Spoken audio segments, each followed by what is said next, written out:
എനിക്കറിയാവുന്ന കുറച്ച് കാര്യങ്ങൾ നിങ്ങളോട് ഷെയർ ചെയ്യുക. അപ്പൊ നിങ്ങൾക്ക് അറിയാവുന്ന കൂടുതൽ കാര്യങ്ങൾ എനിക്ക് സ്വീകരിക്കുക. ഈ 2 ലക്ഷ്യങ്ങളാണ് എനിക്കുള്ളത്. എപ്പോഴും അറിയാലോ, ഒരു ടീച്ചറിനേക്കാൾ കൂടുതലായിട്ട് അറിവുണ്ടായിരിക്കും ടീച്ചറിന് ആവാൻ വേണ്ടി ശ്രമിക്കുന്ന കാര്യം. കാരണം ഒരു പോലീസ് ട്രെയിനിങ്ങിന് പോകുന്ന അല്ലെങ്കിൽ പോലീസിലേക്ക് ജോലി കിട്ടാനിരിക്കുന്ന ഒരു ബോഡി ഫിറ്റ്നസ് എപ്പോഴും നല്ല ഫിറ്റ് ആയിരിക്കും. കാരണം എങ്ങനെയെങ്കിലും ജോലി കിട്ടുക. ഈ ജോലി കയറി ഒരു 10 വർഷം കഴിഞ്ഞാൽ അവരുടെ ബോഡി ഫിറ്റ്നസ് നോക്കിയാൽ വളരെ വീക്കായിരിക്കും, വയറും ചാടി അല്ലെ.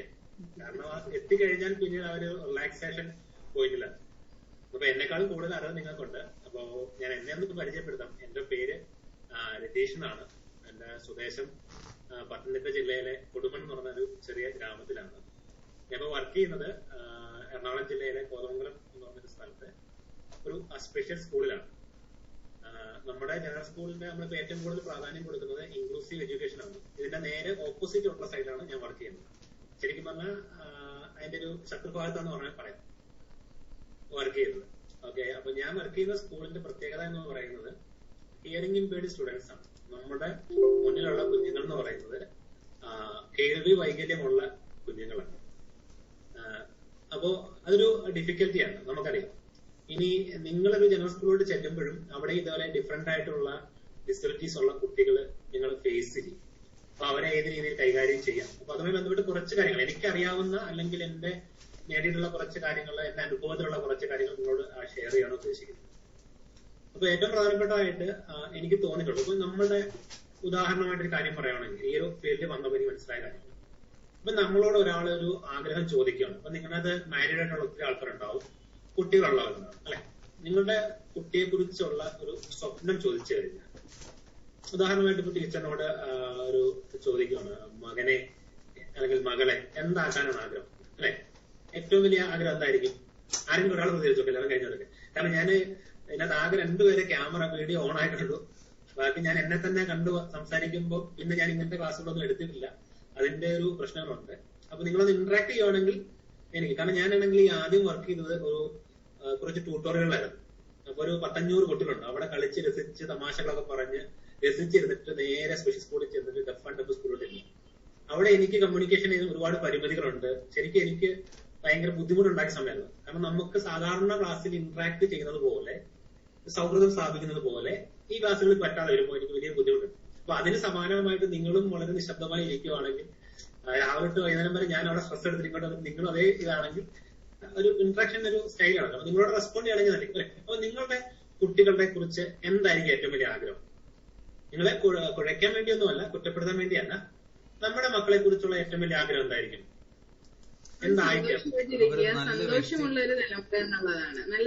സന്തോഷമായിട്ടിരിക്കണം. അവരെ കുറിച്ചുള്ള ലക്ഷ്യം എന്തായിരിക്കും? അവർ ആരായി തീരണം? അങ്ങനെ ഒരു ലക്ഷ്യമേ ഇല്ല. അത് അവർക്ക് കൊടുക്കുക, അവരുടെ ചെറുതുകൾക്ക് നമ്മൾ കൊടുക്കുന്ന ഭാരമാണ്. അങ്ങനെ കൊടുക്കുന്നെങ്കിൽ ഏറ്റവും വലുത് അല്ലെ.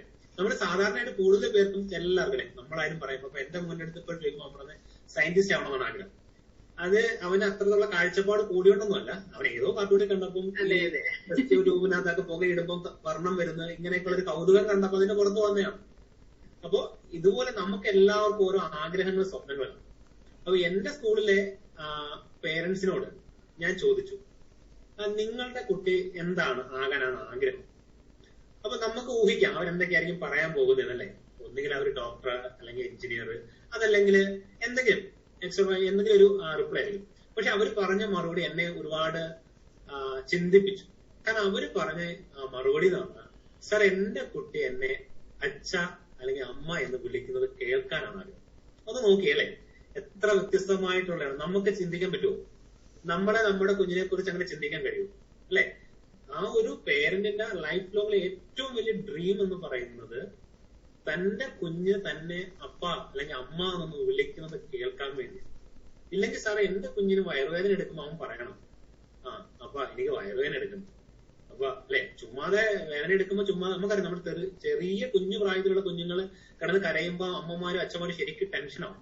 കാരണം കുട്ടി നിർത്താതെ കരയുന്നത് എന്താണ് കാരണം എന്നറിയത്തില്ല. ചില വലിയ കുട്ടിയാണെങ്കിൽ പറയാം, അച്ഛൻ വയറുവേദന എടുക്കുന്നത്, അല്ലെങ്കിൽ ഇന്ന പ്രശ്നം, എനിക്ക് തലവേദന എടുക്കുന്നത്, അല്ലെങ്കിൽ വീണെന്റെ കൈവേദന എടുക്കുന്നത്, ഈ ഭാഗത്ത് വേദന എടുക്കുന്നത് പറയും. പക്ഷെ തീരെ ആ ഒരു അവസ്ഥയാണ് എന്റെ ടൈം ഈ കുട്ടിയുടെ ലൈഫ്. നമുക്കൊരു പ്രായം കഴിഞ്ഞു കഴിഞ്ഞാൽ നമുക്ക് മരിക്കുന്നതിന് വലിയ പേടികളൊന്നുമില്ല അല്ലെ. 90 വയസ്സായാലും നമ്മൾ പറയും ഒരു 100 വയസ്സ് വരെ ജീവിക്കണം എന്നുള്ള ആഗ്രഹം കാണുമെങ്കിലും നമുക്ക് മരിക്കുന്നതിന് വലിയ ടെൻഷൻ ഇല്ല. പക്ഷെ ഇങ്ങനത്തെ കുട്ടികളുടെ പേരൻസ് അവർ പറയുന്നത് സാർ ഞങ്ങൾ എങ്ങനെ മരിക്കും, ഞങ്ങളുടെ മരണത്തിന് ശേഷം ഞങ്ങളുടെ കുട്ടികളെ ആര് കെയർ ചെയ്യും, ആരെയല്ല അല്ലെ. നമ്മുടെ സ്കൂളിൽ 1ാം ക്ലാസ് തൊട്ട് കുട്ടിയെ സ്കൂളിലോട്ട് കൊണ്ടുവിടുമ്പോൾ നമുക്ക് പേടിയാണ് അല്ലെ. അതുവരെ നമ്മുടെ വീട്ടിലെ കൈകളിൽ പൊതിഞ്ഞ് വെച്ചിട്ട് ഒരു ടീച്ചറിനെ ഏൽപ്പിക്കില്ലേ, നാളെ നമ്മളെ ഏൽപ്പിക്കാൻ പോകുമ്പോൾ നമുക്ക് പേടിയാണ്. നമ്മള് അധ്യാപനം നമുക്ക് ഫീൽ ചെയ്യരുത്. പക്ഷെ നമ്മൾ നമ്മുടെ കുഞ്ഞിന് സ്കൂളിൽ വിടുമ്പോൾ ആദ്യത്തെ ദിവസം 1ാം ക്ലാസ്സിൽ പോയി തിരിച്ച് വൈകുന്നേരം വരെ വീട്ടിൽ വരുന്നപ്പോൾ നമുക്ക് ടെൻഷനാണ്, ഇവൻ എങ്ങനെ പോയിട്ട് തരും അല്ലെ. ആ ഫീലിങ്സ് ആണ്. അത് ഓരോ രക്ഷകർത്താവിന്റെയും മുഖം കാണും. പ്രത്യേകിച്ച് അമ്മമാരെ കാണുമ്പോൾ അറിയും. അമ്മമാരുടെ കണ്ണുകളൊക്കെ പൊഴിഞ്ഞ് കണ്ണിന് ചുറ്റും കറുപ്പായിരിക്കും. എപ്പോഴും ഒരു വിഷാദം തളം തെറ്റി നിൽക്കുന്ന ഒരു രീതിയായിരിക്കും. ശരിക്കും നമുക്കൊരു ഭയങ്കര എനിക്കൊക്കെ ഭയങ്കര വിഷമം തോന്നുന്നുണ്ട്. ഇടയ്ക്ക് എപ്പോഴൊക്കെ തോന്നുന്നുണ്ട് ഈ മേഖല നമുക്കറിയാം ഈ ഒരു മേഖല പഠിപ്പിക്കാൻ നല്ലതാണ്, ഇങ്ങനെയുള്ള കുഞ്ഞുങ്ങൾക്ക് വിദ്യാഭ്യാസം പറഞ്ഞു കൊടുക്കുക എന്ന വലിയൊരു അനുഗ്രഹമാണ്.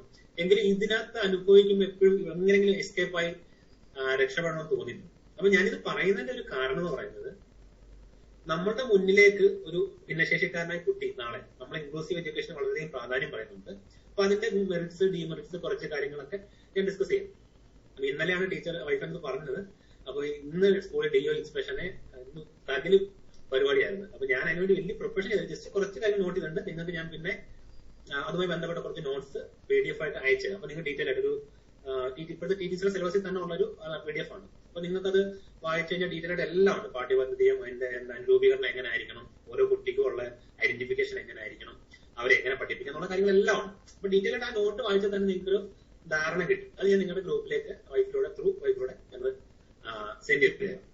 അപ്പൊ ഞാൻ പറഞ്ഞതിന്റെ കാര്യം എന്ന് വെച്ചാൽ, നമ്മളുടെ മുന്നിലേക്ക് ഒരു കുഞ്ഞു വരുമ്പോൾ നമ്മൾ എപ്പോഴും ഇപ്പൊ സാധാരണ സ്കൂളിൽ സംഭവിച്ചുകൊണ്ടിരിക്കുന്ന ഒരു കാര്യം എന്താ വെച്ചാൽ, ഇൻക്ലൂസീവ് സിസ്റ്റത്തിനകത്ത് സംഭവിച്ചുകൊണ്ടിരിക്കുന്നത് ഒരു ഭിന്നശേഷിക്കാരനായ കുട്ടി വരുന്ന സമയത്ത് നമ്മൾ എന്ത് ചെയ്യും, ഈ പ്ലാസ്റ്റർ ഓഫ് പാരീസോ അങ്ങനെയുള്ള പ്രതിമകൾ ഒട്ടാതെ കൊണ്ട് നടക്കത്തില്ല, അതുപോലെ ഇതൊക്കെ ഒരു മൂലയിലോട്ട് കൊണ്ടുപോകും അല്ലെ. എന്ത് പറയുന്നേ, വയ്യാത്ത കുഞ്ഞ പാവം വെച്ചല്ലേ, ആ രീതിയിലാണ് നമ്മൾ കെയർ ചെയ്യുന്നത് അല്ലെ. ഒരു പാത്രത്തിൽ നിറയെ വെള്ളം എടുത്തിട്ട് അത് തുളുമ്പാതെ അപ്പുറത്ത് കൊണ്ടുവരാക്കാൻ പറഞ്ഞാക്കത്തില്ലേ, അതുപോലെ പതുക്കെ കൊണ്ട് സ്കൂളിന്റെ ഒരു സൈഡിൽ കൊണ്ടുപോയിക്കും അല്ലെ.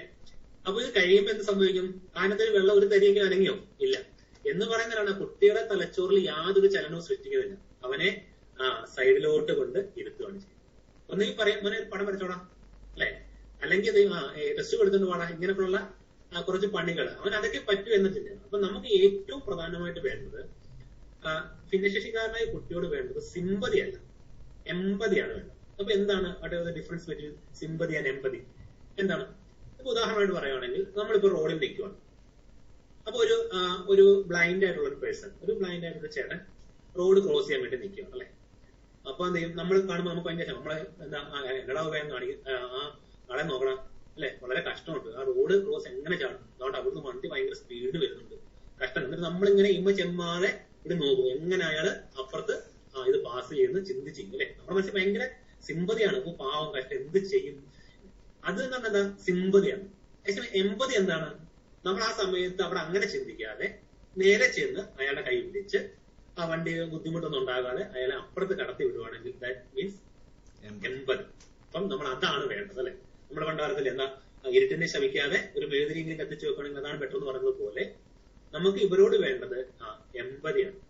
സിമ്പതി കാണിച്ച് വയ്യാത്ത കുഞ്ഞാണ്, അവനെ വഴക്ക് പറയുന്നത്. ഞങ്ങളുടെ സ്കൂളിൽ ഞങ്ങൾ ചെയ്യുന്ന വെച്ചാൽ അവരോട് യാതൊരുവിധ സിമ്പതിയില്ല. നിങ്ങൾ എങ്ങനെയാണോ ഒരു നോർമൽ കുട്ടിയെ ഹാൻഡിൽ ചെയ്യുന്നത് അതേ മനോഭാവത്തോട് കൂടിയാണ്. അവരോട് ദേഷ്യമൊന്നുമില്ല, അവരോട് സ്നേഹമുണ്ട്, അവരോട് കളിക്കും. ചിലപ്പോൾ ദേഷ്യപ്പെടേണ്ടതാണെങ്കിൽ ചെറിയ ദേഷ്യപ്പെടും, ചിലർ വഴക്ക് പറയണമെങ്കിൽ വഴക്ക് പറയും. ഇതൊക്കെ പറഞ്ഞിട്ട് അവരെന്ത് ചെയ്യും, നമ്മുടേതായ രീതിയിൽ കൊണ്ടുവന്നാണ് ടീച്ചർ. അപ്പൊ ഞാൻ പറഞ്ഞതിന്റെ ഉദ്ദേശം, ഇപ്പൊ നിങ്ങൾ ശ്രദ്ധിക്കേണ്ടതായിരുന്നു, നമ്മുടെ മുന്നിലേക്ക് വരുന്ന ഓരോ കുഞ്ഞും ഓരോ വീടിന്റെയും പ്രതീക്ഷയാണ്. അപ്പൊ അവരുടെയൊക്കെ രക്ഷകർത്താക്കളുടെ ആഗ്രഹങ്ങൾ വളരെ ചെറുതായിരിക്കും അല്ലെ. അവന് ഒന്നും പഠിക്കാൻ കഴിയില്ല എന്നത് ഒരു തോന്നലിൽ അവനെ ഒഴിവാക്കാതെ അവനെ സമൂഹത്തിന്റെ മുഖ്യധാരയിലേക്ക് കൊണ്ടുവരാൻ വേണ്ടി നിങ്ങൾക്ക് ചെയ്യാവുന്ന എന്തും. അപ്പൊ നിങ്ങൾക്ക് ഇനി നമ്മുടെ ഇൻക്ലൂസീവ് സിസ്റ്റത്തിനകത്ത് റിസോഴ്സ് ടീച്ചേഴ്സിന്റെ ഒക്കെ ഫെസിലിറ്റീസ് ഉണ്ടെങ്കിൽ പോലും എത്രത്തോളം അത് സഹായമാണെന്ന് നമുക്കറിയാം, വളരെ പരിമിതമാണ്. അപ്പൊ നമ്മൾ ഓരോ ടീച്ചർ, അതുകൊണ്ടാണ് ഇപ്പം പാഠ്യപദ്ധതിയിലെല്ലാം ഇൻക്ലൂസീവ് എഡ്യൂക്കേഷനും സ്പെഷ്യൽ എഡ്യൂക്കേഷനും ഒക്കെ അതിന്റെ ഭാഗമാക്കിയിട്ടുണ്ട്. നേരത്തെ നമുക്ക് ഞങ്ങൾ TTC പഠിക്കുന്ന സമയത്തൊക്കെ ജനറൽ ഇത് മാത്രമേ ഉള്ളൂ, ഇൻക്ലൂസീവ് അത്ര പ്രാധാന്യത്തോടെ ഇല്ല, അല്ലെങ്കിൽ അതിനെക്കുറിച്ച് ഡീറ്റെയിൽ ആയിട്ട് പഠിക്കാനില്ല. ഇപ്പൊ അതിനെ മാറി ഒരു പേപ്പർ തന്നെ അതിനാക്കിയിട്ടുണ്ടെന്നാണ് എനിക്ക് ധാരണ. അതായത് ഇനി ഇത്തരത്തിലുള്ള കുട്ടികളെ ഹാൻഡിൽ ചെയ്യുന്നത് നമ്മളാണ്. അപ്പൊ അവർ ഓരോ കുട്ടികളെ കുറിച്ചും അവരുടെ പോരായ്മകൾ മനസ്സിലാക്കേണ്ടതായിട്ടുണ്ട്, അവരോടുള്ള മനോഭാവങ്ങൾ മാറേണ്ടതായിട്ടുണ്ട്. അപ്പം നിങ്ങൾ മറ്റു കുട്ടികളെ പോലെ തന്നെ ഇവരെ കെയർ ചെയ്യുക, ഇവർക്ക് വേണ്ടുന്ന എന്ത് പ്രവർത്തനം മറ്റു കുട്ടികളെ പോലെ 1% ഒരു എക്സ്ട്രാ പരിഗണന അവർക്ക് കൊടുത്തിട്ട് ഒരു പഠന പ്രവർത്തനം അപ്പൊ നമുക്കൊരു കവിത പഠിപ്പിക്കുകയാണല്ലേ. അപ്പൊ അവന് ചിലപ്പോൾ അത് അതേ രീതിയിൽ അതിന്റെ എല്ലാ ആശയങ്ങളോ പുതിയ വാക്കുകളെല്ലാം പഠിക്കാൻ പറ്റുന്ന തരത്തില്ല. അപ്പൊ അവന് പറ്റുന്ന രീതിയിലേക്ക് ഈ ആ ഒരു പഠന ആശയം ഒരു ജനറൽ കുട്ടിക്ക് 5 ആശയങ്ങൾ ചിലപ്പോൾ നമ്മുടെ മകന് 2 പറ്റത്തുള്ളായി. ചിലപ്പം ഇന്റലക്ച്വൽ ഡിസബിലിറ്റി ഉള്ള അല്ലെങ്കിൽ ബൗദ്ധികമായിട്ട് വെല്ലുവിളിയുള്ള കുട്ടികളെ സംബന്ധിച്ച് ചിലപ്പം തീവ്രമായിട്ടുള്ള പ്രശ്നങ്ങളാണെങ്കിൽ അവർക്ക് ഇതൊന്നും പറ്റുന്നിരിക്കില്ല. ചിലപ്പോൾ അവർക്ക് ജീവിത നൈപുണികളായിരിക്കും, അവരുടെ ഡെയിലി ലിവിങ് സ്കിൽസ് ആയിട്ടുള്ള ചിലപ്പം ചിലപ്പോൾ അവരുടെ ഉമിനീര് വായ്പ ഒഴുകിക്കൊണ്ടിരിക്കുന്നു. അവര് അങ്ങനെയാണെങ്കിൽ ചിലപ്പോൾ അവരെ അത് ശീലിപ്പിക്കുകയും അതെപ്പോഴും നമ്മൾ തുടച്ചുപെടുത്തുക അവനെ കൊണ്ട് തന്നെ അത് ചെയ്യിപ്പിക്കാൻ പറ്റുമെങ്കിൽ അങ്ങനെ, അല്ലെങ്കിൽ അവന് നടക്കാൻ, അവന് കൈ കഴുകാനോ അങ്ങനെയുള്ള ചെറിയ ചെറിയ കാര്യങ്ങളായിരിക്കും. അപ്പൊ അങ്ങനെയുള്ള സപ്പോർട്ടീവായിട്ടുള്ള കാര്യങ്ങളെല്ലാം ചെയ്യും. അപ്പൊ നമുക്കറിയാം നമ്മുടെ ചുറ്റുമുള്ള അപ്പൊ ഇവരോടുള്ള ഒരു മനോഭാവത്തിൽ തന്നെ നമുക്ക് മാറ്റം ഉണ്ടാകും. നമുക്കറിയാം പണ്ട് കാലത്ത് ഇവരെ നമ്മൾ ഉപയോഗിച്ചിരുന്ന കുറെ വാക്കുകളുണ്ടല്ലേ, ഹാൻഡിക്യാപ്പ്, ഇമ്പയർമെന്റ്. ഹാൻഡിക്യാപ്പ് എന്ന് പറയുന്നത് തന്നെ ഞാൻ മനസ്സിലാക്കിയത് നമുക്കറിയാം നമ്മുടെ നാട്ടില് ഈ ഭിക്ഷയ്ക്ക് ആൾക്കാര് പോകുമ്പോൾ അവർ ഉപയോഗിക്കുന്ന പാത്രമാണല്ലേ, പാത്രം ഉപയോഗിച്ചാണ് ഭിക്ഷയാക്കി. ഫോറിൻ കൺട്രീസിൽ കണ്ടിട്ടുണ്ടോ, അവര് ക്യാപ്പാണ് ഉപയോഗിക്കുന്നത്. അവർ റോഡ് സൈഡ് വയലിൻ വായിക്കുന്നു അല്ലെങ്കിൽ ഒരു കലാരൂപം വയ്ക്കുന്നു, അല്ല ക്യാപ്പ് കാണിച്ചാണ് ഇത്. അപ്പം ഒരു ഡിസബിലിറ്റി വന്നതിന് ശേഷം അവനെന്താ ഒരു യാചകന്റെ സ്ഥിതിയിലേക്ക് മാറുന്ന ഒരു സാഹചര്യത്തെ സൂചിപ്പിക്കുകയാണ് ഈ ഹാൻഡിക്യാപ്പ്. ഞാൻ മനസ്സിലാക്കി കേട്ടോ, വായിച്ചതിൽ നിന്ന് മനസ്സിലായ അതാണ്. അപ്പൊ അവന്റെ ഒരു അവസ്ഥയെ സൂചിപ്പിക്കാനാണ് ഹാൻഡിക്യാപ്ഡായിട്ട് അവന്റെ കയ്യിൽ ക്യാപ്പ് വെച്ച് ഭിക്ഷ യാചിക്കേണ്ട ഒരു ആ സാഹചര്യത്തിൽ അവന്റെ പോയിരിക്കുന്നു. പിന്നീട് ഉപയോഗിക്കുന്ന ഇത് ഇമ്പയർമെന്റ് അല്ലെ, അവന് പെയറല്ല, അവന്റെ ശരീരഭാഗങ്ങൾ പെയറല്ല, ഇമ്പയർ ആയിട്ടിരിക്കുന്നത്. അല്ലെങ്കിൽ നമ്മൾ പറയുന്നത് എന്താ ഡിസബിലിറ്റി എന്ന് പറയല്ലേ, എബിലിറ്റിക്ക് എന്തോ പ്രശ്നമുണ്ട്, ഡിസബിലിറ്റിയാണ്. അല്ലെങ്കിൽ പിന്നീട് അതൊക്കെ മാറിയിട്ട് പിന്നെ മാറി മാറി വന്നിട്ട് പിന്നെ സ്പെഷ്യൽ നീഡ് ചിൽഡ്രൻ ആയി എന്താ പ്രത്യേക പരിഗണന അർഹിക്കുന്നത്. അപ്പൊ അത് വന്നപ്പോഴും എന്തോ ഒരു പോസിറ്റീവ് ആയിട്ടുള്ള വാക്കായിട്ട് തോന്നുന്നില്ലേ, അവൻ എന്തോ പ്രത്യേക ആവശ്യങ്ങൾ വേണ്ടുന്ന ഒരു കുട്ടിയാണെന്ന് പറയുമ്പോൾ തന്നെ അതൊരു നെഗറ്റീവ് ഫീലിങ്സ് കൊടുക്കും. പിന്നീട് മാറിയിട്ടാണ് എന്താ പറയുന്നത് ഡിഫറെന്റ്ലി ഏബിൾഡ് ചൈൽഡ്. അപ്പം ഭിന്നശേഷിയാണ്, അതായത് വ്യത്യസ്തങ്ങളായിട്ടുള്ള കഴിവുകളോട് കൂടിയ കുട്ടിയാണ് എന്നാണ് നമ്മുടെ മുന്നിൽ ഇരിക്കുന്ന കുഞ്ഞ്. അപ്പൊ ഇപ്പൊ നമ്മൾ ഭിന്നശേഷി എന്ന് പറയുമ്പോൾ തന്നെ നമ്മുടെ മനസ്സിൽ എന്താ ഈ കുഞ്ഞുങ്ങൾ തന്നെയാണ് അല്ലെ. ഹാൻഡിക്യാപ്ഡ് മാറി ഡിസബിലിറ്റി വന്നു, അല്ലെങ്കിൽ ഇമ്പയർമെന്റ് വന്നു. ഇപ്പൊ ഭിന്നശേഷി വന്നപ്പോൾ നമ്മൾ ഭിന്നശേഷി ആയി എന്നതല്ലാതെ അതിനപ്പുറത്തേക്ക് ആ കുട്ടിയോടുള്ള മനോഭാവത്തിൽ മാറ്റം വന്നോ എന്നുള്ളത് ചിന്തിക്കേണ്ട വലിയൊരു കാര്യം. ഉദാഹരണമായിട്ട് ഇപ്പൊ എന്റെ പേര് രതീഷ് എന്നാണ്, ഞാൻ എന്റെ പേര് മാറ്റിയിട്ട് വിരാട് കോഹ്ലി നാക്കിയിട്ട് കാര്യമുണ്ടോ, നരേന്ദ്രമോദി നാക്കിയിട്ട് കാര്യമുണ്ടോ? ഇല്ല. എന്നെ നിങ്ങൾ കാണുന്ന പേര് മാറ്റിയെന്ന് പറഞ്ഞ് കാര്യമില്ല, എന്നെ കാണേണ്ട, മനസ്സിലാക്കേണ്ട, ചിന്തിക്കേണ്ട ഒരു തലമുണ്ട്. നമ്മൾ ഈ കുട്ടികളുടെ പേര് മാറി നല്ലൊരു പേര് വരുന്നത് ബെറ്ററാണ്. അതിനൊപ്പം തന്നെ അവരോടുള്ള മനോഭാവം നമ്മൾ മാറും. അപ്പൊ ഏറ്റവും പ്രധാനപ്പെട്ട അതുമായി ബന്ധപ്പെട്ട കുറച്ച് കാര്യങ്ങളാണ് നിങ്ങളോട് ഞാൻ പറയാൻ ഉദ്ദേശിച്ചിരുന്നത്. അപ്പം ഈ ചിലരൊക്കെ ചില പദങ്ങളൊക്കെ ഉപയോഗിക്കുന്നുണ്ട്. നമ്മൾ പറയാറുണ്ടല്ലേ അവൻ പൊട്ടനാണ് പറയല്ലേ, ചെവി കേൾക്കാത്തവരെയൊക്കെ നമ്മൾ പറയുന്നത് പൊട്ടനാണല്ലേ. ശരിക്കും നമ്മൾ ആലോചിച്ച് നമുക്കുണ്ടാകുന്ന ഒരു കുഞ്ഞ് അങ്ങനെ ആണെങ്കിൽ നമ്മൾ ഒരിക്കലും അങ്ങനെ ഉപയോഗിക്കുമോ? എടാ പൊട്ട വിളിക്കുമോ? ഒരിക്കലും ഇല്ല. കാരണം നമുക്ക് റിയലൈസ്ഡ് ആയിട്ട് അനുഭവം. ശരിക്കും പറഞ്ഞാൽ ഞാൻ 2013 ജോലിക്ക് കയറി. ശരിക്കും വൈഫ് പ്രഗ്നന്റ് ആയപ്പോ എന്തോരം ടെൻഷൻ അടിച്ചാണ് പറയാം. കാരണം നമ്മൾ ദിവസവും ഇത് കണ്ടു കഴിഞ്ഞിട്ട് ഞാൻ ആ കുഞ്ഞിനെ കിട്ടി ആ ദിവസം ടെൻഷനാണ്. കാരണം നമ്മളിത് ദിവസവും കണ്ട് ഈ ഒരു അവസ്ഥ ആയിക്കഴിഞ്ഞാൽ എന്ത് ചെയ്യുമെന്നുള്ള ഒരു ടെൻഷനാണ്. അപ്പോ അന്നേരം അതൊക്കെ ഒരു പറഞ്ഞറിയിക്കാൻ പറ്റാത്ത ഒരു പറഞ്ഞ ഒന്ന് റൗണ്ട് ചെയ്ത് ഓക്കെ. അപ്പോ അന്നേരം നമ്മൾ അത്തരത്തിലുള്ള ചില നമ്മൾ ഉപയോഗിക്കുന്ന കാര്യമാണ് എന്താ മന്ദബുദ്ധികൾ അല്ലെ. നമ്മൾ പൊതുവെ പറയുന്ന ഒരു കാര്യമാണ് മന്ദബുദ്ധി എന്ന് പറയും. അപ്പൊ അങ്ങനെയുള്ള ഉപയോഗങ്ങളൊക്കെ പരമാവധി നമ്മൾ ബോധപൂർവ്വം അതൊന്നും മാറ്റാം. നമ്മൾക്ക് എന്താ നമ്മുടെ മക്കൾ തന്നെ, ഞാൻ എപ്പോഴും അങ്ങനെ തന്നെ നമ്മുടെ മക്കൾ തന്നെയാണ് പേരൻസിനോട് സംസാരിക്കുന്ന മക്കള് മോൻ എന്തി മകൻ എന്തി നമ്മുടെ കുഞ്ഞു നടന്നത്. അല്ലാതെ നമ്മൾ ഒരിക്കലും ഒരാളോട് സംസാരിക്കും പോലും അത് മണ്ഡപത്തിലുള്ള സ്കൂളാണ്, അല്ല അത് മണ്ഡപത്തി കുഞ്ഞുങ്ങളാണ്, അതല്ലേ പൊട്ട കുഞ്ഞുങ്ങളാണ്, അല്ലെ കണ്ണ് കാണുക, അങ്ങനൊന്നും പറയാം. നമ്മുടെ മക്കളെ പോലെ തന്നെ കാണുക, അതേപോലെ തന്നെ സ്നേഹിക്കുക. പല കുട്ടികളെയും നമുക്ക് ചിലപ്പം അവരുടെ അടുത്ത് ശുചിത്വം കുറവായിരിക്കും, ഇവരുടെ ഉമിനീര് കാണും, ചിലപ്പോൾ അവര് നമ്മളോട് മടി കയറിയിരിക്കും, ചിലപ്പോൾ ഉമ്മ ഈ ഉമിനീരൊക്കെ നമ്മുടെ ദേഹത്ത് വെച്ചിരിക്കും. അപ്പൊ അതിനെയൊക്കെ നമ്മളൊരു വളരെ ഇറിറ്റേഷനോട് കൂടിയ കാണുന്നുണ്ടെങ്കിൽ നമുക്ക് ഒരിക്കലും ആസ് എ ടീച്ചറായിട്ട് മുന്നോട്ട് പോകാൻ സാധിച്ചു നടക്കും. ഞാനൊക്കെ എന്റെ ക്ലാസ്സിലൊക്കെ അനുഭവിച്ച എന്തെല്ലാം ബുദ്ധിമുട്ടെന്ന് പറയാം. ചിലപ്പോൾ നമ്മുടെ ചിലപ്പോൾ ഈ കുട്ടികൾ ക്ലാസ് റൂമിൽ തന്നെ മലമൂത്ര വിസർജനം ചെയ്യുന്ന സമയം ഉണ്ടാവും. ഇതൊക്കെ നമ്മൾ ഹാൻഡിൽ ചെയ്യണം. നായകളൊക്കെ ഉണ്ടെങ്കിൽ പോലും നമ്മൾ തന്നെ ഹാൻഡിൽ ചെയ്യേണ്ട സാഹചര്യം ഉണ്ടാവും. ഈ നോർമൽ സ്കൂളൊക്കെ അത്രത്തോളം പ്രശ്നമല്ല, നമ്മുടെ സ്പെഷ്യൽ സ്കൂളിലൊക്കെ ഇതിനും വലിയ പ്രശ്നമാണ്. പഠന സമയത്തൊക്കെ രസകരമായ സംഭവങ്ങളൊക്കെ ഉണ്ടായിരുന്നു. ഞാൻ ഈ പഠിപ്പിക്കാൻ വേണ്ടി മുട്ടയൊക്കെ കൊണ്ടുപോയിട്ട് നമ്മളെ ടീച്ചിങ് എയ്ഡ്സ് ഒന്നും പെട്ടെന്ന് കാണിക്കത്തില്ലല്ലോ. എപ്പോഴും ടീച്ചിങ് എയ്ഡ്സ് ഒക്കെ ഒളിപ്പിച്ച് വെച്ച് ആ പഠനത്തിന്റെ സാഹചര്യം വരുമ്പോഴാണ് എടുത്ത് കാണിക്കുന്നത്. അല്ലെ ആദ്യം കൊണ്ട് വെച്ചാൽ അതിന്റെ ആകർഷണം നഷ്ടപ്പെട്ടു. നമ്മൾ കുറെ മുട്ട കൊണ്ട് ക്ലാസ് റൂമിൽ വെച്ച് കഴിഞ്ഞാൽ അവന് മനസ്സിലായി മുട്ട വെച്ചുള്ള എന്തോ പഠിപ്പിക്കാനാണ്. അപ്പൊ ഞാനിത് പഠിപ്പിക്കാൻ വേണ്ടി എന്റെ പോക്കറ്റ് ഇട്ട് വെച്ചിട്ട് പോയി. അവസാനം ഈ ട്രെയിനിങ് സമയത്താണ്. എന്നിട്ട് ഇവൻ ഒരു പയ്യൻ, അപ്പൊ അവൻ അറിയുന്നില്ല, അവൻ ഈ ഡെസ്കിന്റെ ഒരു കാല് കിടന്നു. ഇതൊക്കെ ഒറ്റ വീഴ്ച. അവൻ വെച്ചാൽ ബുദ്ധിക്ക് ഇഷ്ടമുള്ള മോനാണ്. അപ്പൊ അവൻ അങ്ങനെ നമ്മൾ ഉപദ്രവിക്കുക ചെയ്യും. ചിലപ്പോൾ അടിക്കും, കടിക്കും, അവൻ ദേഷ്യം കടിക്കാതിൽ കടിക്കുകയും ചെയ്യും. അത് ഒറ്റയായി. അപ്പൊ ഞാൻ ആകെ പണി പാടി. ആകെ ഈ മുട്ടയും കൊണ്ടാണ് ഇരിക്കുന്നത് പഠിപ്പിക്കാൻ വേണ്ടി. ആ മുട്ട എന്നിട്ട് അവൻ അടിച്ച് പൊട്ടിച്ച് എന്റെ പാൻറെ കൂടെ ഒക്കെ ആയി. പിന്നെ ഞാൻ വീട്ടിൽ പോയി. മുട്ട പൊട്ടിയുള്ള സ്മെല്ല് അറിയാലോ. പിന്നെ വീട്ടിൽ പോയി ഡ്രസ്സൊക്കെ മാറി വന്ന്, അതുപോലെ ഒരു ദിവസം ക്ലാസ്സിൽ പഠിപ്പിക്കാൻ വേണ്ടി പഴങ്ങളൊക്കെ എടുത്ത് വെച്ച് കവറിൽ പൊതിഞ്ഞ് ബോർഡിന്റെ പുറയിലൊക്കെ കൊണ്ട് ഒളിപ്പിച്ച് വെച്ചു. ഞാൻ ക്ലാസ് വന്നിട്ട് ഒരു സാർ ക്ലാസ് എടുക്കും. അത് കഴിഞ്ഞ് ഇന്റർവെല്ലാണ്, അതിനുശേഷമാണ് ക്ലാസ് എടുക്കാൻ പോകുന്നത്. ആ സമയത്ത് ക്ലാസ് എടുക്കാൻ ചെല്ലുന്ന സമയത്ത് ഞാനപ്പോ ഈ പഴത്ത് കൗണ്ടിങ് പഠിപ്പിക്കാൻ വേണ്ടി, ഒരു പഴം പ്ലസ് 2 പഴം, 1+1 അങ്ങനെ 2 പഠിപ്പിക്കാൻ വേണ്ടി പോയി. അവസാനം വന്നപ്പോഴത്തേക്ക് പഴങ്ങളല്ല ഇവർ ഡിവൈഡ് ചെയ്തിട്ട് പഴത്തൊലി മാത്രം വെച്ചു. പിന്നെ ഞാൻ ക്ലാസ് പഠിപ്പിച്ച് 1 പഴത്തൊലി പ്ലസ് 2 പഴത്തൊലി സമയം 2 പഴത്തൊലി എന്ന് പഠിപ്പിക്കേണ്ട അവസ്ഥ വന്നിട്ടുണ്ട്. അങ്ങനെ രസകരമായ നിമിഷങ്ങളും ഉണ്ട്, വളരെ വിഷമകരമായ നിമിഷങ്ങൾ ഉണ്ടായിരുന്നു. വിഷമകരമായ വിഷയം വെച്ചാൽ ഞാനൊരു പേരന്റിന്റെ വീട്ടിൽ ചെല്ലും. എനിക്കറിയാം നിങ്ങൾ കുറച്ചുകൂടെ വാല്യുബിൾ ആയിട്ടുള്ള ഇൻഫർമേഷൻ ആണ് പ്രതീക്ഷിച്ചിരിക്കുന്നത് അറിയാം.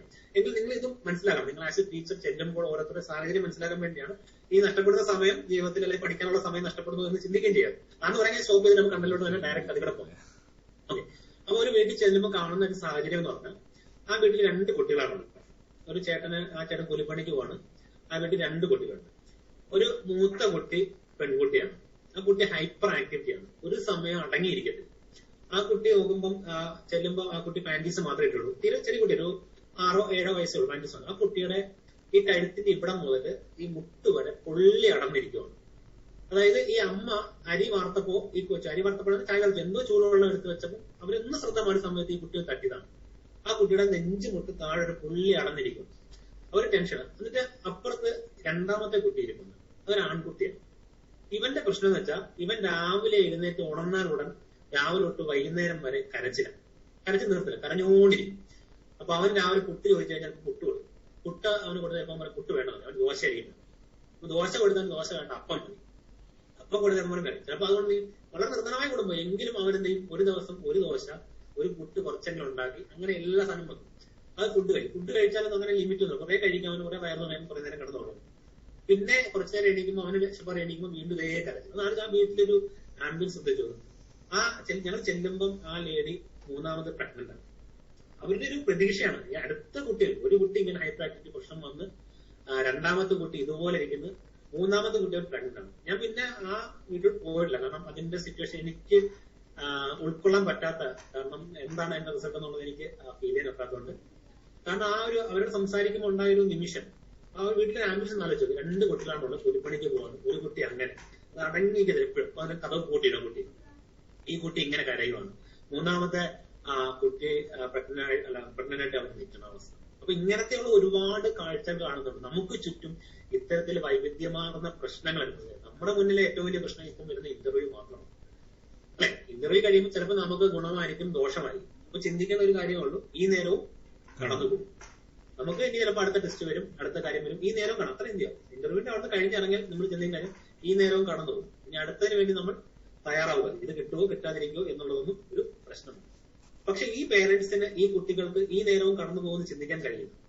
ഇവരുടെ ലൈഫ് ലോങ് ഇവർ ഈ പ്രശ്നങ്ങളും ബുദ്ധിമുട്ടും അനുഭവിച്ചുകൊണ്ടിരിക്കും. അപ്പൊ നമ്മളുടെ ജീവിതത്തിൽ ഉണ്ടാകുന്ന പ്രശ്നങ്ങളൊന്നും ഒരു പ്രശ്നമല്ല എന്ന് ആദ്യം മനസ്സിലാക്കും. ഓക്കെ, അപ്പോ ഇങ്ങനെയുള്ള കുട്ടികളെ നമ്മുടെ കുഞ്ഞുങ്ങളായിട്ട് കരുതി ഉൾക്കൊണ്ട് ഇരിക്കും. ഓക്കെ, അപ്പം ഈ കുഞ്ഞുങ്ങളെ കുറിച്ചുള്ള കാഴ്ചപ്പാട് ഞാൻ പറഞ്ഞു. അപ്പൊ പണ്ട് കാലത്തും ഇതുപോലെ തന്നെ ആയിരുന്നു അല്ലെ. അതായത് ആദ്യകാലത്ത് ഇങ്ങനത്തെ കുട്ടികളൊക്കെ ഉണ്ടാകുന്ന സമയത്ത് ലോകത്ത് എവിടെയായിരുന്നാലും ആ സമയത്ത് അവർ ചെയ്തു ഒന്നുകിൽ ഈ കുട്ടി ഡിസേബിൾ ആണെന്ന് അറിഞ്ഞു കഴിയുമ്പോൾ അവരെന്ത് അതിനെ കൊന്നുകളയുന്നത് അങ്ങനെ കണ്ടത്. പണ്ട് കാലത്ത് വളരെ പുരാതനമായിട്ട് ഒരു ഈ ഒരു രാജഭരണം അല്ലെങ്കിൽ അതിന് മുമ്പിട്ടോ ഒരു വളരെ ട്രഡീഷണൽ ആയിട്ടുള്ള സമയത്ത് അവരിത് ഒന്നി കൊന്നുകളയും. അല്ലെങ്കിൽ അവരെന്തെയും ഈ ഹിറ്റ്ലറിന്റെ കാലഘട്ടത്തിലൊക്കെ പറഞ്ഞേക്കാം അവരേതെങ്കിലും ഒറ്റപ്പെട്ട ദ്വീപുകളിലേക്ക് നാടുകൾ അവിടെ കിടന്ന് അവർ വിശന്നോ പറ്റണോ അവർ ചാവും. അങ്ങനെയൊക്കെ പിന്നീട് പുരോഗമിച്ച് സമൂഹം പുരോഗമിക്കുകയും മനുഷ്യാവകാശങ്ങളൊക്കെ വികസിച്ച് വരിക. അതനുസരിച്ച് വന്നപ്പോൾ കുറെ മാറ്റങ്ങളുണ്ടായി. ഇന്ന് നമ്മൾ ഈ ആധുനിക സൊസൈറ്റി നിൽക്കുമ്പോൾ പോലും ഏറ്റവും വലിയ പ്രശ്നം ഇപ്പോഴും ആളുകളുടെ ചിന്ത ഒരു കുടുംബത്തിൽ ഇങ്ങനെ ഒരു കുട്ടി ഉണ്ടായാൽ അതെന്തോ പൂർവ്വജന്മത്തിലുണ്ടായ ദോഷഫലമാണ് അല്ലെ. നമ്മൾ പറയാം അവന്റെ അപ്പൻ എന്തോ അല്ലെങ്കിൽ അവന്റെ അപ്പന്റെ അപ്പൻ എന്തോ മുൻജന്മത്തിൽ എന്തോ വലിയ പാവം ചെയ്തിട്ടുണ്ട്, അതിന്റെ ഫലമാണ്. പേരൻസും പോയി എന്റെ കാർന്നോമാരെന്തോ ചെയ്തപ്പോൾ കാർന്നോമാരെയും ചെയ്ത് വിളിച്ച് കണ്ട അമ്പലങ്ങളിലും പള്ളികളിലും ഒക്കെ നടക്കും ഈ കുട്ടിയെ കൊണ്ട്. എന്താ ഇത് മാറാൻ വേണ്ടി? ഇത് മാറുന്നില്ല. അപ്പൊ ഒരു മിസ്ഗൈഡ് ഏറ്റവും വലിയൊരു പ്രശ്നമാണ്. അപ്പൊ ഇങ്ങനെ ഒരു പ്രശ്നങ്ങളുണ്ട്. അപ്പൊ ആ കാലഘട്ടത്തിൽ പിന്നെ അതിന് മാറ്റം വന്ന് സമൂഹം പുരോഗതിക്കുന്നതനുസരിച്ച് ഈ കുട്ടികളുടെ കാഴ്ചപ്പാട് മാറി മാറി മുന്നോട്ട് വന്നു. പിന്നീട് മനസ്സിലായെന്ന ഈ കുട്ടികൾ, പ്രത്യേകിച്ച് നമ്മുടെ ഇന്ത്യയിൽ അത്രത്തോളം ഭീകരമായ അന്തരീക്ഷങ്ങളൊന്നും ഇല്ലായിരുന്നു, എങ്കിലും ഇത്തരത്തിലുള്ള ചില പ്രശ്നങ്ങളും ഉണ്ടായിരുന്നു. പിന്നീട് ഈ മനുഷ്യാവകാശങ്ങൾ വന്നപ്പോൾ അതിന് മാറ്റങ്ങൾ വന്നുകൊണ്ട് റീഹാബിലിറ്റേഷന് കൂടുതൽ പ്രാധാന്യം വന്നു തുടങ്ങി. കുട്ടികളെ ഒന്ന് പുനരധിവസിപ്പിക്കുന്നതിനെ കുറിച്ച് ചിന്തിക്കാൻ തുടങ്ങി. പിന്നെയാണ് അവരുടെ എഡ്യൂക്കേഷന് പ്രാധാന്യം നൽകി. അങ്ങനെയാണ് സ്പെഷ്യൽ സ്കൂളുകളും സ്പെഷ്യൽ എഡ്യൂക്കേഷനും സ്റ്റാർട്ട് ചെയ്തു. ഭിന്നശേഷിക്കാരായിട്ടുള്ള മക്കൾക്ക് വേണ്ടി വിദ്യാഭ്യാസം വേണമെന്നും അവർക്ക് വേണ്ടി പ്രത്യേകം സ്ഥാപനങ്ങൾ തുടങ്ങാനും ചെയ്യുന്നു. അങ്ങനെയാണ് സ്പെഷ്യൽ സ്കൂൾസ് വരുന്നത്. പിന്നെയും കുറെ നാളുകൾക്ക് ശേഷമാണ് കുട്ടികൾക്ക് വേണ്ടി ഇന്റഗ്രേറ്റഡ് എഡ്യൂക്കേഷൻ സിസ്റ്റം വരുന്നത്. അത് 1974 വരുന്നത്. അങ്ങനെയാണ് നോട്ട് ചെയ്തത്.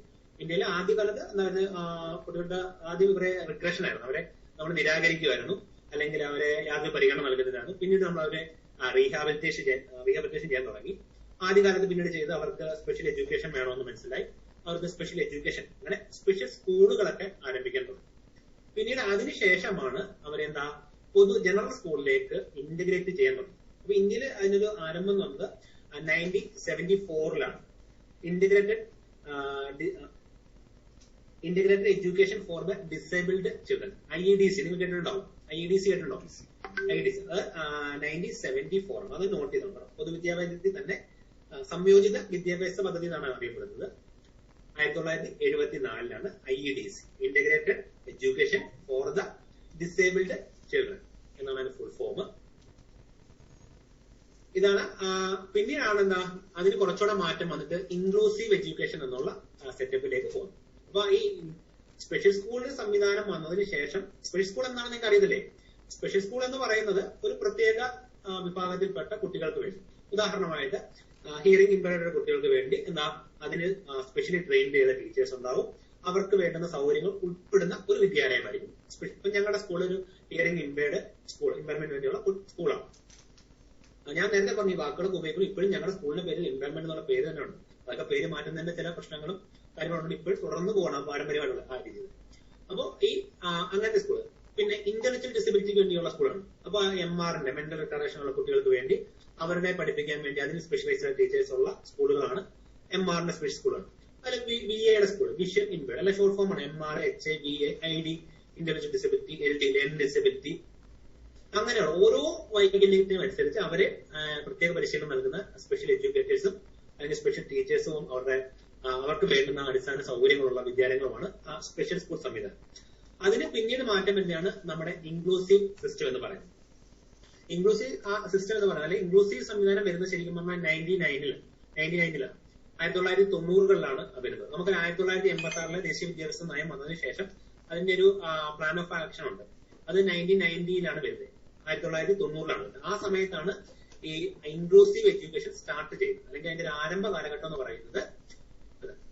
അപ്പോ സ്പെഷ്യൽ സ്കൂളിൽ നിന്ന് ജനറൽ സ്കൂളിലേക്ക് വരുന്ന ആദ്യ പദ്ധതി എന്ന് പറഞ്ഞാൽ എന്താണ്? IEDC ആണ്. IEDC ആണ് ഇതിന്റെ ഇൻക്ലൂസിന്റെ ഒരു ആദ്യ സ്റ്റെപ്പ് നമുക്ക് പറയാം. അത് 1974. അതിനുശേഷം 1990 ഇൻക്ലൂസീവ് എഡ്യൂക്കേഷൻ സംവിധാനം വരും. അപ്പം ഈ ഇൻക്ലൂസീവ് എഡ്യൂക്കേഷൻ സംവിധാനം എന്ന് പറയുമ്പോൾ അതും ഇന്റഗ്രേഷൻ. അപ്പം ഞാൻ പറയുന്ന കാര്യം, നമ്മൾ കേൾക്കുന്ന കാര്യങ്ങൾ കുറച്ചുകൂടെ നിങ്ങൾ അതിനകത്ത് കുറച്ചുകൂടെ സ്റ്റഡിയോടെ ചെയ്യണം. കേൾക്കുന്ന കാര്യങ്ങൾ മാത്രം നമ്മൾ പഠിച്ചു. കാരണം വെച്ചാൽ ഞാൻ കഴിഞ്ഞ ദിവസം വൈഫ് ഒരു ക്ലാസ്, ഓൺലൈൻ ക്ലാസ് ഏതോ യൂട്യൂബിൽ കേൾക്കുന്നുണ്ട്. അപ്പൊ അതിനകത്ത് അവർ ചോദിക്കുന്നത് വാട്ട് ഈസ് ഇന്റഗ്രേഷനും ഇൻക്ലൂഷനും തമ്മിലുള്ള ഡിഫറൻസ് ചോദിക്കുന്നത്. അപ്പൊ അതിനകത്ത് ക്ലാസ് എടുക്കുന്ന ഒരു വിദ്യാഭ്യാസ എഡ്യൂക്കേഷൻ തന്നെയാണ്, നമുക്ക് ഫേമസ് ആയിട്ടുള്ള ആളാണ്. അപ്പൊ അദ്ദേഹം പറയുന്ന ഇന്റഗ്രേഷൻ എന്ന് പറയുന്നത് 1ാം ക്ലാസ്സിൽ 2ാം ക്ലാസ്സിൽ പാഠപുസ്തകങ്ങളും ഇംഗ്ലീഷ് ചെയ്ത് പഠിപ്പിക്കുന്നതാണ് ഇന്റഗ്രേഷൻ. ഇംഗ്ലീഷ് എന്ന വേറെ സംവിധാനമാണ്, അത് ഭിന്നശേഷിക്കാരായതാണ്. ശരിക്കും പറഞ്ഞാൽ അത് മാത്രമല്ല, ഇന്റഗ്രേഷൻ എന്ന് പറഞ്ഞാൽ അത് ശരിയാണ്. പക്ഷെ ഇന്റഗ്രേഷൻ സംവിധാനം എന്ന് പറയുന്നത് സ്പെഷ്യൽ ആയിട്ടുള്ള കുട്ടികളെ ആദ്യമായി ഈ IEDC 1974 ആദ്യമായിട്ട് സ്പെഷ്യൽ സ്കൂളിന്റെ സംവിധാനത്തിന് ഒരു അപ്ഡേഷൻ വന്നിട്ട് ആദ്യമായി IEDC വരുന്നത് 1974 വരുന്ന സമയത്ത് എന്താ ചെയ്തതെന്ന് വെച്ചാൽ ഈ സ്പെഷ്യൽ ആയിട്ടുള്ള കുട്ടികളെ ജനറൽ സ്കൂളിലോട്ട് എൻറോൾ ചെയ്യാൻ തുടങ്ങി. ഞാൻ പറഞ്ഞു സ്പെഷ്യൽ സ്കൂൾ സിസ്റ്റം ആയിരുന്നു. അത് കഴിഞ്ഞ് 1974 IEDC വരുന്നു. ഈ IEDC വരുന്ന സമയത്ത് ആണ് ആദ്യമായിട്ട് ഈ സ്പെഷ്യൽ ആയിട്ടുള്ള കുട്ടികളെ ഈ ജനറൽ സ്കൂളിലോട്ട് എൻറോൾ ചെയ്യുന്നു. അപ്പൊ ഇത് വന്നപ്പോൾ പൊതുസമൂഹം ശരിക്കും ഇതിന് വലിയൊരു സ്വീകാര്യത നൽകി. കാരണം വെച്ചാൽ അതുവരെ ഇവരെ സെഗ്രിഗേഷൻ ആയിരുന്നു, അവരെ സമൂഹത്തിൽ നിന്ന് മുഖ്യധാരന്ന് മാറ്റി നിർത്തി ഉള്ള സംവിധാനമാണ്. അത് മാറിയിട്ട് എന്ത് ചെയ്തു, ജനറൽ സ്കൂളിലോട്ട് ഇവരെ ഇന്റഗ്രേറ്റ് ചെയ്യാൻ. ഈ ഇന്റഗ്രേഷൻ ചെയ്യുമ്പോൾ അതിന് ഏറ്റവും വലിയ പരാജയം എന്ന് പറയുന്നത് ഈ സ്പെഷ്യൽ കുട്ടികളെ നോർമൽ സ്കൂളിലോട്ട് കൊണ്ടുവരുന്നതല്ലാതെ ഈ നോർമൽ സ്കൂളിന് പ്രത്യേകമായിട്ട് ഈ കുട്ടികൾക്ക് വേണ്ട യാതൊരു സൗകര്യവും ഉണ്ടായിരിക്കുന്നില്ല. മനസ്സിലായോ? ഇൻക്ലൂസീവ് ഇന്റഗ്രേഷൻ തമ്മിൽ നിങ്ങൾ ഡിഫറൻസ് പ്രധാനമായിട്ടും മനസ്സിലാക്കേണ്ടത്, ഇൻക്ലൂസീവ് സിസ്റ്റം എന്ന് പറയുമ്പോൾ ഓരോ കുട്ടിയെയും ഓരോ യൂണിറ്റ് ആയിട്ട് പരിഗണിച്ച് ഓരോ കുട്ടിക്കും വേണ്ടുന്ന എല്ലാ സംവിധാനവും അവിടെ ഉണ്ടായിരിക്കും. മനസ്സിലായോ? ഇന്റഗ്രേഷൻ സംവിധാനത്തിൽ അതില്ല. അതായത് ജസ്റ്റ് ഈ ഭിന്നശേഷിക്കാരനായ നമ്മുടെ മക്കളെ നമ്മുടെ ജനറൽ സ്കൂളിലോട്ട് എൻറോൾ ചെയ്യുന്നു, ഇവരുടെ കൂടെ പഠനം നടക്കുന്നു. എന്നാൽ ഇവർക്ക് വേണ്ട അടിസ്ഥാന സൗകര്യങ്ങളോ സ്പെഷ്യൽ ടീച്ചേഴ്സോ ഒന്നുമില്ല. ഇന്റഗ്രേഷൻ സംവിധാനം എന്ന് പറയുന്നത് വളരെ എക്സ്പെൻസ് കുറഞ്ഞൊരു സംവിധാനമാണ്. കാരണം ഇതിന് വലിയ ചെലവില്ല. റാമ്പ് വേണ്ട, റെയില് വേണ്ട, ഇവർക്ക് വേണ്ടുന്ന അടിസ്ഥാന സൗകര്യങ്ങളൊന്നും വേണ്ട. നമ്മളിപ്പം ഒരു ഡെഫായിട്ടുള്ള കുട്ടി ക്ലാസ് റൂമിൽ ഇരിക്കണമെങ്കിൽ അവന് കേൾവിയില്ല. അപ്പൊ നമ്മൾ പറയുന്ന കാര്യങ്ങൾ പൂർണ്ണമായിട്ട് അവന് ലഭിക്കണമെങ്കിൽ ആ ക്ലാസ് റൂമിന്റെ സംവിധാനം സൗണ്ട് പ്രൂഫഡ് ആയിരുന്നു. അതായത് നമ്മുടെ തിയേറ്റർ അറിയാമോ? തിയേറ്ററിലെ റൂമൊക്കെ എങ്ങനെയാണ്? സൗണ്ട് പ്രൂഫ് ആണ്. പുറത്ത് നിന്നുള്ളതൊന്നും ബസ്സിന്റെ ശബ്ദമൊന്നും കേൾക്കത്തില്ല. വളരെ സൗണ്ട് ട്രീറ്റഡ് ആയിട്ടുള്ള റൂമാണ്. അവിടെയാണ് ഈ ഡെഫായിട്ടുള്ള കുട്ടികൾക്ക് അധ്യാപനം നടക്കുന്നത്. കാരണം അല്ലെങ്കിൽ അതിന്റെ അപ്പുറത്തൊരു ഫാക്ടറി ഉണ്ട്, അവിടെ ഭയങ്കര ശബ്ദമാണ്. അല്ലെങ്കിൽ അപ്പുറത്ത് ഭയങ്കര മാർക്കറ്റ്, എപ്പോഴും ബസ് പോകുന്ന സൈഡിലെ ക്ലാസ് ആണെങ്കിൽ ഡെഫായ കുട്ടിക്ക് ക്ലാസ് എടുക്കാൻ പറ്റുമോ? ക്ലാസ് എടുക്കാൻ സാധിക്കും. അപ്പൊ ഓരോ കുട്ടിക്കും ഇപ്പം അവരുടെ പഠനത്തിന് ആവശ്യം, ഇപ്പൊ ഉദാഹരണമായിട്ട് 2-3 നിലയുള്ള സ്കൂളാണ്. ഒരു ചലനവൈകല്യമുള്ള ഒരു കുട്ടി ആ ഒരു സ്കൂളിലുണ്ട്. അപ്പൊ ആ കുട്ടിക്ക് ബാത്റൂമിൽ പോകണം. ടോയ്ലറ്റ് ഏറ്റവും താഴ്ന്ന നിലയിലാണ്. പെട്ടെന്ന് താഴെ വരാൻ പറ്റുമോ? ഇന്റർവെല്ലിൽ താഴെ വരാനോ ടോയ്ലറ്റിൽ പോകാനോ സൗകര്യമില്ല. അപ്പൊ അവർക്ക് പെട്ടെന്ന് അല്ലെങ്കിൽ ഈ ഒരു ബിൽഡിങ്ങിന് അടുത്തൊരു ബിൽഡിങ്ങിലേക്ക് പോകണം. അവിടെയൊക്കെ റാമ്പില്ല, സ്റ്റെപ്പാണുള്ളത്. ഈ കുട്ടിക്ക് പെട്ടെന്ന് അത് പോകാൻ സാധിക്കത്തില്ല. അപ്പൊ ഇതാണ് ഇന്റഗ്രേഷൻ. ഇവർക്ക് വേണ്ടുന്ന സൗകര്യങ്ങൾ ഒന്നുമില്ല. ഇവര് ജസ്റ്റ് എന്താ നമ്മുടെ ഈ നോർമൽ സിസ്റ്റത്തിലേക്ക് ഇന്റഗ്രേറ്റ് ചെയ്തു എന്ന് മാത്രം. അവർക്ക് വേണ്ടുന്ന അഡീഷണൽ ഫെസിലിറ്റീസ് ഒന്നും തന്നെ ലഭിക്കുന്നില്ല. ഇൻക്ലൂസീവ് സിസ്റ്റത്തിൽ അതല്ല. എന്താ, ഇവരെ ഓരോരുത്തർക്കും വേണ്ടുന്ന ഓരോ സഹായങ്ങളും അവിടെ ഉണ്ടാവും. എന്ത് ചെയ്യും? അതിന്റെ ഭാഗമായിട്ട് ഇപ്പൊ നമ്മുടെ പുതിയ സ്കൂളുകളിലെ ബിൽഡിംഗ് ഒക്കെ വരുമ്പോൾ അറിയാം, അതിനകത്ത് എല്ലാം റാമ്പുകൾ ഉണ്ടാവാറുണ്ട്. ഇപ്പോഴും ശരിക്കും പറഞ്ഞാൽ ഞാൻ പറഞ്ഞ 1990-കളിലാണ് ഇൻക്ലൂസീവിന്റെ ഒക്കെ ഒരു സ്റ്റാർട്ടിങ് വരുന്നത്. ഇപ്പൊ ഏകദേശം 30 വർഷം കഴിഞ്ഞിട്ടും നമ്മുടെ നാട്ടിലെ ഇൻക്ലൂസീവ് എഡ്യൂക്കേഷൻ എത്രത്തോളം വികസിച്ചിട്ടുണ്ടെന്ന് വെച്ചാൽ ഒന്നുമില്ല. ശരിക്കും പറഞ്ഞാൽ ഒന്നുമില്ലെന്ന് തന്നെ പറയാം. ശരിക്കും അത് വികസിച്ചുകൊണ്ട് വരുന്നേ ഉള്ളൂ. അപ്പൊ ഞാൻ എന്റെ മെറിറ്റ്സും ഡിമെറിറ്റ്സും ഒക്കെ പറയുന്ന കൂട്ടത്തില് അത് പറയാം. അപ്പൊ നിങ്ങൾക്ക് ജസ്റ്റ് ഒന്ന് മനസ്സിലായി കാണും. ആദ്യം ഇവരെ സെഗ്രിഗേഷൻ ആയിരുന്നു, അവരെ സമൂഹത്തിന് മാറ്റി നിർത്തിയേക്കുമായിരുന്നു. പിന്നീട് അവർക്ക് സ്പെഷ്യൽ സ്കൂളുകൾ വന്നു.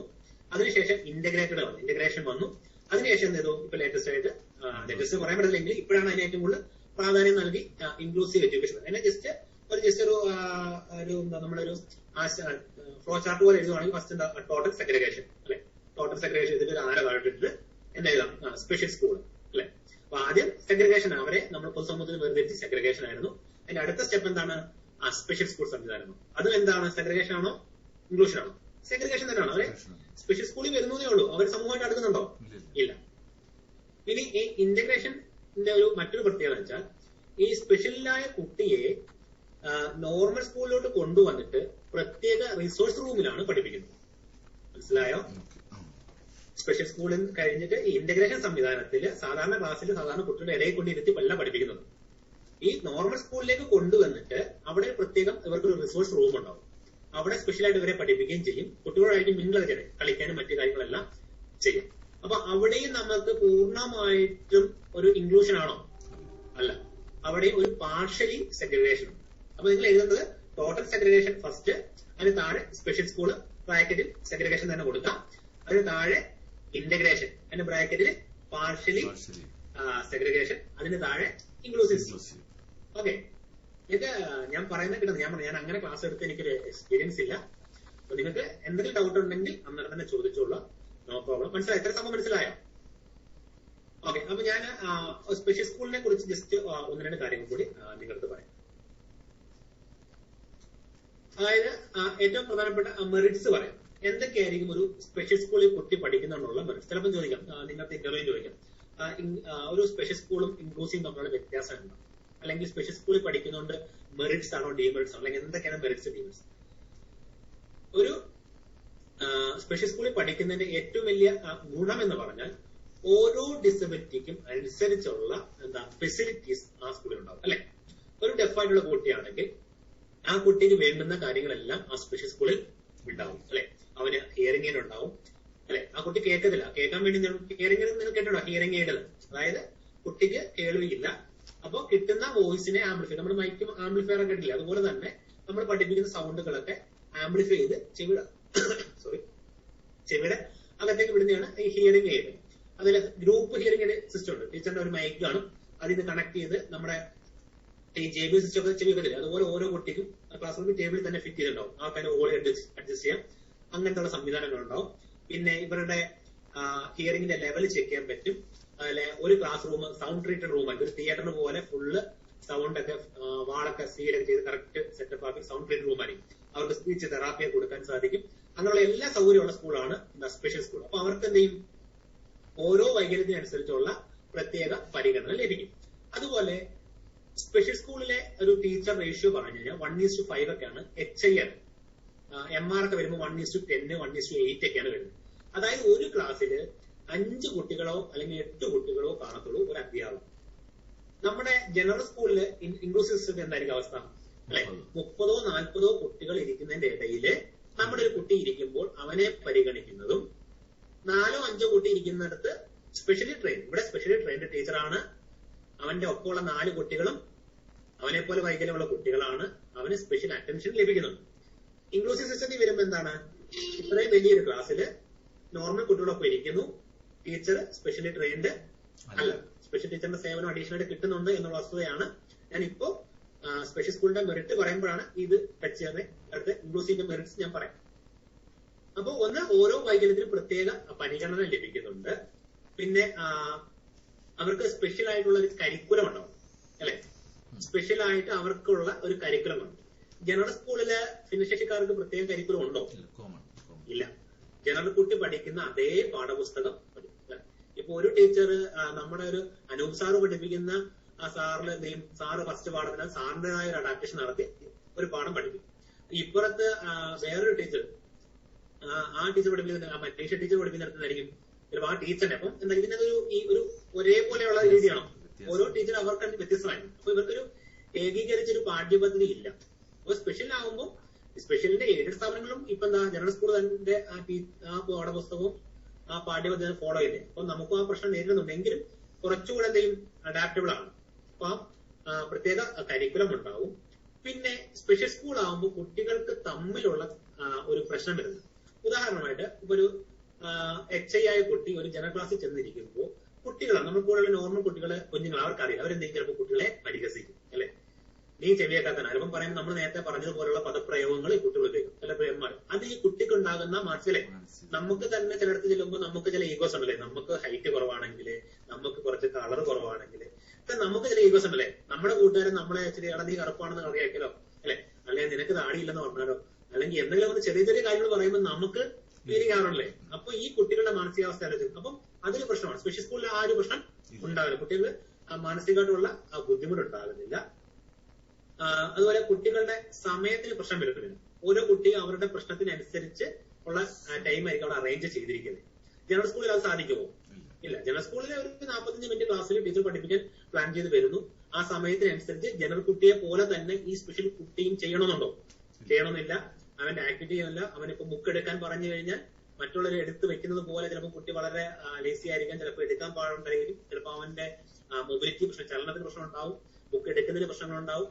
അപ്പൊ അതൊക്കെ ഒരു പ്രശ്നമാണ്. അപ്പൊ ഇത് ഇവിടെ എന്താ അവനെ സെറ്റ് ചെയ്തിരുന്ന സ്കൂളാണ്. അപ്പൊ അവന് കുട്ടികളുടെ എണ്ണം കുറവാണ്. അപ്പൊ അവന് അതൊരു പരിമിതിയായിട്ട് വരുന്നത്. അതുപോലെ സ്പെഷ്യലി ട്രെയിൻഡ് ടീച്ചറിന്റെ സേവനം ലഭിക്കും. ഓക്കെ. അപ്പൊ ഒന്ന്, അവരുടെ വൈകല്യത്തിന് പ്രത്യേക പരിഗണന ലഭിക്കുന്നുണ്ട്. സ്പെഷ്യൽ കരിക്കുലം അവർക്ക് ഒരു പരിധിവരെ ലഭിക്കുന്നുണ്ട്. കുട്ടികൾക്ക് പരിഹാസമോ അങ്ങനെയുള്ള പ്രശ്നമൊന്നും അവർക്ക് പിയർ ഗ്രൂപ്പുമായിട്ട് മിങ്കിൾ ചെയ്യുന്ന ഹാപ്പി ആയിട്ട് അവർക്ക് മിങ്കിൾ ചെയ്യാൻ സാധിക്കും. അതിൽ കുട്ടികൾക്ക് അവരുടെ ടൈം മാനേജ്മെന്റിന് വലിയൊരു പ്രശ്നം വരുന്നില്ല. പിന്നെ സ്പെഷ്യൽ ടീച്ചേഴ്സിന്റെ ആയിട്ടുള്ള ഒരു സേവനവും അവർക്ക് ലഭിക്കുന്നുണ്ട്. പിന്നെ അടിസ്ഥാന സൗകര്യം അവരുടെ ഇൻഫ്രാസ്ട്രക്ചറും അതനുസരിച്ചുള്ള ഗുണം അവർക്ക് ലഭിക്കും. ഇനി ഡീമെറിറ്റ്സ് പറയുവാണെങ്കിൽ അല്ലെ, എന്താണ് ഏറ്റവും വലിയ ഒരു ഡീമെറിറ്റ്സ് എന്ന് പറഞ്ഞാൽ സെഗ്രിഗേഷൻ അല്ലെ. പൊതുസമൂഹത്തിൽ നിന്ന് ഇവരെ പൂർണ്ണമായിട്ടും മാറ്റി നിർത്തുക അല്ലെ. നമുക്കറിയാം ചില പേരന്റ്സ് ഒക്കെ ഇപ്പോഴും നമ്മുടെ സ്പെഷ്യൽ സ്കൂളിൽ നിന്ന് ഒരു കുട്ടിയെ 2-3 വർഷങ്ങൾക്ക് മുമ്പ് വിളിച്ചുകൊണ്ട് പോയി. അപ്പൊ അവർ ആദ്യം ഓരോ കാരണങ്ങൾ പറഞ്ഞു. പിന്നെ അവസാനം സംസാരിച്ചപ്പോഴാണ് അതിന്റെ ഫാദർ പറഞ്ഞു, സാർ അവൻ ഇങ്ങനത്തെ വയ്യാത്ത സ്കൂളിലാണ് പഠിക്കുന്നത് പറയാൻ ഞങ്ങൾക്കൊരു മടി. അപ്പം അല്ലെങ്കിൽ ഈ സ്കൂളിന്റെ സ്കൂൾ വണ്ടി വരുമ്പോൾ അതിനകത്ത് ഈ പേര് കാണുമ്പോൾ, അല്ലെങ്കിൽ ആരെങ്കിലും ബന്ധുക്കളൊക്കെ വരുമ്പോൾ മോനെ കാണാൻ സ്കൂളിലോട്ട് വരുമ്പോൾ സ്കൂളിൽ ഇങ്ങനെ ബദിര വിദ്യാലയം എന്ന് കാണുമ്പോൾ സാർ ഒരു വിഷമം സാർ. അപ്പൊ അവർക്ക് കുട്ടിയുടെ വിദ്യാഭ്യാസത്തെക്കാൾ ഉപരി അങ്ങനെയുള്ള ലക്ഷണമാണ്. അപ്പൊ അവരെ സെഗ്രഗേറ്റ് ചെയ്യുകയാണ്. അപ്പൊ അതൊരു പ്രശ്നമാണ്. പൊതുസമൂഹത്തിൽ നിന്ന് അവരെ മാറ്റി നിർത്തുന്നു എന്നൊരു വലിയ പ്രശ്നമാണ്, സെഗ്രഗേഷൻ പ്രശ്നമാണ്. പിന്നെ നോർമൽ കുട്ടികളുമായിട്ട് അവർക്ക് സഹകരിക്കാൻ സാധിക്കില്ല. നമ്മൾ നേരത്തെ ഒരു പരിഹാസത്തിന്റെ പ്രശ്നം പറഞ്ഞിരുന്നെങ്കിൽ പോലും തുടർച്ചയായിട്ട് ഇൻക്ലൂസീവ് സിസ്റ്റത്തിൽ തുടരുമ്പോൾ നമ്മുടെ ഇടപെടലും ബോധവൽക്കരണം ഒക്കെ ചെയ്ത് കഴിയുമ്പോൾ കുട്ടി സ്വാഭാവികമായും ഇവര് ഫ്രണ്ട്സ് ആവുകയും ഈ നോർമൽ കുട്ടി തന്നെ എന്ത് ചെയ്യും, ഈ നമ്മുടെ വയ്യാത്ത മക്കളെ കെയർ ചെയ്യുകയും സപ്പോർട്ട് ചെയ്യുകയും ഇവൻ ഇങ്ങനത്തുള്ള കുട്ടികളുമായിട്ട് സൗഹൃദമുണ്ടായി ലൈഫ് ലോങ് എന്തെങ്കിലും ജനറൽ കുട്ടികളുമായിട്ട് സൗഹൃദം. സ്പെഷ്യൽ സ്കൂളാണെങ്കിൽ ഇവൻ ലൈഫ് ലോങ് എങ്ങനത്തെ കുട്ടികൾ മാത്രമേ ഫ്രണ്ട്സ്, ഇങ്ങനെയുള്ള കുട്ടികൾ മാത്രമേ. പക്ഷെ സ്പെഷ്യൽ ജനറൽ സ്കൂൾ ഇൻക്ലൂസീവ് സിസ്റ്റത്തിലൂടെ അവർ പോകുമ്പോൾ എന്ത് ചെയ്യും, അവന് കുറച്ചുകൂടെ സൗഹൃദങ്ങൾ കിട്ടും, കൂടുതൽ സംസാരിക്കും. ഇപ്പൊ ഡെഫ് ആയിട്ടുള്ള കുട്ടിയുടെ കാര്യം എടുത്തു പറയുകയാണെങ്കിൽ കുട്ടി ലാംഗ്വേജ് ഡെവലപ്മെന്റ് ഉണ്ടാവും. സ്പെഷ്യൽ സ്കൂളിൽ പഠിക്കുന്ന HI കുട്ടിക്ക് അക്കാദമികമായിട്ട് ഇംപ്രൂവ് ചെയ്യും. സ്പെഷ്യൽ സ്കൂളിൽ പഠിക്കുന്ന ഒരു HI കുട്ടിക്ക് അക്കാഡമിക്കലായിട്ട് ഇംപ്രൂവ് ചെയ്യും. കാരണം വെച്ചാൽ 5 കുട്ടികളെ ഉള്ളൂ, സ്പെഷ്യൽ ടീച്ചറാണ്, അവനനുസരിച്ചുള്ള കരിക്കുലം കൊടുത്ത് അവനെ പഠിപ്പിക്കുന്നുണ്ട്, അവൻ അക്കാദമികമായി മെച്ചപ്പെടും. പക്ഷെ അവന്റെ സ്പീച്ച് ലെവൽ, അവന്റെ സംസാരം വളരെ പൂറായിരിക്കും. കാരണം അവൻ സംസാരിക്കുന്ന ആകെ ടീച്ചറാണ്. പിന്നെ അവന്റെ കൂട്ടുകാരെല്ലാം ഡെഫാണ്. അപ്പൊ അവൻ സൈൻ ലാംഗ്വേജ് ഉപയോഗിക്കും, അല്ലെ? അവൻ സൈൻ ലാംഗ്വേജ് ആണ്. അപ്പൊ അവന്റെ ഭാഷയ്ക്ക് എന്ത് ചെയ്യും, ഭാഷ വികസിക്കുമോ? ഇല്ല. അതേസമയം അവൻ ജനറൽ സ്കൂളിൽ പോയി കഴിഞ്ഞാൽ അവന് അക്കാദമികമായിട്ട് അവൻ എന്ത് ചെയ്യും, കുറച്ച് പുറകോട്ട് പോകും. കാരണം 40 കുട്ടികളുടെ ക്ലാസ്സിൽ അവരിത് പഠിക്കുകയാണ്, അവന് പൂർണ്ണമായിട്ട് പിന്തുണ കിട്ടണമെന്നില്ല, ടീച്ചറിന്റെ മനോഭാവം ഒരു പ്രശ്നമാണ്, ഈ സ്പെഷ്യൽ ടീച്ചറിന്റെ സേവനം കൃത്യമായിട്ട് കിട്ടുമോന്ന് അറിയത്തില്ല. അപ്പൊ അതുകൊണ്ട് പഠനത്തിൽ കുറച്ച് പിന്നാവും. പക്ഷെ അവൻ ആൾക്കാരോട് സഹകരിച്ച് അവന്റെ സ്പീച്ച്, സംസാരം എന്ത് ചെയ്യും, ഇംപ്രൂവ് ആവും. ഈ സ്പെഷ്യൽ സ്കൂളിൽ പഠിക്കുന്ന കുട്ടിക്ക് ജനറലായിട്ട് ആൾക്കാരോട് സഹകരിക്കാനും സമ്മതിക്കാനും പേടിയും ഭയവുമാണ്, സമ്മതിക്കത്തില്ല. പക്ഷേ ജനറൽ സ്കൂളിൽ പഠിച്ചവർക്ക് ധൈര്യമായിട്ട് അവൻ എവിടെ പോയാലും ടൗണിൽ പോയി ആൾക്കാരോട് സംസാരിക്കാൻ ശ്രമിക്കും, ആൾക്കാരെ മിങ്കിൾ ചെയ്യുന്ന പ്രശ്നമില്ല. അപ്പൊ അങ്ങനെയുള്ള ഗുണങ്ങൾ അവന് കിട്ടും. അപ്പൊ ഡീമെറിറ്റ്സ് എന്ന് പറഞ്ഞാൽ പബ്ലിക്കുമായിട്ട് ഇടപഴകുന്നതിന് കുട്ടിക്ക് വലിയ സോഷ്യലൈസേഷൻ ഒരു ഡീമെറിറ്റ്സ് ആണ്. സ്പെഷ്യൽ സ്കൂളിന് സോഷ്യലൈസേഷൻ സാധ്യമാകുന്നില്ല. സെഗ്രിഗേഷൻ എന്നുള്ള പ്രശ്നം, നോർമൽ കുട്ടികളുമായിട്ടുള്ള ഒരു സൗഹൃദം നഷ്ടപ്പെടുന്നു. പിന്നെ രക്ഷകർത്താക്കൾക്കുള്ള ഒരു അപകർഷതാബോധം, രക്ഷകർത്താക്കൾക്ക് ഈ സ്കൂളിൽ വിടുന്നു എന്നുള്ളൊരു അപകർഷതാബോധമുണ്ട്. പിന്നെ നോർമൽ കുട്ടികൾക്ക് ഇവരോടുള്ള, ഞാൻ നേരത്തെ പറഞ്ഞത്, കൂടുതൽ അവഗണന വർദ്ധിച്ചു വരും. കുട്ടി സ്പെഷ്യൽ സ്കൂളിൽ തന്നെ പഠിക്കുന്നത് മറ്റ് ജനറൽ സ്കൂളിലെ കുട്ടികൾ ജനറൽ സ്കൂളിൽ പഠിച്ചു കഴിഞ്ഞാൽ അവരുടെ മനസ്സിൽ എപ്പോഴും എന്താ, ഇവര് വയ്യാത്ത കുട്ടി, ആ അവരുടെ മനസ്സിലുള്ള ചിന്ത എപ്പോഴും കൂടി വരും. പക്ഷെ ഒരുമിച്ചാണെങ്കിൽ മിങ്കിൾ ചെയ്ത് ആ ഡിസ്റ്റൻസും ആ ഒരു ഗ്യാപ്പ് ഫില്ല് ചെയ്ത് പോകും. അപ്പൊ അതാണ് പ്രധാനപ്പെട്ട ആ ഒരു മെറിറ്റ്സും ഡീമെറിറ്റ്സും. നിങ്ങൾക്ക് കിട്ടുന്നുണ്ടോ, സംഭവം പറയുന്ന കാര്യങ്ങൾ കിട്ടുന്നുണ്ടല്ലോ?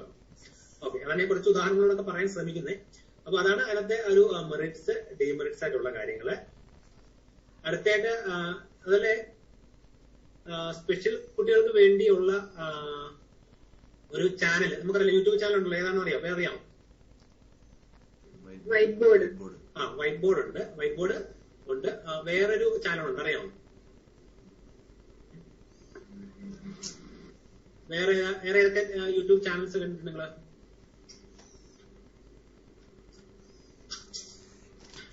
വൈറ്റ് ബോർഡ് പോലും കണ്ടിട്ടില്ല, അതാണ് സത്യാവസ്ഥ. ഈ വൈറ്റ് ബോർഡിന്റെ ക്ലാസ്സും കണ്ടിട്ടുണ്ടോ നിങ്ങള്? ഇല്ലില്ല. അതിന്റെ വർക്ക് ഷീറ്റുകൾ കണ്ടിട്ടുണ്ട്.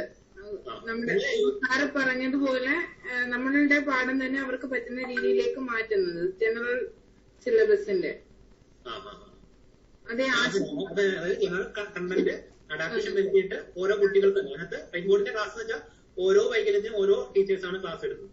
ഇപ്പൊ HI കുട്ടികൾക്ക് വേണ്ട രീതിയിലുള്ള ക്ലാസ് അവർ അഡാപ്റ്റ് ചെയ്തിട്ട് അവർ ക്ലാസ് എടുക്കുന്നുണ്ട്. MRന്റെ അനുസരിച്ചുള്ളത് ലേണിംഗ് ഡിസബിലിറ്റി ഉള്ള കുട്ടികൾക്ക് അങ്ങനെയുള്ള വ്യത്യസ്തമായ ക്ലാസ് നിങ്ങൾ കണ്ടുപോകാം. അതുപോലെ മറ്റൊന്ന് ഓൺലൈൻ ക്ലാസ് അല്ല, അധ്യാപകർക്കുള്ള ഒരു പരിപോഷണ പരിപാടിയുണ്ട്. അതോടെ കൊടുക്കണം മുദ്രികാ പാഠം ഒന്ന് എഴുതി വെച്ചു. അതായത് സ്പെഷ്യൽ സ്കൂളിലെ അധ്യാപകർക്ക് സൈൻ ലാംഗ്വേജ് പഠിപ്പിക്കുന്ന SCRTയുടെ ഒരു പദ്ധതിയാണ് മുദ്രിക പാഠം. ഒന്ന് ഓർത്ത് വെച്ചോളേ. ചാനലില് ഈ വൈറ്റ് ബോർഡ് മാത്രമല്ലേ ഉള്ളൂ?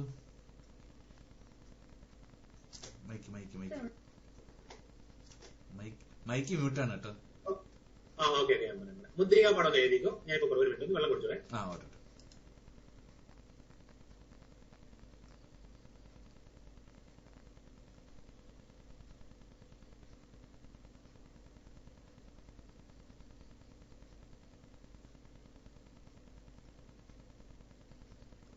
NCERT-യുടെ പദ്ധതി എന്നാണോ സാർ പറഞ്ഞത്? അത് SCERT എന്നാണോ പറഞ്ഞത്? SCERT-യുടെ പദ്ധതി. SCERT. അതായത് നമ്മുടെ SCERT പ്രത്യേക പരിഗണന അർഹിക്കുന്ന സ്കൂളുകൾ, അതായത് സ്പെഷ്യൽ സ്കൂളിലെ അധ്യാപകർക്ക് ആംഗ്യ ഭാഷ, അതായത് നേരത്തെ നമ്മള് കുട്ടികൾക്ക് പലയിടത്തും പല രീതിയിലുള്ള ടീച്ചിങ് ആണ് ചെയ്തുകൊണ്ടിരുന്നത്. അതായത് ചിലര് സ്പീച്ചിന് പ്രാധാന്യം കൊടുക്കും. ഞങ്ങളുടെ സ്കൂളിൽ എന്ന് പറഞ്ഞാൽ സൈൻ ലാംഗ്വേജസ് യൂസ് ചെയ്യാറില്ല, ലിപ്പ് റീഡിംഗ് ആണ് നമ്മൾ പഠിപ്പിക്കുമ്പോൾ. അതിന് സമയം ഉണ്ടെങ്കിൽ നമുക്ക് ഇല്ലെങ്കിൽ അടുത്ത ക്ലാസ്സിലൂടെ നമുക്ക് ഞാൻ ഇരിക്കാം, പ്രശ്നമില്ല.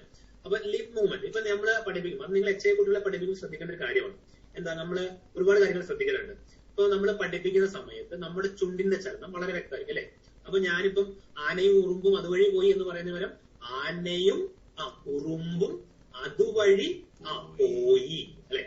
കുറച്ച് ലിപ്പ് കുറച്ചുകൂടെ സ്പെസ് ചെയ്താണ് പഠിപ്പിക്കുന്നത് വളരെ. അപ്പം അവന് കിട്ടുന്ന ഒരു കാര്യം എന്താ, ലിപ്പാണ്. കേൾവിയുടെ പരിമിതിയുണ്ട്. മൈൽഡ് മോഡറേറ്റ് കാറ്റഗറി, അതായത് നമ്മൾ ഈ ഓരോരുത്തരുടെയും വൈകല്യത്തിന്റെ തോതനുസരിച്ച് മൈൽഡ്, മോഡറേറ്റ്, സിവിയർ, പ്രൊഫൗണ്ട് എന്ന് പറയുമ്പോൾ ഒട്ടും കേൾവില്ലാത്ത കുട്ടികളാണ്.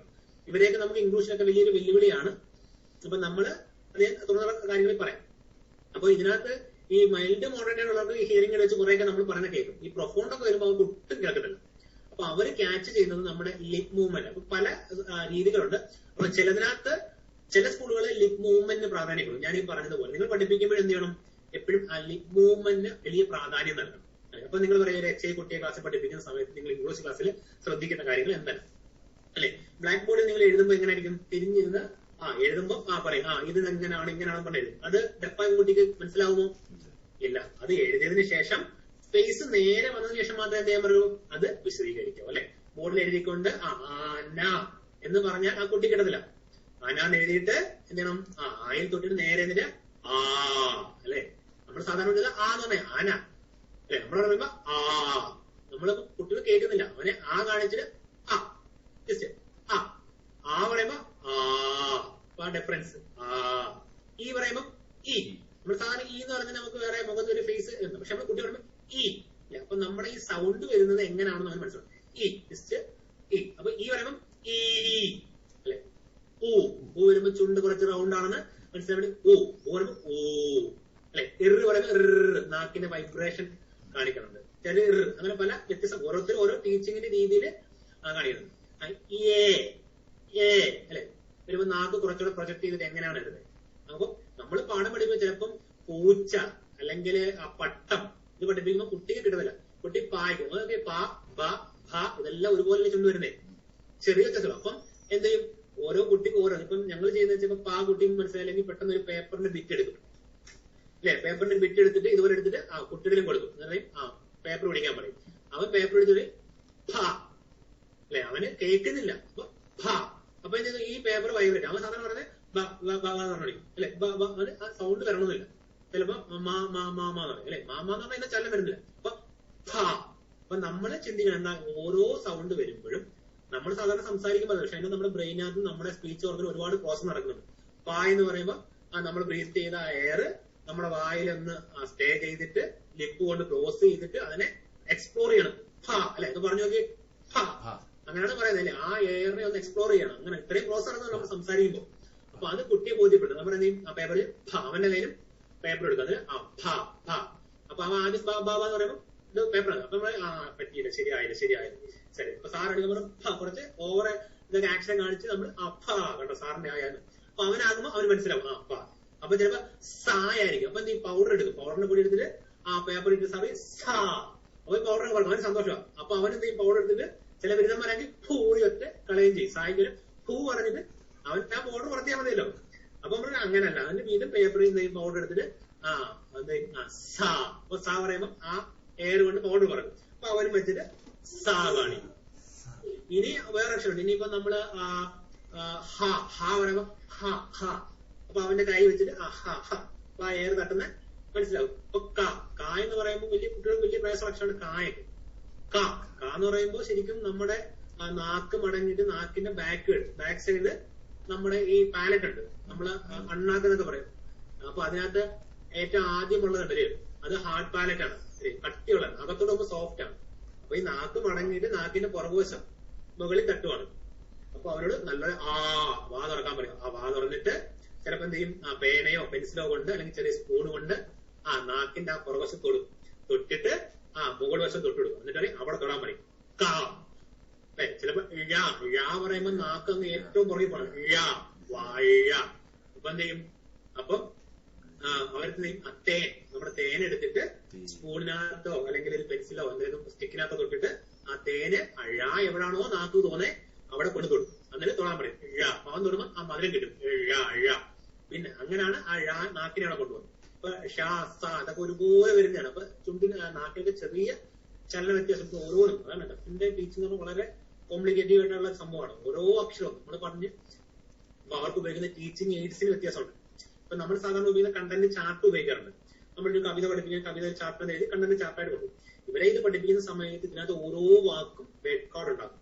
ഇപ്പം ആനയുടെ എഴുതിയ വേർഡ് കാർഡ് കാണും, ആനയുടെ ചിത്രവും കാണും അല്ലെ. ആന എന്നാണ് അവരെ സംബന്ധിച്ച് നമ്മുടെ മദർ ടങ് മലയാളമാണ് നമുക്ക് മനസ്സിലാവും. അവരെ സംബന്ധിച്ച് അവരുടെ മദർ ടങ് മലയാളം അവർക്ക് എന്താണ് ഫോറിൻ ലാംഗ്വേജ് പോലെ തന്നെ. അപ്പൊ അവർക്കൊന്നും അറിയില്ല. അമ്മാനെ എഴുതാൻ എഴുതി അവരെ നോക്കുമ്പോൾ പടം വരയ്ക്കുന്നത് പോലെ ഉള്ളൂ. നമുക്ക് കേൾക്കാൻ സൗണ്ട് ഉണ്ടായാലും നമുക്കറിയാം. ആ സൗണ്ടിനെ ചിത്രീകരിക്കാൻ വേണ്ടി നമ്മൾ ലിപി ഉപയോഗിക്കുന്നു. പക്ഷെ ഈ കുട്ടികൾക്ക് ഇത് അറിയില്ല.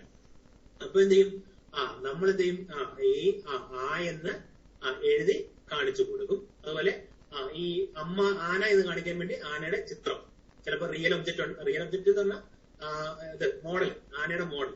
ഞങ്ങളുടെ സ്കൂളിൽ പഠിക്കുന്ന സമയത്തൊക്കെ ഞങ്ങള് ടീച്ചേഴ്സ് ക്രിറ്റിസൈസ് ചെയ്യുന്ന അവര് ഡെമോൺസ്ട്രേഷൻ ക്ലാസ്സിൽ നമ്മൾ നിങ്ങൾക്ക് റിയൽ ഒബ്ജക്റ്റ് കൊണ്ടുവരാൻ കഴിയുമെങ്കിൽ റിയൽ ഒബ്ജക്റ്റ് കൊണ്ടുവരണം. നിങ്ങൾ തവളയെ പഠിപ്പിക്കുന്നുണ്ടെങ്കിൽ ക്ലാസ്സിൽ തവളയെ കൊണ്ടുവരണം. ഞങ്ങളെ തവളെ കൊണ്ടുവരിപ്പിച്ചിട്ടുണ്ട്. മീനിനെ കൊണ്ടുവരിപ്പിക്കാൻ പറ്റുമെങ്കിൽ മീനെ കൊണ്ടുവരണം. താറാവിനെ വൈഫൊക്കെ താറാവിനെ പഠിപ്പിക്കാൻ വേണ്ടി താറാവിനെ സ്കൂളിൽ കൊണ്ടുവരുന്നുണ്ട്. കാരണം അത് ഈ കുട്ടിയെ കുറിച്ച് അവൻ എന്താണ് നമ്മളറിയാം. നമ്മുടെ സെൻസ് ഓർഗൻ വെച്ചാണ് നമ്മുടെ ചുറ്റുമുള്ള കാര്യങ്ങളെല്ലാം പഠിക്കുന്നത് അല്ലെ. കണ്ടും കേട്ടും തൊട്ടും മണത്തും ഒക്കെയാണ്. അപ്പൊ കുട്ടിയെ സംബന്ധിച്ച് എന്താ, അവന് കേൾവിയില്ല. അപ്പൊ അവന് മറ്റ് സെൻസാണ് കൂടുതൽ ഉപയോഗിക്കുന്നത്. അപ്പൊ അവന് കാഴ്ചക്ക് കൂടുതൽ പ്രാധാന്യം. അപ്പൊ അങ്ങനെ ഞങ്ങളടുത്ത് പറഞ്ഞു ഞാൻ പറയും, മുട്ട പഠിപ്പിക്കണമെങ്കിൽ മുട്ട കൊണ്ടുപോകണം.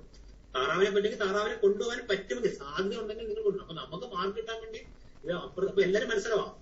പറ്റുമെങ്കിൽ അപ്പൊ എല്ലാവരെയും കൊണ്ടുവരാൻ നോക്കും. പൂച്ചയുണ്ടെങ്കിൽ എങ്കിലും പൂച്ചയൊക്കെ ഒരു ഇതിനെ കൊണ്ടുവരാൻ പറ്റും. അങ്ങനെ ഉണ്ട്. അപ്പൊ നമുക്ക് കുറയ്ക്കാൻ പറ്റുമോ? എല്ലാവരും കൊണ്ടുപോകും. ശരിക്കും ഒരു ക്ലാസ്സിലേക്ക് പോകുന്ന വെച്ചാൽ നമ്മുടെ ഒരു ട്രെയിനിങ് ക്ലാസ് എടുക്കാൻ പോകുമ്പോഴത്തേക്ക് ബാക്കിയുള്ള 15-20 ട്രെയിനിങ് കൂടെ പോകും സാധനങ്ങളുണ്ട്. ഒരു ക്ലാസ്സിൽ അത്രയും സാധനങ്ങൾ കൊണ്ടാ പോലെ. ആനയെ പഠിപ്പിക്കാൻ വേണ്ടി കണ്ടന്റ് എഴുതിയ കണ്ടന്റ് ചാർട്ട് ഉണ്ടാവും. ആനയുടെ ചിത്രം കാണും, ആന എന്നുള്ള വാക്ക് കാണും. പിന്നെ ആന എഴുതിയിട്ട് ആനയെ സിലബിൾ തിരിക്കും. ആയ്ക്ക് അടിയിൽ ഇങ്ങനെ വരയിട്ട് ആന. അപ്പൊ 2 അക്ഷരമുണ്ട്. ചിലപ്പോ തട്ടി വരും. ആന. അല്ലെങ്കിൽ കുട്ടി ആന അവന് ഒരക്ഷരമായിട്ട് അവൻ കേൾക്കുന്നില്ല. അപ്പൊ ചിലപ്പോ 2-3 ചിലപ്പോ തവള, അവന് തള. ചിലപ്പോ അവന് വാ ഒമിറ്റ് ചെയ്യും. അപ്പൊ അവന് സിലബിൾ ഇരിക്കും. താഴെ ഒരു വെച്ചിട്ട് 1 ടാ, 2 വാ, 3 ള, തവള. എന്നിട്ട് പറയും താ വാ ള. അപ്പൊ തള ഓൻ പറഞ്ഞെന്താ താ ള. വാ എവിടെ അല്ലെ? വാ വന്നില്ല. അപ്പം പറയണം താ വാ ള അല്ലെ. താ പറയുന്നത് എങ്ങനെയാ? നാക്ക് കടിച്ചല്ലേ. താക്ക് വേറെ ആരെങ്കിൽ പേര് നമ്മൾ നാക്ക് കടിച്ചോട്ട് കളിക്കും. അവന് നാക്ക് കടിക്കും. താ വാ പറയുമ്പോ എന്താ? ചുണ്ടേൽ കടിച്ചിട്ട് വാ. നമ്മള് സാധാരണ അത്ര ചില ടച്ച് ചെയ്യുന്നുള്ളൂ. നമ്മൾ കുറച്ച് വാ വാ ള. നമ്മൾ ചിലപ്പോ നാക്ക് കുറച്ചുകൂടെ എക്സ്പ്രസ് ള കളി. തവള. അപ്പൊ പറയാം താ വാ ള. ഇത് അപ്പൊ ഇവര് പറയുന്നത് ഒരുപാട് പ്രശ്നങ്ങളുണ്ടാവും. അതെല്ലാം നമ്മൾ എന്ത് ചെയ്യും? ടീച്ചിങ് നോട്ടിനകത്ത് നോട്ട് ചെയ്തു. നമ്മള് റിഫ്രഷൻ പേജിനകത്ത് എഴുതത്തില്ലേ, അതുപോലെ തന്നെ ഈ ടീച്ചിങ്ങിന്റെ റെസ്പോൺസിനകത്തെല്ലാം നോട്ട് ചെയ്തു. അത് ക്ലാസ് കഴിഞ്ഞിട്ട് പ്രത്യേകം സ്പീച്ച് തെറാപ്പി എടുക്കും. ഇന്ന് കുട്ടി പഠിച്ച സമയത്ത് കുട്ടിക്ക് കാ പറയുന്നില്ല, മാ പറയുന്നില്ല, ബാ പറയുന്നില്ല. അവർക്ക് സ്പീച്ച് തെറാപ്പി എടുക്കുന്ന വലിയൊരു മിററാണ്. മിറർ ഇപ്പൊ ഇതൊക്കെ തവളാണ്. ഇതിങ്ങനെയാണ് സിലബിൾ. ഇപ്പൊ നിങ്ങൾ കറക്റ്റായിട്ട് തന്നെയാണ്. ഇതുപോലെ തവള താ വാ ള.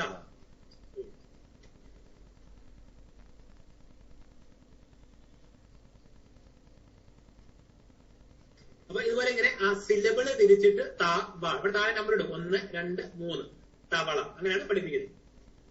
അപ്പോ ഇങ്ങനെ ക്ലാസ് എടുത്ത് വേർഡ് ഓരോ അക്ഷരം ഞാൻ പറയാം. സ്പീച്ച് തെറാപ്പി ആണ്. അപ്പൊ സ്പീച്ച് തെറാപ്പി എന്ന് പറഞ്ഞാൽ വലിയൊരു മിററാണ്. നമ്മുടെ അലമാരിയുടെ ഒക്കെ മിറർ പോലെ വലിയ വീതിയുള്ള മിററിന് മുന്നിൽ പോയിട്ട് നമ്മൾ കുട്ടി നേരെ ഫേസ് കണ്ണാടി നോക്കിയിരിക്കും. എന്നിട്ട് അവരോട് പറയും എന്താ അവര് കാണണം അല്ലെ. നമ്മള് വാ നന്നായി തുറന്ന് കാണിക്കണം. വാ പറയുമ്പോ എല്ലാ പറയുമ്പോ നാക്ക് എങ്ങോട്ടാണ് പോകണ്ടേ. അപ്പൊ അങ്ങനെ സ്പീച്ച് കറക്ഷൻ കൊണ്ടുപോകണം. ല ബാ പറയുമ്പോൾ ചുണ്ട് എങ്ങനെ ആയിരിക്കണം. അപ്പൊ അങ്ങനെയുള്ള കാര്യങ്ങളെല്ലാം അപ്പൊ നിങ്ങൾ ഡെഫായിട്ടുള്ള കുട്ടിയെ പഠിപ്പിക്കുമ്പോൾ ശ്രദ്ധിക്കേണ്ട കുറച്ച് കാര്യങ്ങൾ എന്താ, അവന് വിഷ്വൽ ആയിട്ടുള്ള കൂടുതൽ പ്രാധാന്യം നൽകുന്ന ഒരു കവിത, ഒരു കഥ പഠിപ്പിക്കുകയാണ്. കഥ എത്ര പറഞ്ഞു കൊടുത്താലും എത്ര റിയൽ ഒബ്ജക്റ്റ് കാണിച്ചാലും അതിനെ ഒരു അനിമേഷൻ രൂപത്തിലാക്കാൻ പറ്റുമെങ്കിൽ എന്താ, അത് അവന് കൂടുതൽ അനിമേഷൻ കാണുമ്പോൾ അവന്റെ ഓർമ്മയിലിരിക്കും. അപ്പൊ അനിമേഷൻ ICT സാധ്യത ഉപയോഗിച്ച് അവന് ആ രീതിയിലുള്ള ക്ലാസ് കൊടുത്താൽ അവന് കൂടുതൽ അത് പ്രയോജനം ചെയ്യും. അപ്പം അങ്ങനെയുള്ള വിഷ്വലിന് കൂടുതൽ പ്രാധാന്യം കൊടുത്തുള്ളത് അതല്ല ഇതിലെ വേർഡ് കാർഡ്, സെന്റൻസ് സ്ട്രിപ്പ് ഇതെല്ലാം ഉപയോഗിക്കണം. ഇതിന് നമ്മൾ ഉപയോഗിക്കുന്ന പോക്കറ്റ് ചാർട്ട് പറയും. പോക്കറ്റ് ചാർട്ട് നിങ്ങൾ കേട്ടിട്ടുണ്ടോ? പോക്കറ്റ് ചാർട്ട് അതായത് പോക്കറ്റ് ചാർട്ടിന്റെ ഒന്നോ രണ്ടോ ചാർട്ട് നിരത്തി താഴോട്ട് ഒട്ടിക്കും, അതിനൊരു ഫ്രെയിം കൊടുക്കും, എന്നിട്ട് ഓരോ ചാർട്ട് തന്നെ കീറിയെടുക്കും, ഒരു വീതിക്ക് കീറിയെടുത്തിട്ട് ഈ വെച്ച് ഒട്ടിക്കും. ഈ ഒരു ചാർട്ട് നേരെ പാരലായിട്ട് താഴോട്ട് ഇട്ടിട്ട് അതിന് ഈ ചാർട്ട് പീസ് പീസായിട്ട് അതിനകത്ത് നടുക്കുന്നതിന് ഒട്ടിക്കും, വര പോലെ സ്ട്രിപ്പ് പോലെ ഒട്ടിക്കും. ഒട്ടിക്കുമ്പോൾ ഈ ഒട്ടിക്കുന്ന ചാർട്ട് സ്ട്രിപ്പിന്റെ രണ്ട് സൈഡും അടിവശം ഒട്ടിക്കും, മേളിൽ ഒട്ടിക്കത്തില്ല. അപ്പൊ അത് പോക്കറ്റ് പോലിരിക്കും. അപ്പൊ ഒരു ചാർട്ടിനകത്ത് കുറെ പോക്കറ്റ് വരും. എന്നിട്ട് ഈ പോക്കറ്റിനകത്തോടാണ് ഈ വേർഡ് എന്തെങ്കിലും ഈ ജെ ക്ലിപ്പ് വെച്ച് പിൻ ചെയ്ത് പോകും. അപ്പൊ തവള പഠിപ്പിക്കുമ്പോൾ അതിപ്പോ വന്യമൃഗങ്ങളാണ്, അങ്ങനെ നമ്മൾ പഠിക്കുന്ന ഡൊമസ്റ്റിക് അനിമൽസ് ആണ്. അപ്പൊ ഈ ഡൊമസ്റ്റിക് അനിമൽസിനെ പഠിപ്പിക്കുമ്പോൾ ആ തവളയുടെ ചിത്രം ഡൊമസ്റ്റിക് അനിമൽസ് ആകുമ്പോൾ പൂച്ചയുടെ ചിത്രം അവിടെ ഒട്ടിക്കും, നേരെ ആ പോക്കറ്റ് നമ്മൾ വീതിയോടെ ആണല്ലോ. ഞാൻ പറഞ്ഞു ചാർട്ടിനകത്ത് ഒരു ഐഡിയ കിട്ടിയോ? ഏകദേശം ഒരു നീളത്തിലുള്ള ചാർട്ട്, ഒരു ചാർട്ട് നീളം നമുക്കറിയാമല്ലോ, അതിന് താഴെ ഒരു ചാർട്ട് ഒട്ടിക്കും. അപ്പൊ രണ്ട് ചാർട്ട് നീളം വരും. അപ്പൊ അതിന് പുറകിൽ ഹുക്ക് തൂക്കിയിടാൻ വേണ്ടിയാണ് ഇത്. എന്നിട്ട് ഈ ചാർട്ടിന് ക്രോസ് ആയിട്ട് ഓരോ ചാർട്ട് പീസ് കട്ട് ചെയ്തിട്ട് ഒട്ടിച്ചു. മുകൾ വശം മാത്രം ഒട്ടിക്കില്ല, കാരണം പോക്കറ്റ് ഒട്ടിക്കും. എന്നിട്ട് ഈ പോക്കറ്റിനകത്തോട്ട് വേണേ തിരിച്ച് വെക്കാം, അകത്ത് ഇറക്കി വെക്കാം. അല്ലെങ്കിൽ പോക്കറ്റിന്റെ നമ്മുടെ പോക്കറ്റിന്റെ നമ്മളിപ്പം ബാഡ്ജ് എങ്ങനെ ചെയ്യുന്നേ, നമ്മുടെ പോക്കറ്റിന്റെ പുറത്ത് വെച്ചിട്ട് പിന്നു കുത്തുമല്ലേ, അല്ലെങ്കിൽ ജെ ക്ലിപ്പ് വെച്ച് പിന്നെ അതുപോലെ വെക്കും. അപ്പൊ പൂച്ചയുടെ ചിത്രം വെക്കും, നേരെ പൂച്ച വാക്ക്. എന്നിട്ട് അടുത്ത പശുവിന്റെ പേര്, അതിന്റെ ചിത്രം വെക്കും. പിന്നെ ഇവർക്ക് ക്ലാസ് എടുക്കുമ്പോൾ ഞങ്ങൾ സാധാരണ അരമണിക്കൂർ ക്ലാസ് ആണെങ്കിൽ അടുത്ത 40 മിനിറ്റ് അന്നേരം തന്നെ ഇവാലുവേഷൻ ആണ്. ഈ പഠിപ്പിച്ച സാധനങ്ങൾ ഈ പൂച്ചയുടെ ചിത്രം അതെല്ലാം വെച്ചിട്ട് അതിന്റെ നേരെ വേർഡൊക്കെ ഡിസോർഡർ ആക്കി വെക്കും. ഇവർ വന്ന് ഓർഡർ ആക്കി വെക്കണം. അപ്പൊ അങ്ങനത്തെ കാര്യങ്ങളാണ് പഠിപ്പിക്കുമ്പോൾ ശ്രദ്ധിക്കേണ്ട കാര്യം. ലിപ്പ് കറക്റ്റ് ആയിരിക്കണം. സൈൻ ലാംഗ്വേജ് ഉണ്ട്. സൈൻ ലാംഗ്വേജിന് കോമൺ ആയിട്ട് നമ്മൾ ഉപയോഗിക്കുന്ന സൈൻ ഒക്കെ ഉണ്ട്. അതുകൂടാതെ ഫിംഗർ സ്പെല്ലിംഗ് ഉണ്ട്. ഫിംഗർ സ്പെല്ലിംഗ് എന്ന് പറഞ്ഞാൽ ഓരോ അക്ഷരത്തിനും ഓരോ ഫിംഗർ നമുക്കൊരു സിമ്പിൾ ഉണ്ട്. ഉദാഹരണമായിട്ട് എ കാണിക്കുന്നത് ഇങ്ങനെയാണ്. യെസ്, നിങ്ങളിതൊന്നും വേണമെങ്കിൽ ട്രൈ ചെയ്തു. അതാണ് എ. ഏതൊക്കെ നമ്മൾ എയുടെ അക്ഷരങ്ങളിൽ വരുന്നത്. അപ്പൊ അതിന് കാണിക്കുക എ. അപ്പൊ അവന് നമ്മൾ എ എന്ന് പറഞ്ഞാൽ അവന് മനസ്സിലാവണമെന്നില്ല കേൾക്കണം. അപ്പൊ ഇങ്ങനെയാണ് എ, ഒരു ക്ലിക്കായി. അടുത്ത ബി എന്ന് പറയുമ്പോൾ നമുക്കടെ ബി അത് ചരിച്ചെടുത്തേക്കുന്ന പോലെ ബി ബി ബി അല്ലെ. സി എന്ന് പറയുമ്പോൾ ലെറ്റർ പോലാണ് സി അല്ലെ. ഡി എന്ന് കാണിക്കുമ്പോൾ ഡി ആണ് ഡി. ഇ എന്ന് കാണിക്കുന്നത് ഇങ്ങനെയാണ് ഇ. എഫിനുള്ളത് ഇങ്ങനെ F F F. G G അല്ലെ. H H. ഐക്ക് കുഞ്ഞു വിരല് ഐ. ജെക്ക് ഈ വിരല് നടുക്കത്തിൽ വെച്ച് മുന്നോട്ട് വെച്ചിട്ട് അതിനകത്ത് വരച്ചടിക്കും ജെ ജെ. അതിന് കെ കാണിക്കുമ്പോൾ നമ്മൾ ആ കെ പോലെ ഉണ്ട്, ഒരു വിരൽ വെച്ചിട്ട് ഈ രണ്ട് വര ഇങ്ങനെ ജോയിൻ ചെയ്യുന്നവരെ കെ.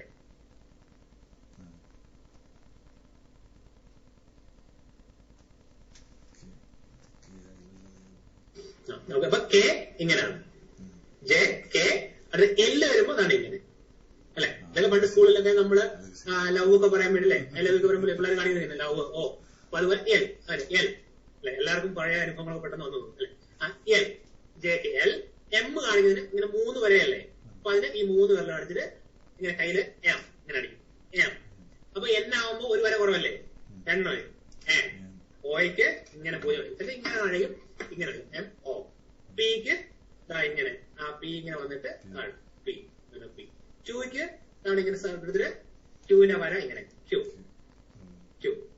ഇനി ആറിന് ഇങ്ങനെ വെച്ചിട്ട് ഒരിങ്ങനെ ഈ വരലിങ്ങനെ മടക്കിട്ട് ഇങ്ങനെ അടിക്കും ആ. എസിന് ഇതാണ് ഈ രണ്ടിങ്ങനെ നമ്മൾ പേരെ കളയുന്നത് എസ്, രണ്ടിങ്ങനെ എസ്.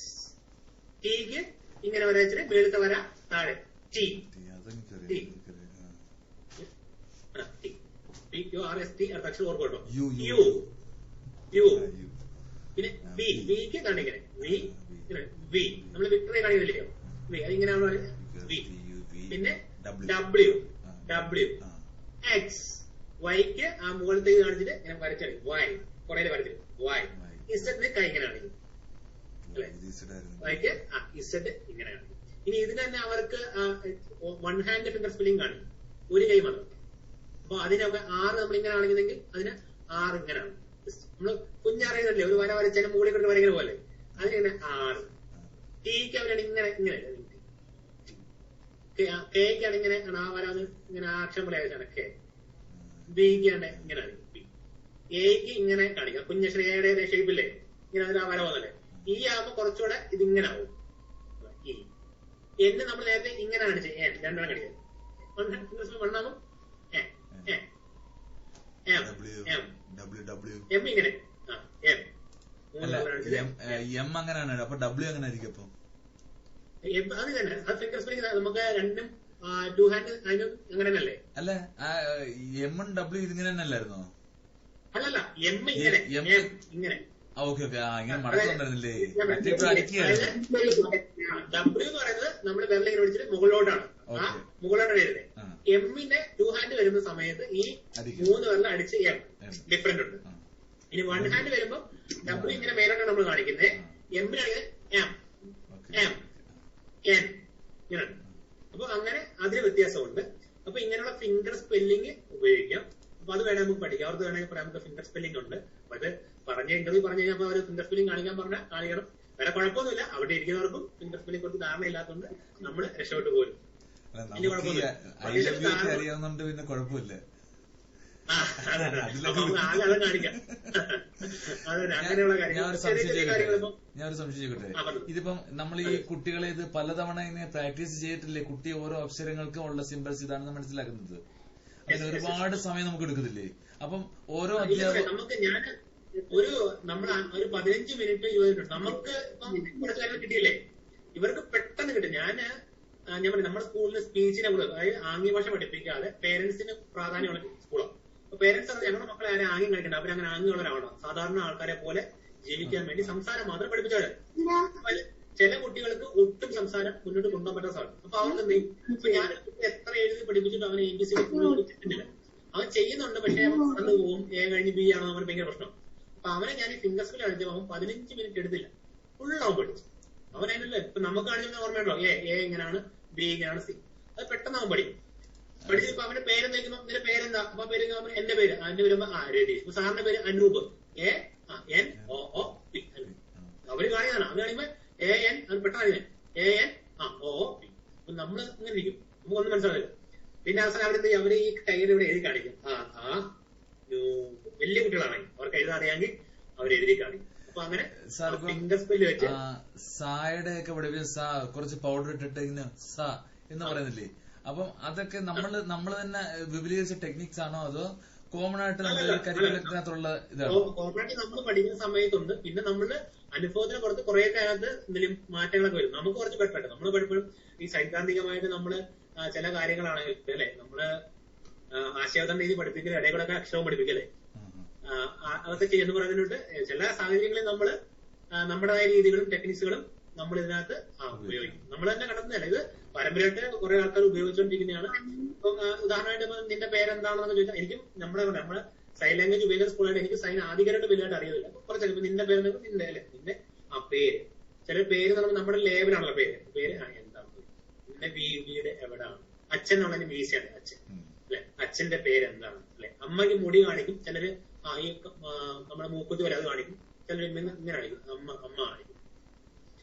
അമ്മയുടെ അവസാനം മായാണ്. മാ പഠിപ്പിക്കുന്നത് ഈ അക്ഷരമാലയിൽ ഇത് നേസൽ സൗണ്ട് ആണ് അല്ലെ. മാ എന്ന് പറയുന്നത് മാ നേസൽ മൂക്കിലൂടെയാണ് വെച്ചിരിക്കുന്നത് അല്ലെ. നമുക്കറിയാം ഈ വ്യഞ്ജനാക്ഷരങ്ങളുടെ അങ്ങേറ്റത്തുണ്ടല്ലോ, നാമ താഴോട്ട്. ഇവിടെ കച്ചട തപാൻ എഴുതുമ്പോ അപ്പുറത്ത് നാമ. ഇത് ഇത്രയും നേസൽ സൗണ്ട് ആണ്. അപ്പൊ അവന് മാ പറയുമ്പോ പാ പോലെ പറഞ്ഞ അവന്റെ ഒരു കൈ എടുത്ത് നമ്മുടെ മൂക്കി വെക്കും, എന്നിട്ട് അവന്റെ അടുത്ത വെള്ളെടുത്ത് അവന്റെ മൂക്കിൽ വെക്കും, എന്നിട്ട് മാ. അപ്പൊ അവൻ പറയും മാ. അപ്പൊ അവന് നിങ്ങൾ മൂക്കിൽ കൈ വെച്ച് നോക്കി, എന്നിട്ട് മാ പറഞ്ഞു നോക്കി, മാ മാ. ഒരു വൈബ്രേഷൻ കിട്ടുന്നില്ലേ? മാവരം ഒന്ന് മൂളിയിട്ട് മാ മാ അല്ലെ, ഒരു വൈബ്രേഷൻ കിട്ടുന്നില്ലേ മൂക്കില്? അപ്പൊ അത് അവന്റെ ഫീലാണ്. അപ്പൊ നമ്മൾ എന്ത് ചെയ്യണം? അവന്റെ ഒരു വിരൽ പിടിച്ച്, അവന്റെ 2 കൈയാണല്ലോ, അവന്റെ ഒരു കൈ പിടിച്ച് നമ്മുടെ മൂക്കി വെച്ചിട്ട് ആ വൈബ്രേഷൻ അവന് ഫീൽ ചെയ്യിപ്പിക്കണം. ഒപ്പം എന്താ അവന്റെ ഒരു ഇത് പിടിച്ചു. അപ്പൊ അവന് മനസ്സിലാവും സാറിന്റെ മൂക്കി വെച്ചതിനകത്ത് നല്ല വൈബ്രേഷൻ ഉണ്ട്, ഞാൻ എന്റെ മൂക്കി വെച്ചതിനകത്ത് വൈബ്രേഷൻ ഇല്ലെങ്കിൽ മനസ്സിലാവണം. അപ്പൊ അതിന് കമ്പാരിസൺ വേണ്ടിയാണ് അങ്ങനെ. ഇങ്ങനെ കുറെ ടെക്നിക്സ് ആണ് ഓരോ അക്ഷരത്തിനും അവർക്ക് അനുഭവം വേണ്ടി. അങ്ങനെ ലാംഗ്വേജ് ഉണ്ട്. പിന്നെ അച്ഛൻ, അമ്മ.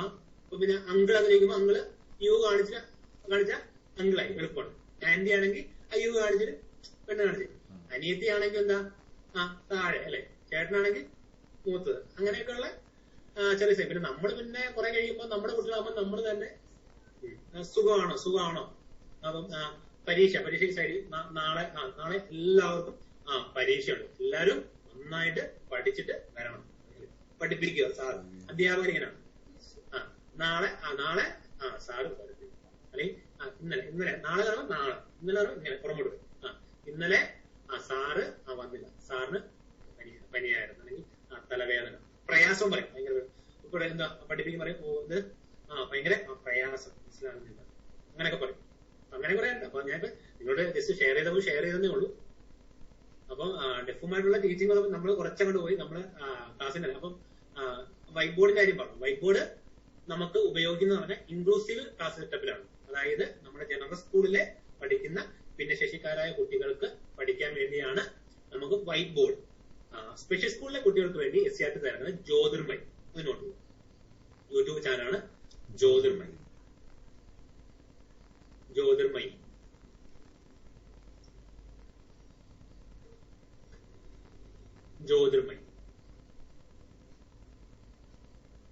അതായത് അപ്പം നമുക്ക് സ്പെഷ്യലുമായി ബന്ധപ്പെട്ട യൂട്യൂബ് ചാനൽ നമുക്ക് അറിയാം. വൈറ്റ് ബോർഡ് അറിയാമെന്ന് വെച്ചാൽ വൈറ്റ് ബോർഡ് അറിയാം. നമുക്ക് വേണമെങ്കിൽ അഡിഷൻ ഇത് ഇന്റർവ്യൂ പോലുള്ള ആർക്കും ഒരു പക്ഷേ അറിയാൻ സാധ്യതയില്ല, അവർക്ക് ഇതുമായിട്ട് ബന്ധപ്പെട്ടല്ല. പക്ഷെ നമുക്ക് വേണമെങ്കിൽ എക്സ്ട്രാ അവർക്ക് പറഞ്ഞു കൊടുക്കാം. അപ്പൊ അത് എന്താ നമ്മുടെ സവിശേഷ വിദ്യാലയങ്ങളിലെ കുട്ടികൾക്ക്, നമ്മുടെ സ്പെഷ്യൽ സ്കൂൾ എന്ന് പറഞ്ഞാൽ സവിശേഷ വിദ്യാലയങ്ങളിലെ HI അല്ലെ MR ആയിട്ടുള്ള സവിശേഷ വിദ്യാലയങ്ങളിലെ കുട്ടികൾക്ക് വേണ്ടിയുള്ള ഓൺലൈൻ ക്ലാസ് സംവിധാനമാണ് ജ്യോതിർമയി.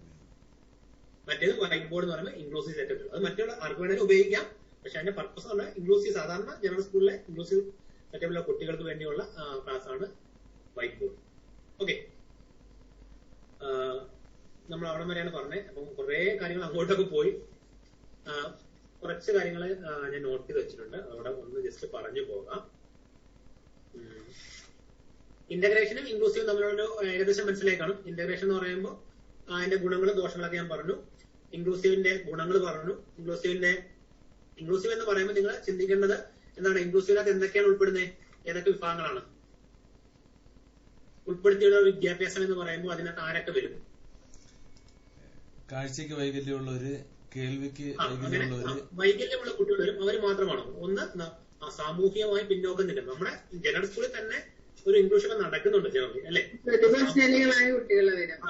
വ്യത്യസ്ത ജാതി, മത, വർഗ, ഭാഷ, അങ്ങനെ വൈവിധ്യമാർന്ന പിന്നോക്കം, അതിലെ പാർശ്വവൽക്കരിക്കപ്പെട്ടവർ, പട്ടികജാതി, പട്ടികവർഗ, അല്ലെങ്കിൽ ആദിവാസി വരും.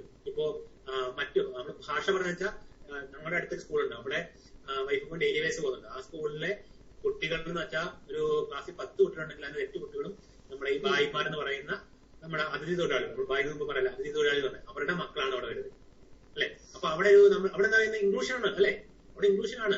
നമ്മൾ അവരെ വേർതിരിച്ച് അല്ലെങ്കിൽ അവര് എന്താ വേറെ നാട്ടിൽ നിന്ന് വന്നവരാണെന്നോ അവരെ നമ്മുടെ നാട്ടിൽ പണിക്ക് വരുന്ന ഭായിമാരാണെന്നോ ഒന്നും തോന്നില്ല. അവരെ നമ്മുടെ മക്കളെ പോലെ അതിഥി തൊഴിലാളികളുടെ മക്കൾ, നമ്മുടെ അതിഥികളാണ്. ആ കുട്ടികളെ ഇൻക്ലൂഷൻ ചെയ്യുവാണ്. അതുപോലെ പല സാമ്പത്തികമായി പിന്നോക്കം നിൽക്കുന്നവരെ നമ്മൾ ഇൻക്ലൂസ് ചെയ്യുന്നില്ലേ? അപ്പൊ അങ്ങനെ ഒരു ഇൻക്ലൂഷൻ പ്രാഥമികമായിട്ട് 2 തരത്തിലുണ്ട്. ഒന്ന് സമൂഹത്തിൽ പാർശ്വവൽക്കപ്പെടുന്നവർ, അത് ഭാഷ, വർണ്ണം, ജാതി, അങ്ങനത്തെ ഒരു ഗുണമുണ്ട്. രണ്ടാമത്തെയാണ് എന്താ, ഭിന്നശേഷിക്കാരായ മക്കൾ. അതായത് ശാരീരികമായ വൈകല്യം നേരിടുന്നവരുണ്ടാവും. ശാരീരികമായെന്ന് പറയുമ്പോൾ ഹിയറിംഗ് ഇമ്പയർഡ്, കേൾവി ഉള്ളവരെ, കാഴ്ച വൈകല്യമുള്ളവരെ, ചലന വൈകല്യമുള്ളവരൊക്കെ, അങ്ങനെ ഉള്ളവരൊക്കെ ഫിസിക്കലി ഹാൻഡിക്യാപ്ഡ്. ഇന്റലക്ച്വൽ ഡിസബിലിറ്റി ഉള്ളവരുണ്ട്, അതായത് ബൗദ്ധികമായിട്ടും ഓട്ടിസം, സെർബൽ പാൾസി, പിന്നെ ലേണിംഗ് ഡിസബിലിറ്റി, അങ്ങനെയുള്ള പല പ്രശ്നങ്ങളുണ്ട്. അപ്പം അങ്ങനെയുള്ളവരെ കൂടെ ഉൾപ്പെടുത്തിയുള്ള വിദ്യാഭ്യാസമാണ് ഇൻക്ലൂസീവ് എഡ്യൂക്കേഷൻ ഉദ്ദേശിക്കുന്നത്. ഇൻക്ലൂസീവ് എഡ്യൂക്കേഷന്റെ ഒരു പോരായ്മ എന്ന് പറയുന്നത് നമ്മള് വേണ്ടുന്ന അടിസ്ഥാന സൗകര്യങ്ങൾ ഇപ്പോഴും ആയിട്ടില്ല. നമ്മുടെ സ്കൂളുകളൊന്നും റാമ്പുകളില്ല, കുട്ടികൾ പോകാൻ അനുയോജ്യമല്ല. അപ്പം ചലനവൈകളുടെ കുട്ടികൾക്ക് സാധാരണ ടോയ്ലറ്റ്, ഇന്ത്യൻ ക്ലോസറ്റ് പോലത്തെയുള്ളതൊക്കെ ആണെങ്കിൽ ആ കുട്ടികൾക്ക് പറ്റത്തില്ല. യൂറോപ്പിലാണെങ്കിൽ പോലും അതിനും കുറച്ചുകൂടെ അഡാപ്റ്റ് ആയിട്ടുള്ള സപ്പോർട്ടിങ് സൈഡ് ഹാൻഡിലൊക്കെ ഉള്ള ടൈപ്പ് ആയിരിക്കണം. അപ്പൊ അങ്ങനെയുള്ള സൗകര്യങ്ങളൊക്കെ നമ്മുടെ സ്കൂളുണ്ടോ? ഇപ്പൊ ഒരു സ്കൂളിലെല്ലാം അത് വന്നിട്ടുണ്ടല്ലോ സാറ്. ഇപ്പൊ വന്നിട്ടുണ്ട്. ഞാൻ പറഞ്ഞ അതിനൊരു വിപുലീകരണം സംഭവിച്ചിട്ട് മാറ്റം വരുന്നുണ്ട്. ഇതൊക്കെ ഇപ്പൊ പുതിയ സ്കൂളുകളിലും ഇല്ല സാർ പറഞ്ഞതുപോലെ, പക്ഷെ ഈ ബാത്റൂം ഫെസിലിറ്റി ഒന്നും അങ്ങനെയൊന്നും ഇല്ല. ഇപ്പൊ പുതിയ അതിനേക്കാൾ വലുത് നമുക്ക് ഈ ട്രെയിനിങ്ങും ഇല്ല. ഇത് അത്യാവശ്യമാണ്, എല്ലാവർക്കും കിട്ടേണ്ട സംഭവമാണ് ഇത്തരത്തിലുള്ള കുട്ടികളെ എങ്ങനെ ഹാൻഡിൽ ചെയ്യാം എന്നുള്ളത്. ഇൻക്ലൂസീവ് എന്ന് പറയുമ്പോൾ നമ്മള് സ്കൂളിൽ മാത്രമല്ല സമൂഹത്തിലേക്ക് വേറെ ഇൻക്ലൂസീവ് ആണ്. അപ്പൊ വിദേശത്ത് വലിയ എളുപ്പമാണ്. അവിടെ അവർക്ക് ട്രാവൽ ചെയ്യാൻ വേണ്ടി നമ്മുടെ ഫുട്പാത്തുകളിൽ കൂടെ ഏത് ആൾക്ക് വിളിച്ചാൽ സഞ്ചരിക്കാൻ പറ്റുമോ? മനുഷ്യന്മാർക്ക് നേരെ ഇറങ്ങാൻ പറ്റത്തില്ല, ഏത് സമയം കുഴി പോയി വീഴും. റോഡുകൾ മൊത്തം കട്ടറാണ്, പോകുന്നത് സ്ലാബ് ഇളകി കിടക്കുമായിരിക്കും. അവിടെ പോകാൻ പറ്റുമോ? ഇല്ല. അവർക്ക് റോഡ് ക്രോസ് ചെയ്യണമെങ്കിൽ നേരെ സിഗ്നൽ ലൈൻ്റെ അവിടെ ചിലപ്പോൾ സ്വിച്ച് കാണും, അത് ക്ലിക്ക് ചെയ്യുമ്പോൾ അവിടെ റെഡ് ലൈറ്റ് വരും, വണ്ടി സ്റ്റോപ്പ് ചെയ്യും, അവർ റോഡ് ക്രോസ് ചെയ്യും, അവര് അപ്പുറത്ത് ചെന്ന് കഴിയുമ്പോൾ അത് ക്രോസ് ചെയ്യാം. അപ്പൊ അവർക്ക് അതിനുള്ള ഫെസിലിറ്റീസ് ഉണ്ട്. നമുക്ക് ഇപ്പോഴും നമ്മുടെ സാധാരണ പൗരന് പോലും പോകാൻ പറ്റുന്ന തരത്തിലുള്ള ആയിട്ടില്ല. അപ്പൊ സ്കൂളുകളുടെ നമ്മുടെ ഇൻക്ലൂസീവ് എഡ്യൂക്കേഷന്റെ ഏറ്റവും വലിയൊരു പോരായ്മ എന്ന് പറയുന്നത് ഇതാണ്, അടിസ്ഥാന സൗകര്യങ്ങളുടെ പോരായ്മയുണ്ട്.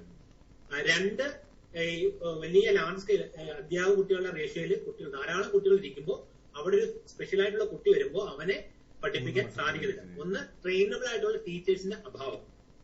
ഓക്കെ, ഇംഗ്ലീഷ് എഡ്യൂക്കേഷന്റെ ഏറ്റവും വലിയ പ്രശ്നം ട്രെയിനബിൾ ആയിട്ട്. അപ്പൊ അവർ ചോദിക്കും അതെങ്ങനെ ശരിയാവും? BRC വഴി സ്പെഷ്യൽ റിസോഴ്സ് ടീച്ചേഴ്സിനെ നിയമിക്കുന്നുണ്ടല്ലോ. അപ്പൊ ഒരു സ്കൂളില് ഒരു 5 സ്പെഷ്യൽ നീഡ് കുട്ടികളുണ്ടെന്ന് കരുതുക. നമ്മുടെ മക്കള് 5 ഭിന്നശേഷിക്കാർ കുട്ടികളുണ്ട്. 1ാം ക്ലാസ്സിലെ കുഞ്ഞിന് ചെവി കേൾക്കില്ല, 2ാമത്തെ കുഞ്ഞിന് ബൗദ്ധികമായിട്ടുള്ള പ്രശ്നമുണ്ട്, 1ാമത്തെ പീരീഡ് ടീച്ചർ ക്ലാസ് എടുക്കുക, മലയാളം ക്ലാസ് എടുക്കുക. ഈ സ്പെഷ്യൽ ടീച്ചറുടെ കുട്ടി എങ്ങോട്ട് പോകും? 1ാം ക്ലാസ്സിൽ പോകും, 2ാം ക്ലാസ്സിൽ പോകും. ആകെ ഒരു ടീച്ചറെ കാണും. അവിടെ കുട്ടികളുടെ എണ്ണം കുറവാണെങ്കിൽ ആ ടീച്ചറിന് 3 സ്കൂളിന്റെ ചുമതലയാണ്. തിങ്കൾ ചൊവ്വ ഒരു സ്കൂളിലായിരിക്കും വരുന്നത്. അപ്പൊ നോർമൽ കുട്ടി രാവിലെ മുതൽ വൈകുന്നേരം വരെ ക്ലാസ്സിലിരുന്ന് ബോധന നേടുകയും അതേ ക്ലാസ് ഒരാഴ്ച 5 ദിവസം നേടുന്നത് ഈ കുട്ടി എങ്ങനെ 1-2 പീരീഡിൽ നിന്ന് നേടാൻ പറ്റും? നമ്മൾ പറയുന്നത് ഇവർക്കും മാറ്റി. നമ്മളെന്താ ആക്ട് വന്നപ്പോ 2009 റൈറ്റ് ടു എഡ്യൂക്കേഷൻ ആക്ട് വന്നപ്പോഴാണ് ഇത്രയധികം പ്രാധാന്യം. അതിനകത്ത് പറഞ്ഞാൽ ഓൾ ചിൽഡ്രൻസ് ആണ് പറഞ്ഞത്, ഓൾ നോർമൽ ചിൽഡ്രൻസ് അല്ല പറഞ്ഞത്, ഓൾ ചിൽഡ്രൻ. അപ്പം ഈ എല്ലാവർക്കും വിദ്യാഭ്യാസം എന്നുള്ളത് അവരുടെ അവകാശമായി മാറും അല്ലെ? നിങ്ങൾ ഹാൻഡ് ബുക്ക് എടുത്ത് നോക്കിയേ, അതിനകത്ത് പറയുന്നുണ്ട് കുട്ടികളുടെ അവകാശങ്ങൾ എന്തൊക്കെയാണെന്ന് പറയുന്നുണ്ട്. അവർക്ക് പങ്കാളിത്തം, അവർക്ക് പാർട്ടിസിപ്പേഷൻ, അവർക്ക് പ്രൊവിഷൻ, ലഭ്യത, അങ്ങനെ 3 P പറയുന്നുണ്ട്. അത് വായിച്ചു പോകണം, വായിച്ചിട്ട് ഇന്റർവ്യൂവിൽ പോവാം. അപ്പൊ അങ്ങനെയുള്ള കാര്യങ്ങൾ പറയുമ്പോൾ ഈ കുട്ടിക്ക് എങ്ങനെ കിട്ടും? അപ്പൊ ഈ ഒരു കുട്ടി ജനറൽ ക്ലാസ്സിലെ കുട്ടി രാവിലെ തൊട്ട് വൈകുന്നേരം വരെ ടീച്ചർ പഠിപ്പിക്കും. അപ്പം അതിന് ചെയ്യേണ്ട സംവിധാനം യഥാർത്ഥത്തിൽ ചെയ്യേണ്ട ഉദ്ദേശം എന്താ? രാവിലെ ടീച്ചർ ക്ലാസ്സിലേക്ക് വരുമ്പോൾ ജനറൽ ടീച്ചർ റിസോഴ്സ് ടീച്ചറും തമ്മിൽ നേരത്തെ പ്ലാൻ ചെയ്യണം. അവരുടെ സബ്ജക്ട് കൗൺസിലിലോ SRGയിലോ ചർച്ച ചെയ്ത് സാറ് നാളെ നമ്മൾ പഠിപ്പിക്കുന്നത് 1ാമത്തെ പാഠമാണ്, അത് ഇന്ന കാര്യമാണ്. അപ്പൊ ആ ക്ലാസ്സിൽ ഒരു ഭിന്നശേഷിക്കാരനെ കുട്ടിയുണ്ട്. അപ്പൊ ആ ടീച്ചർ പറയും, അപ്പൊ അവനെ സാർ ഇത് എങ്ങനെ പഠിപ്പിച്ചാൽ അവർക്ക് എങ്ങനെ മനസ്സിലാവും? അപ്പൊ ഈ റിസോഴ്സ് ടീച്ചർ എന്തെയും അവന് പറഞ്ഞു കൊടുക്കും, എങ്ങനെ അഡാപ്റ്റേഷൻ ചെയ്യാന്നുള്ള പറഞ്ഞു കൊടുക്കും. എന്നിട്ട് എന്തെയും ആ അധ്യാപകൻ പോയി ക്ലാസ് എടുക്കുകയാണ്. അല്ലെങ്കിൽ ഈ ടീച്ചർ കൂടെ പോയി ആ ക്ലാസ്സിൽ ഇരുന്നിട്ട് ടീച്ചർ പഠിപ്പിക്കുമ്പോൾ മറ്റു കുട്ടികൾക്ക് വേണ്ടി ഈ ടീച്ചർ തന്നെയായിരിക്കും മെയിൻ ക്ലാസ് എടുക്കുന്നത്. ജനറൽ ടീച്ചർ ക്ലാസ് എടുക്കും, ഈ ടീച്ചർ സപ്പോർട്ടുമായിട്ട് നിൽക്കും, വേണ്ടുന്ന ഹെൽപ്പ് ചെയ്ത് കൊടുക്കും. അത് കഴിഞ്ഞ് പിന്നീട് എപ്പോഴും ഫ്രീ ടൈം കണ്ടെത്തിയിട്ട് എന്ത് ചെയ്യും? അതിനൊരു പരിഹാരം കൊടുക്കും. പക്ഷെ അത് എത്ര ആയാലും സക്സസ് ആവും തോന്നുന്നുണ്ടോ? ഒരുപാട് പരിമിതികളുണ്ടാവും. കാരണം ഒന്നാം കാര്യം 2 പ്രശ്നങ്ങളുണ്ട്. ഈ മിക്ക കാണുന്ന ചില പ്രശ്നം വെച്ചാൽ ഈ ടീച്ചറും ഒരേ മനസ്സിലൂടെ പ്രവർത്തിക്കാൻ തയ്യാറാവും അല്ലെ? ഈ ടീച്ചർ വരുമ്പോൾ റിസോഴ്സ് ടീച്ചർ വരുമ്പോൾ ചിലപ്പോൾ ജനറൽ ടീച്ചറിന്റെ ധാരണ ഉണ്ടാവും, ഞാൻ ഇവിടുത്തെ ഒരു പെർമനന്റ് സ്റ്റാഫ്, ജനറൽ സ്റ്റാഫാണ്, അയാൾ റിസോഴ്സ് ആണ്, ഇവിടെ എന്നെ പഠിപ്പിക്കുകയാണ്, ഇയാൾ എങ്ങനെ പഠിക്കുമ്പോൾ അങ്ങനത്തെ പ്രശ്നങ്ങൾ പലതും നമ്മൾ ഫേസ് ചെയ്ത് നമ്മൾ കണ്ടിട്ടുണ്ട്. ഇവർ തന്നെ ഒരേ മനസ്സോടെ വരണം, ഇവർ ചർച്ച ചെയ്യണം, ഇവർ അതേ രീതിയിലുള്ള ബോധനങ്ങൾ ചെയ്യണം. അപ്പോ ഈ ഏറ്റവും വലിയ പ്രശ്നം വെച്ചാൽ ഈ ജനറൽ ടീച്ചർ ട്രെയിനബിൾ അല്ല. റിസോഴ്സ് ടീച്ചറിനെ കിട്ടുന്നുണ്ടെങ്കിൽ പോലും എല്ലാ സ്കൂളിലും ഫുൾ ടൈം കിട്ടുന്നില്ല. കൂടുതൽ ഇപ്പം വരുന്ന റിസോഴ്സ് ടീച്ചർ ഇപ്പം ഞാനിപ്പോ ഒരു റിസോഴ്സ് ടീച്ചറായിട്ട് പോവുകയാണ്, ഞാൻ HI സ്പെഷ്യലൈസ്ഡ് ആയിട്ടുള്ള ടീച്ചറാണ്. ആ സ്കൂളിൽ HI ഒരു MR കുട്ടിയുണ്ട്. അപ്പൊ MR കുട്ടി എങ്ങനെ ഹാൻഡിൽ ചെയ്യാൻ പറ്റും? അപ്പം ഇതിനെല്ലാം ട്രെയിൻ കിട്ടിയ അധ്യാപകരായിരിക്കണം. അപ്പം ട്രെയിനർ ആയിട്ടുള്ള ടീച്ചേഴ്സിന്റെ അഭാവം ഒന്നാണ്, ഒരു പ്രശ്നമാണ്. 2, എക്സ്പെൻസീവ് ആണ്. ഒരു ക്ലാസ് റൂം സംവിധാനം വരണമെങ്കിൽ ആ ക്ലാസ് റൂമിന്റെ സംവിധാനം ഞാൻ പറയാം, ടോയ്ലറ്റ് സംവിധാനം അതനുസരിച്ച് കൊണ്ടുവരണം, സ്കൂളുകളിൽ റാമ്പ് കൊണ്ടുവരണം, പിന്നെ ഈ class room sound proof class room ആയിരിക്കണം, കുട്ടികൾക്ക് കാഴ്ച വൈകല്യമുള്ള കുട്ടികളാണെങ്കിൽ അതനുസരിച്ചുള്ള സംവിധാനങ്ങൾ ഉണ്ടാവണം, ബ്രെയിലി ലിവിംഗ് സംവിധാനങ്ങൾ ഉണ്ടാവണം. അങ്ങനെ ഒരുപാട് അടിസ്ഥാന സൗകര്യങ്ങൾ. അപ്പം വളരെ എക്സ്പെൻസീവ് ആണ്. അത് അതിന്റെ ഒരു ഡീമെറിറ്റ്സ് ആണ്. അതൊക്കെയാണ് അതിന്റെ ഒരു പ്രധാനപ്പെട്ട ഡീമെറിറ്റ്സ്. സ്കൂളും കുട്ടികളും പൂർണ്ണമായി ഭിന്നശേഷി സൗഹൃദമല്ല. ഒരു പ്രധാനപ്പെട്ട പോയിന്റാണ്. സ്കൂളും അതുപോലെ ക്ലാസ് മുറിയും പൂർണ്ണമായിട്ടും അല്ലെങ്കിൽ ഭിന്നശേഷി സൗഹൃദമായിട്ടുള്ള ക്ലാസ് അല്ല നമുക്ക് നിലവിലുള്ളത്. 1, 2, ഭിന്നശേഷിക്കാരന് നോർമൽ ടൈം ഫോളോ ചെയ്യാൻ സാധിക്കില്ല. നോർമൽ കുട്ടികളെ പോലെ ആ ടൈം ഫോളോ ചെയ്യാൻ സാധിക്കത്തില്ല. അതായത് ജനറൽ സ്കൂളിലെ ടീച്ചേഴ്സിന് ട്രെയിനബിൾ അല്ല, അല്ലെ സ്പെഷ്യൽ പാഠ്യപദ്ധതി ഇല്ല, സ്പെഷ്യൽ കുട്ടികൾക്ക് വേണ്ടി പ്രത്യേക ആ പാഠ്യപദ്ധതി ഇല്ല. അതുപോലെ അധ്യാപകനുണ്ടാവുന്ന നെഗറ്റീവ് അപ്രോച്ച് പേരൻസിന് ഉണ്ടാവുന്ന, അല്ലെ എന്റെ കൊച്ചിനെ അവിടെ വിടുമ്പോൾ അവിടെ ഒരു MR ആയിട്ട് കൊച്ചുണ്ട്, ആ കൊച്ചിനോട് എന്റെ കൊച്ചിനെ പഠിപ്പിക്കാനുള്ള മറ്റ് പേരൻസിനുള്ള ഒരു പ്രശ്നമുണ്ട്. പിന്നെന്താ മറ്റ് ലോക്കൽ ഗവൺമെന്റ് സപ്പോർട്ട് ഫണ്ട് ഒരു വലിയ പ്രശ്നമാണ്. അങ്ങനത്തെ പ്രശ്നങ്ങളുണ്ട്. അടിസ്ഥാന സൗകര്യ കുറവ്, പിന്നെ ഇമോഷണൽ ആയിട്ടുള്ള പ്രശ്നങ്ങളെ, ടീച്ചിങ്ങിന് വരുന്ന ഒരു പ്രശ്നങ്ങളെ, അങ്ങനെ ഒരുപാട് പ്രശ്നങ്ങൾ അതിനകത്ത് ബന്ധപ്പെട്ടുണ്ട്. നിങ്ങൾ ഇതുമായി ബന്ധപ്പെട്ട് 1-2 കാര്യങ്ങൾ ഓർത്തിരിക്കുക.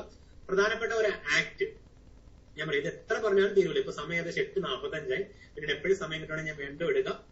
അപ്പം ഒരുപാട് ഏരിയ ഉണ്ട്. അപ്പൊ നിങ്ങൾ PWD ആക്ട് അത് ഓർത്തുക, 1995. നമ്മൾ എപ്പോഴും പറയുമ്പോൾ നമ്മൾ പറയുന്നത് ഒരെണ്ണം അവകാശാധിഷ്ഠിത വിദ്യാഭ്യാസം, right based education, RTI act. RTI അല്ല, RTE ആക്ട്. RTI ആക്ട് അറിയാലോ? RTI ആക്ട് അറിയില്ലേ? എന്താണ് RTI act? Right to information. ഒരാൾക്ക് ഇന്റർവ്യൂവിന് ചോദിച്ചു RTI ആക്ട് ചോദിച്ചപ്പോൾ നിങ്ങൾ RTI ആക്ട് അറിയാമോ? എന്താണ്? റൈറ്റ് ടു ഇൻഫർമേഷൻ, വിവരാവകാശ നിയമം. അത് ഏത് വർഷമാണ്? 2005. 2005. അത് മറക്കരുത്. 2005 വിവരാവകാശ നിയമം. അത് RTI, ഇത് RTE, റൈറ്റ് ടു എഡ്യൂക്കേഷൻ ആണ്. അപ്പൊ നമ്മൾ എപ്പോഴും പറയുന്ന എല്ലാ കാര്യങ്ങളും ഇൻക്ലൂസീവ് ഇപ്പോൾ പറയുന്നത് കുട്ടികളുടെ അവകാശം, RTI ആക്ട് പ്രകാരവും കുട്ടികളുടെ അവകാശ നിയമവും ഭിന്നശേഷി അവകാശ നിയമവും എന്നും കൂടി ചേർക്കണം. അപ്പൊ നിങ്ങൾ എന്താണ് ഭിന്നശേഷി അവകാശ നിയമം? അതാണ് ഒന്ന് PWD ആക്ട്, അതിന്റെ full form person with disability act. എന്നാണെന്ന് വെച്ചാൽ 1995. ഇന്റർവ്യൂ ബോർഡിലുള്ളവർക്ക് ധാരണ ഉണ്ടാവാൻ വഴിയില്ല. പക്ഷെ അതിനകത്ത് ഒരു ഡയറ്റ് ഫാക്കൽറ്റി ഉണ്ടാവും. ഡയറ്റ് ഫാക്കൽറ്റി എന്ന് പറയുമ്പോൾ അവർ TTയിലൊക്കെ പഠിപ്പിക്കുന്നതായിരിക്കും. അവർക്ക് TTയെ കാണും. അവർക്ക് ഒരു പേപ്പർ സ്പെഷ്യൽ എഡ്യൂക്കേഷൻ ഉണ്ട്. അവർക്ക് വലിയ ധാരണയില്ലെങ്കിലും എന്തുവാണെന്നുള്ള ധാരണ ഉണ്ടാവും. ചിലപ്പോൾ ചോദിക്കും. വൈഫിനോട് ചോദിച്ചപ്പോൾ വേറെ ചോദ്യങ്ങളൊന്നും ചോദിക്കാൻ പറ്റില്ല. ആകെ ചോദിച്ചത് PWD ആക്ട് എന്താണെന്ന് അറിയാമോ എന്നാണ് ചോദിച്ചത്. PWD ആക്ട് എന്ന് പറയുന്നത് കുട്ടികളുടെ വൈകല്യങ്ങളും അവരുടെ അവകാശങ്ങളും ഒക്കെയാണ് അത് പറയുന്നത്. PWD ആക്ടിന് ശേഷം ഒരു ആക്ടോടെ വന്നു. അത് 2016. അതിന്റെ പേര് RPWD. PWD മുന്നിൽ ഒരു 6 വന്നു. RPWD act. അപ്പൊ 1995 PWD act, 2016 RPWD act. Right to person with, ആ റൈറ്റ് മാത്രം മുന്നിൽ വന്നു. Right to person with disability act. അപ്പൊ എന്താണ് അതിനകത്തൊരു വ്യത്യാസം എന്ന് പെട്ടെന്ന് ഞാൻ പറയാം. എഴുതിയപ്പെടാം. ഞാൻ കുറച്ചായി എന്റെ ക്ലാസ് റൂമിലൂടെ അത് പോകാനുള്ള കാരണം വെച്ചാൽ തിയറി ബേസിലേക്ക് പോയി കഴിഞ്ഞാൽ നിങ്ങൾ ഭയങ്കര ബോറിംഗ് ആയി പോകും, നിങ്ങൾ ഉറങ്ങാൻ തുടങ്ങും. ഞാനും അതുകൊണ്ടാണ് കുറച്ച് ഇങ്ങനെ സൈ ലാംഗ്വേജ് അങ്ങനെ അങ്ങോട്ട് പോയത്, വിഷയം വിട്ടുപോയത്. ആ വർഷങ്ങൾ ഒന്നുകൊണ്ടെന്ന് പറയാമോ? PWD ആക്ട് 2016 PWD ആക്ട് ആദ്യം വന്നത് 1995, 1995. PWD ആക്ട് 1995 വന്ന് അത് കഴിഞ്ഞിട്ട് അല്ലേ നമ്മള് 2016 RPW ആക്ട്. PWD മുന്നേ 6 ചേർത്തായി RPWD ആക്ട്. ഒരു RCT ആക്ട് ഉണ്ടല്ലോ സാറേ, RCT act, rehabilitation council for India act. RCI act 92. 92. അത് എന്താണെന്ന് പറയാം. RCI ആക്ട് എന്ന് പറഞ്ഞാൽ റീഹാബിലിറ്റേഷൻ, നമ്മുടെ ഭിന്നശേഷിക്കാരായ കുട്ടികളെ പഠിപ്പിക്കുന്ന അധ്യാപകരെ ട്രെയിൻ ചെയ്യുന്നത്, അവരുടെ കോഴ്സ്. നമുക്കുള്ള നാട്ടിലെ TTC, B.Ed ഒക്കെ നടത്തുന്നത്, B.Ed നടത്തുന്ന യൂണിവേഴ്സിറ്റികളാണ്. TTC ഒക്കെ നൽകുന്നത് എന്താ? കേരള പരീക്ഷാ ബോർഡ്, കേരള ഗവൺമെന്റുമാണ്. പക്ഷെ സ്പെഷ്യൽ കോഴ്സുകളൊന്നും സർക്കാരിന് നടത്താനുള്ള അധികാരമില്ല. അത് ഇന്ത്യ ഗവൺമെന്റിന്റെ കീഴില് റീഹാബിലിറ്റേഷൻ കൗൺസിൽ ഓഫ് ഇന്ത്യ എന്ന് പറയുന്ന ഒരു അതോറിറ്റിയുടെ കീഴിലാണ് ചെയ്യുന്നത്. അതിന്റെ പേര് RCI. RCI ആണ് അവർക്ക് സർട്ടിഫിക്കറ്റ് ഇഷ്യൂ ചെയ്യുന്നതും ഒക്കെ ചെയ്യുന്നത് RCI ആണ്. ഉണ്ടെങ്കിൽ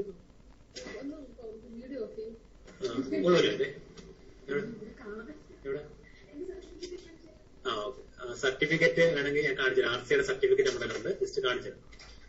അപ്പൊ എടുക്കാൻ പോകുമ്പോൾ വീട്ടിൽ ഡ്രസ് ആയതുകൊണ്ടാണ് ഞങ്ങളൊന്ന് പോസ്റ്റ് ചെയ്തത്. ഓക്കെ, ഇതാണ് ഇത് RCIയുടെ സർട്ടിഫിക്കറ്റ് ആണ്. അതായത് നമുക്കിടെ ഭിന്നശേഷിക്കാരായ കുട്ടികളുടെ വിദ്യാഭ്യാസം, അവരുടെ അവകാശ സംരക്ഷണം, അവർ സംബന്ധിക്കുന്ന വിദ്യാലയങ്ങളെ, അവരെ പഠിപ്പിക്കുന്ന ട്രെയിനിങ് സെന്റർ, ഇതിനെയൊക്കെ കൺട്രോൾ ചെയ്യുന്നത് ഇന്ത്യ ഗവൺമെന്റിന്റെ കീഴിലുള്ള സാമൂഹ്യക്ഷേമ വകുപ്പിന്റെ കീഴിലുള്ള RCI, rehabilitation council of India എന്ന് പറയുന്ന ഒരു സ്വതന്ത്ര ബോഡിയാണ്. അവരാണ് ഇതെല്ലാം കൺട്രോൾ ചെയ്യുന്നത്. അപ്പൊ ആ സംഭവങ്ങളൊക്കെ വന്ന ഓർഡറാണ് RCA. ആ ആക്ട് പ്രകാരമാണ് ഈ റീഹാബിലിറ്റേഷൻ കൗൺസിൽ വന്നതും ഇതിനെയൊക്കെ കൺട്രോൾ ചെയ്തത്. അപ്പൊ നമുക്ക് കോഴ്സ് ചെയ്തു കഴിഞ്ഞ ശേഷം ഈ RCAയിൽ രജിസ്റ്റർ ചെയ്യണം. രജിസ്റ്റർ ചെയ്താൽ മാത്രമേ നമ്മളൊരു രജിസ്റ്റേർഡ് സ്പെഷ്യൽ എഡ്യൂക്കേറ്റർ ആവും. ഭിന്നശേഷിക്കാരനെ പഠിപ്പിക്കാൻ അവകാശമുണ്ട്. ഇല്ലെങ്കിൽ പണിഷബിൾ ആണ്, നമുക്ക് ശിക്ഷ കിട്ടും. കാരണം ഇതാണ് നമുക്ക് പഠിപ്പിക്കാനുള്ള അവകാശം. ഇത് RCAയുടെ സർട്ടിഫിക്കറ്റ് ആണ്. സെൻട്രൽ ഗവൺമെന്റ് എംപ്ലോയ് ഉണ്ട്, റീഹാബിലിറ്റേഷൻ കൗൺസിൽ ഓഫ് ഇന്ത്യ. അതാണ് 1992 RCA ആക്ട്. അപ്പൊ ഞാൻ നിങ്ങൾക്ക് അയച്ചു തരുന്ന PDF ഇതെല്ലാം ഡീറ്റെയിൽ ആയിട്ടുണ്ട്. അതിൽ 84 പേജ് ഉണ്ട്. പറ്റുന്നത്രയും നിങ്ങളത് വായിച്ചു നോക്കുക. അപ്പൊ അതിന് ഈ PW അപ്പൊ നമ്മൾ പറഞ്ഞു. പിന്നെ വേറെ ഉള്ളത് വേറെ ഒരു മിനിറ്റ്, ഒരു നാഷണൽ ട്രസ്റ്റ് ആക്ട് ഇല്ലേ സാറേ? നാഷണൽ ട്രസ്റ്റ് ആക്ട് ഉണ്ട് സാറേ. അത് 99. അപ്പൊ ഞാൻ വേണമെങ്കിൽ ജസ്റ്റ് ഓർഡർ ഇല്ലാന്ന് പറയാം. അപ്പൊ സ്പെഷ്യൽ എഡ്യൂക്കേഷനുമായി ബന്ധപ്പെട്ട് നമുക്ക് ആദ്യകാലത്ത് ഉണ്ടായിരുന്ന ഓർഡർ എന്ന് പറഞ്ഞാൽ നമുക്ക് സ്വാതന്ത്ര്യം കിട്ടുന്നതിന് മുമ്പിട്ടുണ്ടായിരുന്ന ഇന്ത്യൻ ലുനാസി അല്ലേ, ഇന്ത്യൻ ലുനാസി ആക്ട്.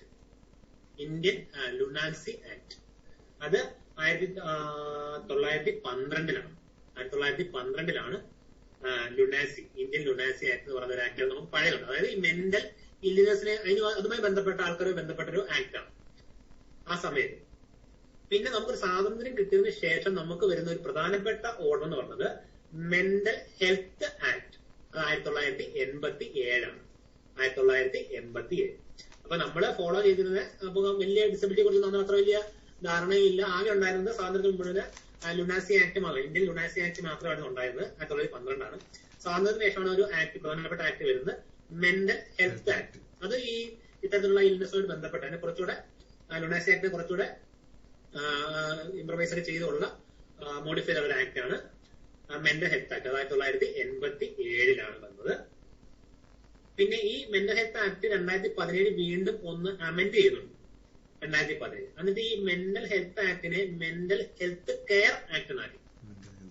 കൺഫ്യൂഷൻ ആകണ്ട. ആദ്യം നമുക്ക് ഉണ്ടായിരുന്നത് എന്താണ്? Indian lunacy act. Indian lunacy act 1912. അതിന് സ്വാതന്ത്ര്യം കിട്ടിയ ശേഷം നമുക്ക് പറയാവുന്ന പ്രധാനപ്പെട്ട ഒരു ആക്ട് എന്ന് പറയുന്നത് മെന്റൽ ഹെൽത്ത് ആക്ട് 1987. അത് പിന്നീട് ഒന്ന് അമെന്റ്മെന്റ് ചെയ്ത് വന്നത് 17. അത് വന്നപ്പോ അതിന്റെ പേര് മെന്റൽ ഹെൽത്ത് കെയർ കൂടെ ചേർത്ത്, ഹെൽത്ത് കെയർ.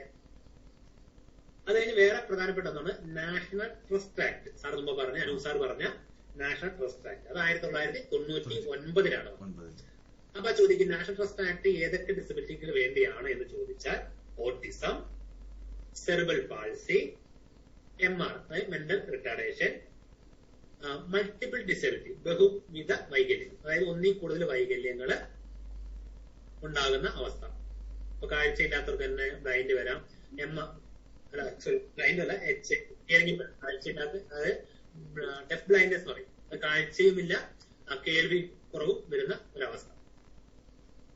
അപ്പം നാഷണൽ ട്രസ്റ്റ് ആക്ട് പ്രധാനമായിട്ടും 4 ഡിസബിലിറ്റികൾക്ക് വേണ്ടിയാണ്.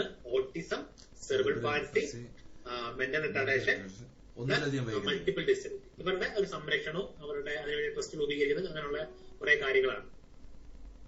പിന്നെ വരുന്നത് RT ആക്ട് അറിയാലോ. അത് ഇവർക്ക് വേണ്ടി മാത്രമല്ല, ജനറലി വരുന്നതാണ് RT ആക്ട്. പിന്നെയാണ് RC ആക്ട്. സാറ് പറഞ്ഞ RC ആക്ട് 1992.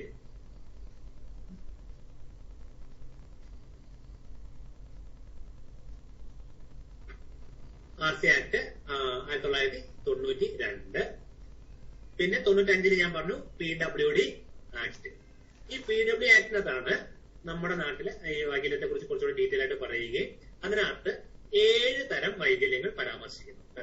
അപ്പൊ അവർക്ക് ഡിസബിലിറ്റി ആണെന്നുള്ള അംഗീകാരം കിട്ടുന്നതും സർട്ടിഫിക്കറ്റ് കിട്ടുന്നതും അവർക്ക് ആനുകൂല്യം കിട്ടുന്നത് 7 ഡിസബിലിറ്റിക്കാണ്.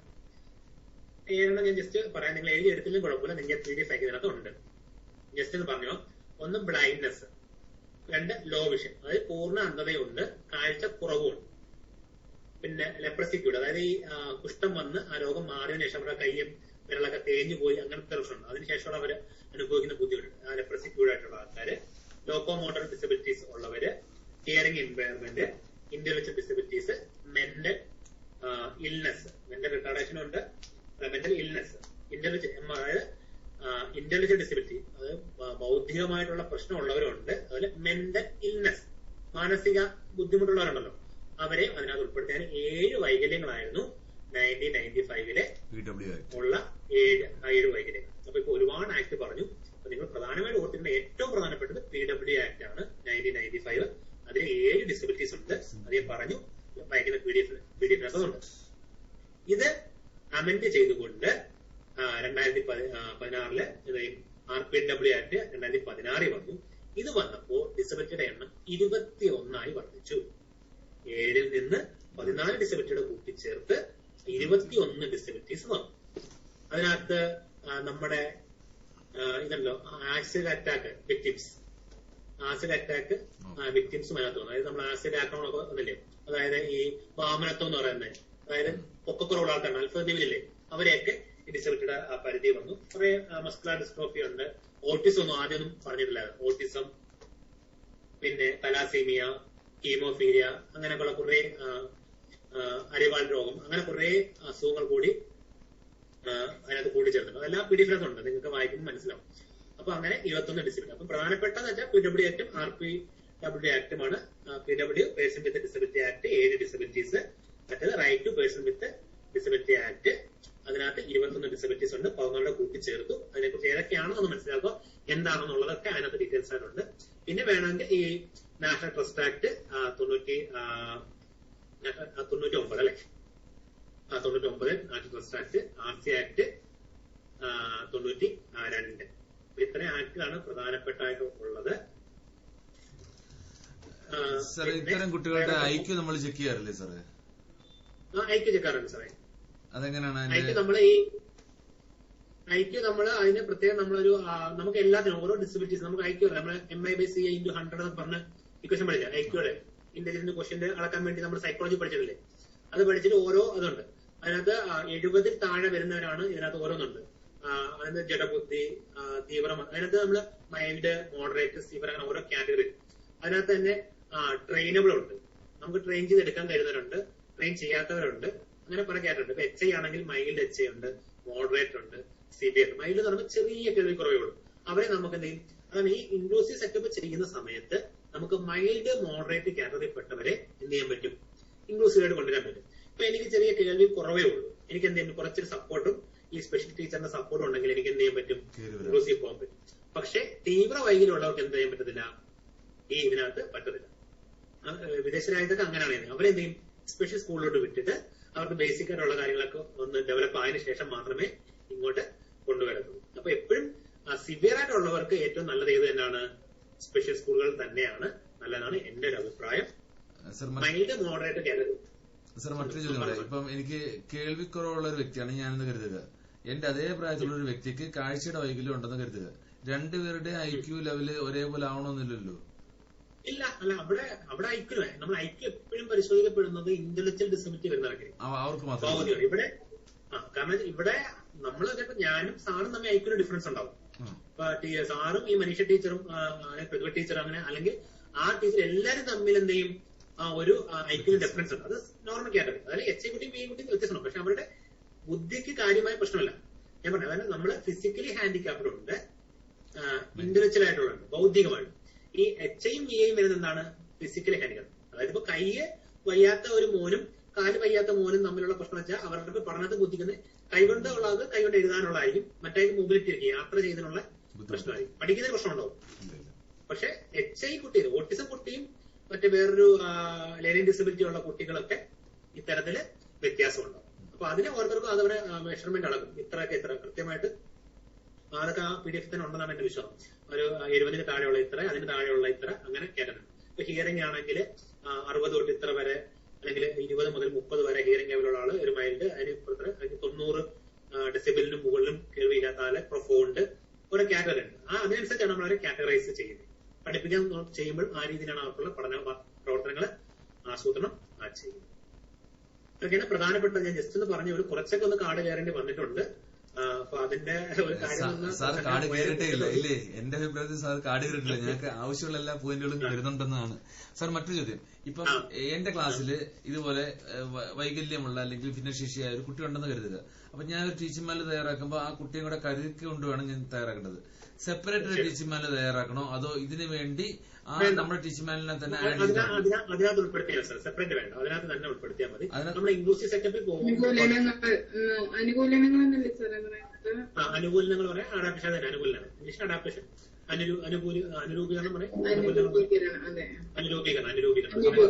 അപ്പൊ ഈ 45 മിനിറ്റിന്റെ ഒരു ക്ലാസ് ഒരു കുട്ടിക്ക്, സാധാരണ ഒരു കുട്ടിക്ക് എത്തുന്ന പോലെ ആവണമെന്നില്ലല്ലോ മറ്റേ കുട്ടിക്ക് എത്തുന്നത്.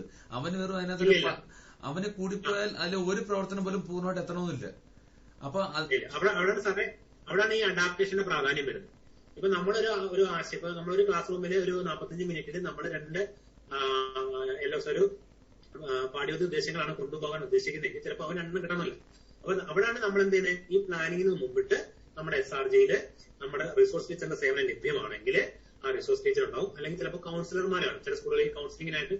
അപ്പൊ അവരുടെ സേവനങ്ങൾ പ്രയോജനപ്പെടുത്തിക്കൊണ്ട് ആ ആശയം എങ്ങനെ അവരിലേക്ക് എത്തിക്കാം എന്ന് ചർച്ച ചെയ്തിട്ട് ഈ ടീച്ചറിന്റെ നിർദ്ദേശപ്രകാരം ഈ 45 മിനിറ്റിനകത്ത് എന്തെല്ലാം അഡാപ്റ്റേഷൻ വരുത്താൻ തീരുമാനിച്ച് ടീച്ചിങ് മാലിന് അവന് വേണ്ടി പ്രത്യേകം ഉൾപ്പെടുത്തണം. അപ്പം അവന് ചില സമയം ചിലപ്പോൾ ടീച്ചർ പാടിയായിരിക്കും ഒരു കവിത അവതരിപ്പിക്കുന്നത്. അപ്പൊ ചിലപ്പോൾ കുട്ടിക്ക് അത് കിട്ടണമെന്നില്ല. ചിലപ്പോൾ ആസ്വദകരല്ലെങ്കിൽ നമുക്ക് എന്ത് ചെയ്യാം, സ്പെഷ്യൽ ടീച്ചർ ചിലപ്പോൾ എന്ത് ചെയ്യും, ഹെഡ്ഫോൺ വെച്ച് യൂട്യൂബിന് വീഡിയോ എടുത്ത് അത് കേൾപ്പിച്ചു കൊടുക്കാം അവർക്ക്. അല്ലെങ്കിൽ ഇതിന്റെ പ്രശ്നങ്ങൾ ഈ സ്പെഷ്യൽ ടീച്ചർ കൂടെ ഇരുന്ന് നോട്ട് ചെയ്യും. നമ്മൾ ചെയ്യുന്ന സമയത്ത് നമ്മൾ എന്താ നമ്മൾ ചെയ്യുന്നത് വെച്ചാൽ നമ്മൾ ആ കുട്ടിയെ നന്നായിട്ട് മനസ്സിലാക്കുക. അപ്പൊ അവിടെ സ്പെഷ്യൽ ടീച്ചറിന്റെ സർവീസ് കിട്ടുവാണെങ്കിൽ അവരോട് SRGയിലോ അല്ലെങ്കിൽ ഇതല്ലേ പ്രത്യേക സമയത്തോ അവരോട് ഡിസ്കസ് ചെയ്ത് അവൻ എന്തെല്ലാം മാറ്റങ്ങൾ പഠന പ്രവർത്തനം അവന്റെ പോരായ്മകൾ മനസ്സിലാക്കിയിട്ട്, അപ്പൊ നമ്മൾ അവന്റെ ഡിസബിലിറ്റി എന്താണെന്ന് മനസ്സിലാക്കണം. അവൻ HA ആണോ, HA ആണെങ്കിൽ അവൻ കേൾവിക്കുറവ് ഇല്ലാത്തവരാണ്. അപ്പൊ നമ്മൾ എത്ര തൊണ്ടയിൽ തലച്ചാലും അവൻ പഠിക്കൂല, കിട്ടൂല. അപ്പൊ അവന് വിഷ്വലിന് പ്രാധാന്യം കൊടുത്തുകൊണ്ട് നമ്മളൊരു കഥ പഠിപ്പിക്കുകയാണെങ്കിൽ എന്ത് ചെയ്യും, ആ കഥയുടെ ഒരു അനിമേഷൻ ബാക്ക്ഗ്രൗണ്ടിൽ നമുക്ക് ICTയുടെ സാധ്യത ഉപയോഗിച്ച് കാണിക്കാം. അപ്പൊ അവന് കറക്റ്റ് ഒരു പൂച്ച നടന്നു പോകുന്നു അല്ലെ, നമ്മൾ നടന്നു പോകുന്നതാണോ അവന് മനസ്സിലാവണമെന്നില്ല. അപ്പൊ നമുക്ക് അല്ലാതെ ICT സാധ്യത ഇല്ലെങ്കിൽ പഠിപ്പിക്കുമ്പോൾ കുറച്ചുകൂടെ ശ്രദ്ധിക്കാം. ഇപ്പൊ ഉദാഹരണമായിട്ട് ആന വരുന്നു എന്ന് പറയുകയാണ് അല്ലെ, ആ വരുന്ന ഒരു ആന നമ്മൾ സാധാരണ പഠിപ്പിക്കും, ആ വരുന്ന ഒരു ആന, ഈ വരുന്ന ഒരു ഈച്ച ഇങ്ങനെ പഠിപ്പിക്കും. നമ്മൾ പഠിപ്പിക്കും വേണമെങ്കിൽ ആ ഡെഫായിട്ടുള്ള നമ്മൾ വേറെ ഈ ഡെഫായി അല്ലെങ്കിൽ നമ്മുടെ മക്കളെ ഭിന്നശേഷിക്കാരന്റെ മക്കളെ പഠിപ്പിക്കുമ്പോൾ അപ്പുറത്ത് ആരുണ്ട്, ജനറൽ കുട്ടിയുണ്ട്, അവനും ബുദ്ധിമുട്ടുണ്ടാവാൻ പാടില്ല അല്ലെ. അപ്പൊ അതെന്ത് ചെയ്യണം, അപ്പൊ നമ്മളിപ്പോ ആ വരുന്ന ഒരു ആന, അപ്പൊ നമ്മൾ കുറച്ച് ആ ക്ലാസ് ഇന്ററാക്ട് ആക്കാൻ വേണ്ടി ആ വരുന്നൊരു ആന അല്ലെ. അപ്പൊ ജനറൽ കുട്ടികൾക്ക് സന്തോഷം, അവരും അങ്ങനെ കാണിക്കും. നമ്മൾ ആന എന്ന് പറയുമ്പോൾ ചിലപ്പോൾ കുട്ടിക്ക് മനസ്സിലാവില്ല. അപ്പൊ നമ്മളിങ്ങനെ ജസ്റ്റ് സ്റ്റെപ്പ് കാണിക്കുമ്പോൾ അതായത് ആ വരുന്നൊരു ആന അല്ലെ, ആനയ്ക്ക് കുറച്ച് സ്ട്രെസ് കൊടുത്തല്ലേ. ഈ വരുന്നൊരു ഈച്ച, ചെറിയൊരു സിമ്പിൾ ഈച്ച. അപ്പൊ വേണമെങ്കിൽ ബാക്ക്ഗ്രൗണ്ടിൽ വിഷ്വലും കാണിക്കാം അല്ലെ. ആനയും ഈച്ചയും ഒപ്പം വന്നാൽ അല്ലെ ഒരുമിച്ച്. അപ്പൊ അത് നമ്മൾ കുറച്ച് നമ്മുടെ ജനറൽ ആയിട്ടുള്ള കുറച്ച് സൈൻ ഉപയോഗിക്കാം അല്ലെ. അപ്പൊ ആന എന്ന് പറയുന്നത് ആന അല്ലെ, ജസ്റ്റ് കൈ ഇങ്ങനെ വെച്ചിട്ട് ആന അല്ലെ, തലയെ കുലുക്കി അവന്റെ അടുത്തോടെ ചെല്ലണം. നിലുമ്പം അവൻ അയ്യോ പേടിച്ച് പുറകോട്ടൊക്കെ പോകും, ചിരിക്കും. അപ്പൊ അവനോട് നീ വരാൻ പറയണം. അപ്പൊ അവ ആനയുടെ ഒരു ആന പാര അപ്പൊ പറയുമ്പോ അപ്പൊ അങ്ങനെ നമുക്ക് എന്ത് ചെയ്യും, അഡാപ്റ്റ് ചെയ്യാം. അപ്പൊ നമ്മളിവിടെ ആ വരുന്ന ഒരു ആന, ഈ വരുന്ന ഒരു ഈച്ച അല്ലെ. അപ്പോൾ വേണമെങ്കിൽ നമുക്ക് താളത്തിൽ പാടുന്നതിനാണെങ്കിൽ പറയാം. ജനറൽ ക്ലാസ് റൂമിൽ നമുക്ക് വേണമെങ്കിൽ കൂടുതൽ ചെയ്യാൻ കഴിയും, കുറച്ച് സ്ട്രെസ് ചെയ്യാം. ആ വരുന്നൊരു ആന, ഈ വരുന്നൊരു ഈച്ച, ഇങ്ങനെ സ്ട്രെസ് ചെയ്താൽ മതിയായി. പക്ഷെ നമ്മൾ കുട്ടികൾ വരുമ്പോൾ കുറച്ചുകൂടെ സൈനോട് കൊടുത്ത് ആ വരുന്നൊരു ആന, നായക പറയുമ്പോഴത്തേക്കും ഞാൻ കുറച്ചുകൂടെ ആന, ഈ വരുന്നൊരു ഈച്ച. അപ്പൊ ആ കുട്ടി മറ്റേ ജനറൽ കുട്ടിക്കും ഫീൽ ചെയ്തില്ല എന്താ, ആ ടീച്ചർ സമയം അവന് വേണ്ടി കളയുന്ന തോന്നൽ വരത്തില്ല. രണ്ടുപേരുടെ മിംഗിളായിട്ട് പോകാൻ സാധിക്കും. അപ്പൊ അങ്ങനെ എന്ത് അഡാപ്റ്റേഷൻ വരുത്താന്നുള്ള ചിന്തിക്കും. അപ്പൊ എന്തൊക്കെ അപ്പൊ അത് നിങ്ങൾ ചിന്തിക്കുന്ന ഇത്രേ ഉള്ളൂ, അവന്റെ വൈകല്യം എന്താണെന്ന് മനസ്സിലാക്കുക. അപ്പം HA ആണെങ്കിൽ അവൻ എന്താ, കേൾവിയുടെ പരിമിതി കുറവുണ്ട്.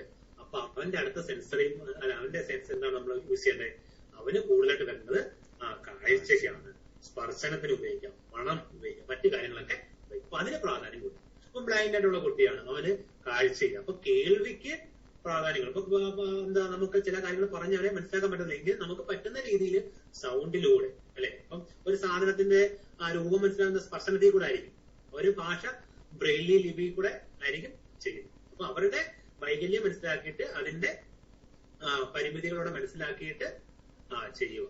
അപ്പൊ എന്തെങ്കിലും വേറെ എന്തെങ്കിലും സംശയം ഉണ്ടെന്ന് ചോദിച്ചാൽ ഞാൻ പറയും എനിക്ക് അറിയാവുന്ന കാര്യം ഞാൻ പരിമിതമായി ഞാൻ HIയുടെ ഒരു ഫീൽഡാണ്, അതുമായി ബന്ധപ്പെട്ടാണെങ്കിൽ കൂടുതൽ അറിയാം. മറ്റു ചോദിച്ചാലും പ്രശ്നമില്ല. എനിക്ക് തൃപ്തികരമായിട്ടൊരു മറുപടി തരാൻ പറ്റത്തില്ല എന്ന് എനിക്ക് തോന്നിക്കഴിഞ്ഞാൽ തീർച്ചയായും ഞാൻ അന്വേഷിച്ചിട്ട് നിങ്ങൾ കൃത്യമായിട്ട് ഗ്രൂപ്പിൽ ഒരു വോയിസ് ആയിട്ട് അതിന് മറുപടി ഇട്ടോളാം. അപ്പോൾ എന്ത് ചോദിച്ച പ്രശ്നമില്ല. നിങ്ങൾ എല്ലാവരും ഒരു സെക്ഷനും കൂടി പറ്റുമോ? നമുക്ക് ചെയ്യാം, കുഴപ്പമില്ല. ഞാൻ ചെയ്യാം. ഇന്ന് ഞാൻ പറയാം, എനിക്ക് ഒട്ടും വലിയ പ്രിപ്പയർ ഒന്നും അറിയുന്നില്ല. അതുകൊണ്ട് ഇന്നലെ രാത്രി കുറച്ച് എഴുതി വെച്ച് ഇന്നിപ്പം വന്നിട്ട് ഞാൻ കുറച്ച് നോട്ടൊക്കെ നോക്കിയിട്ട് ഒന്ന് വിചാരിച്ചു. എന്നാലും ഇന്നലെ ഏകദേശം ഒന്ന് ടച്ച് ചെയ്ത് ഒരു ഓളത്തൊക്കെ പോയി. അല്ല, ഇത് തീർച്ചയായിട്ടും ഈ ഒരു ക്ലാസ്സിൽ ഒന്നും വേണ്ടാത്തതായിട്ടുണ്ടായിരുന്നില്ല സാർ. ഇപ്പൊ നമ്മുടെ ടൈമിന്റെ ഈ ഒരു വിഷയം ഒരുപാട് ടൈം കൺസ്യൂമിങ് ആണ്. നമ്മളിലേക്ക് എത്താൻ കുറെ സമയം എടുക്കും. പക്ഷെ നമ്മൾ ഈ ഇരിക്കുന്ന ആ ഒരു ടൈമിന്റെ ഒരു വിഷയമുണ്ട്. നമ്മുടെ കൂടുതലും സ്ത്രീകളായതുകൊണ്ട് ഇനിയൊരു ക്ലാസ് വയ്ക്കുന്ന സമയത്ത് ഇതിലെ നമ്മൾ കുറച്ചുകൂടെ പ്ലാൻ ചെയ്തിട്ട് അതിപ്പോ ഇന്റർവ്യൂ ബേസിൽ ആവണമെന്നില്ല. കാരണം സൺഡേ സോങ് ആണ് ഇച്ചിരി ഫ്രീ ആയിട്ടുണ്ടെങ്കിൽ അപ്പൊ ആ ദിവസങ്ങളിൽ നമുക്ക് കുറേയും കൂടെ സമയം ഇരിക്കുന്നതിനും ബുദ്ധിമുട്ട് വരില്ല. എനിക്കറിയാം ഇതിനകത്ത് കൂടുതലും അവർക്ക് വീട്ടിലെ കാര്യങ്ങള് കുട്ടി ഉണ്ടാവും, ഫുഡ് കൊടുക്കണം. ഇപ്പൊ തന്നെ അപ്പുറത്തെ ഹസ്ബൻഡൊക്കെ ജോലി തുടങ്ങി കാണും, ജോലി കാണും. വളരെ പ്രശ്നമാണ്. അപ്പൊ ഞായറാഴ്ച ദിവസം പറഞ്ഞാൽ നമുക്ക് ചെയ്യാം. അപ്പൊ നിങ്ങൾ ഫ്രീ ആയിട്ടിരിക്കാം. ഇപ്പൊ ഏകദേശം കാര്യങ്ങളൊക്കെ പറഞ്ഞിട്ടുണ്ടെങ്കിലും നമുക്ക് കുറച്ചുകൂടെ അപ്പൊ നിങ്ങൾക്ക് ഉണ്ടാവുന്ന ഒരു ഉപകാരം ചെയ്യുമ്പോൾ നിങ്ങൾക്ക് ഈ മേഖലയോട് ബന്ധപ്പെട്ട സംശയങ്ങൾ ജസ്റ്റ് ഗ്രൂപ്പിൽ ഒന്ന് പോസ്റ്റ് ചെയ്യുക. അപ്പൊ ഞാൻ പറയാം, നിങ്ങളുടെ ചോദ്യം ഞാൻ പറയാം, നമ്മൾ ആരും സർവ്വജ്ഞാന കോശങ്ങളല്ല. എനിക്ക് ഈ മേഖലയിൽ ഒരുപാട് അറിവുകൾ ഇനി നേടാനുണ്ട്, അറിയാത്തതുണ്ട്. നിങ്ങളൊരു സംശയം ചോദിക്കുമ്പോൾ ലൈവായിട്ട് ചോദിക്കുമ്പോൾ ഒരു പക്ഷേ എനിക്ക് പെട്ടെന്ന് കിട്ടണമെന്നില്ല. പറഞ്ഞില്ല, എനിക്ക് അത്രത്തോളം അറിവില്ല, അത് സത്യമാണ്. അപ്പൊ നമ്മൾ നിങ്ങളെ ചോദ്യം ഇടുവാണെങ്കിൽ അപ്പൊ ഞാനതൊന്ന് എനിക്ക് കിട്ടുന്ന റിസോഴ്സ് വെച്ച് എനിക്കൊന്ന് പ്രിപ്പയർ ചെയ്യാൻ പറ്റും, നിങ്ങളോട് പറഞ്ഞു തരാനും സാധിക്കും. അപ്പൊ അങ്ങനത്തെ സംശയങ്ങളുണ്ടെങ്കിൽ നിങ്ങൾ ധൈര്യമായിട്ട് അതിനകത്ത് ഇട്ടോളൂ. അത് ഇവർക്ക് ഇച്ചിരി കുഴപ്പമുണ്ട്. ഞാൻ ആദ്യമേ പറഞ്ഞതാണ്, ചോദ്യങ്ങൾ എനിക്ക് പ്രിപ്പയർ ചെയ്ത് എനിക്ക് അയച്ചു തരും. കാര്യം എനിക്ക് സാറിന് സെൻഡ് ചെയ്യാനാണ്. അതിപ്പോ എത്ര നമുക്ക് അറിയാവുന്ന ഒരാളാണെന്ന് പറഞ്ഞാലും ഡയറക്റ്റ് പെട്ടെന്ന് ചോദ്യം കേൾക്കുമ്പോൾ നമുക്കുണ്ടാവുന്ന ഒരു അതൊന്ന് ഓവർകം ചെയ്യാനാണ്. അപ്പൊ ഇവര് അപ്പോഴും പറഞ്ഞിട്ടില്ല, പിന്നീടാണ് സംശയങ്ങൾ വരുന്നത്. ഇനി അതിന് ഉള്ള മാർഗം നിങ്ങൾ നിങ്ങളുടെ ഫ്രണ്ട്സിനോട് ചോദിക്കുമ്പോൾ അവിടെ ഇന്റർവ്യൂവിന് ഈ മേഖലയുമായി ബന്ധപ്പെട്ട കാര്യങ്ങൾ വരുമ്പോൾ അത് ചോദിക്കും. ഞാൻ പറയാം, നിങ്ങളിത് ഇന്റർവ്യൂ പർപ്പസ് എന്നുള്ള അവിടെ നിൽക്കട്ടെ. ഇന്റർവ്യൂ ഇത് നിങ്ങൾ ആസ് എ ടീച്ചർ നിങ്ങൾ മുന്നോട്ട് പോകുമ്പോൾ നിങ്ങൾ തീർച്ചയായും വേണ്ടുന്ന കാര്യങ്ങളാണ്, നിങ്ങൾ മനസ്സിലാക്കേണ്ട കാര്യങ്ങളാണ്. ഇതൊന്നും നമുക്ക് വേറൊരു കിട്ടുന്നില്ല. ഇതിപ്പോ എനിക്ക് ഇവിടുന്ന് കിട്ടിയല്ല, നമ്മുടെ ജീവിതത്തിലെ അനുഭവത്തിൽ കൂടെ കിട്ടിയ കാര്യങ്ങളാണ് ഞാൻ ഈ പറഞ്ഞ എന്റെ എക്സ്പീരിയൻസ് ആണ് ഷെയർ ചെയ്തത്. അപ്പൊ അങ്ങനെ നിങ്ങളുടെ സംശയങ്ങൾ ചോദിക്കും. നമുക്ക് അറിയാവുന്ന കാര്യം ഇല്ലാത്തത് നമുക്ക് എവിടെ നിന്നല്ല, നമുക്ക് ഈ ഒരു മേഖലയായത് ഇതുമായി ബന്ധപ്പെട്ട് ഇപ്പം ഇതിനകത്ത് ഒരു ചോദ്യം ഡെഫ് ബ്ലൈൻഡ്സിന്റെ ചോദ്യം ചോദിച്ചിട്ടുണ്ട്. എനിക്ക് പൂർണ്ണമായിട്ട് അതിനകത്ത് ഒരു ഉത്തരം അറിയില്ല. പക്ഷെ അത് എനിക്കൊന്ന് റിസർച്ച് ഒന്ന് അന്വേഷിക്കുന്ന സമയം കിട്ടും. അത് ഞാൻ അന്വേഷിച്ചിട്ട് അതായത് ഡെഫ് ബ്ലൈൻഡ് എന്ന് പറഞ്ഞാൽ ഞാൻ ശരിക്കും അങ്ങനെ ഒരു കുട്ടി കേരളത്തിൽ ഉണ്ടെന്നും ഒരു അച്ചീവ്മെന്റ് ഒക്കെ നേടിയിട്ട് അറിയാം. അപ്പൊ കുട്ടിയെ ഒന്ന് കണ്ടെത്താനും കുട്ടി നേരിട്ട് കാണാൻ പറ്റുമെങ്കിൽ കാണാമെന്നും ആലോചിക്കണം. ഡെഫ് ബ്ലൈൻഡ്സ് ഒന്ന് ആലോചിച്ചു നോക്കും. ഡെഫ് ആണെങ്കിൽ അവന് കേൾവിയില്ല, നമുക്ക് വിഷ്വലി പറഞ്ഞു കൊടുക്കാം. അപ്പൊ ആ വിഷ്വൽ ആണെങ്കിൽ അവൻ വിഷ്വലി ഇല്ല, കേൾവി പറഞ്ഞു. കാഴ്ചയും ഇല്ല കേൾവിയും ഇല്ലാതിരിക്കുന്ന ഒരാളുടെ അവസ്ഥയിൽ അവരെ പഠിപ്പിച്ചെടുക്കുന്നു. അവരെയൊക്കെ കുറെ ആക്ച്വൽ ഫീലിംഗിലൂടെ ഈ ഫിംഗർ സ്പീലിംഗ് ഒക്കെ തൊട്ട് പിടിപ്പിച്ചെടുക്കും. ഇങ്ങനെയാണെങ്കിൽ അതൊന്ന് പിടിപ്പിച്ച് എങ്ങനെയാണൊക്കെയാണ് മനസ്സിലാക്കിയാണ് പഠിപ്പിക്കുന്നത്. ആ കാറ്റഗറി പെട്ടതാണ്. അതൊക്കെ ഒരു വണ്ടറാണ്.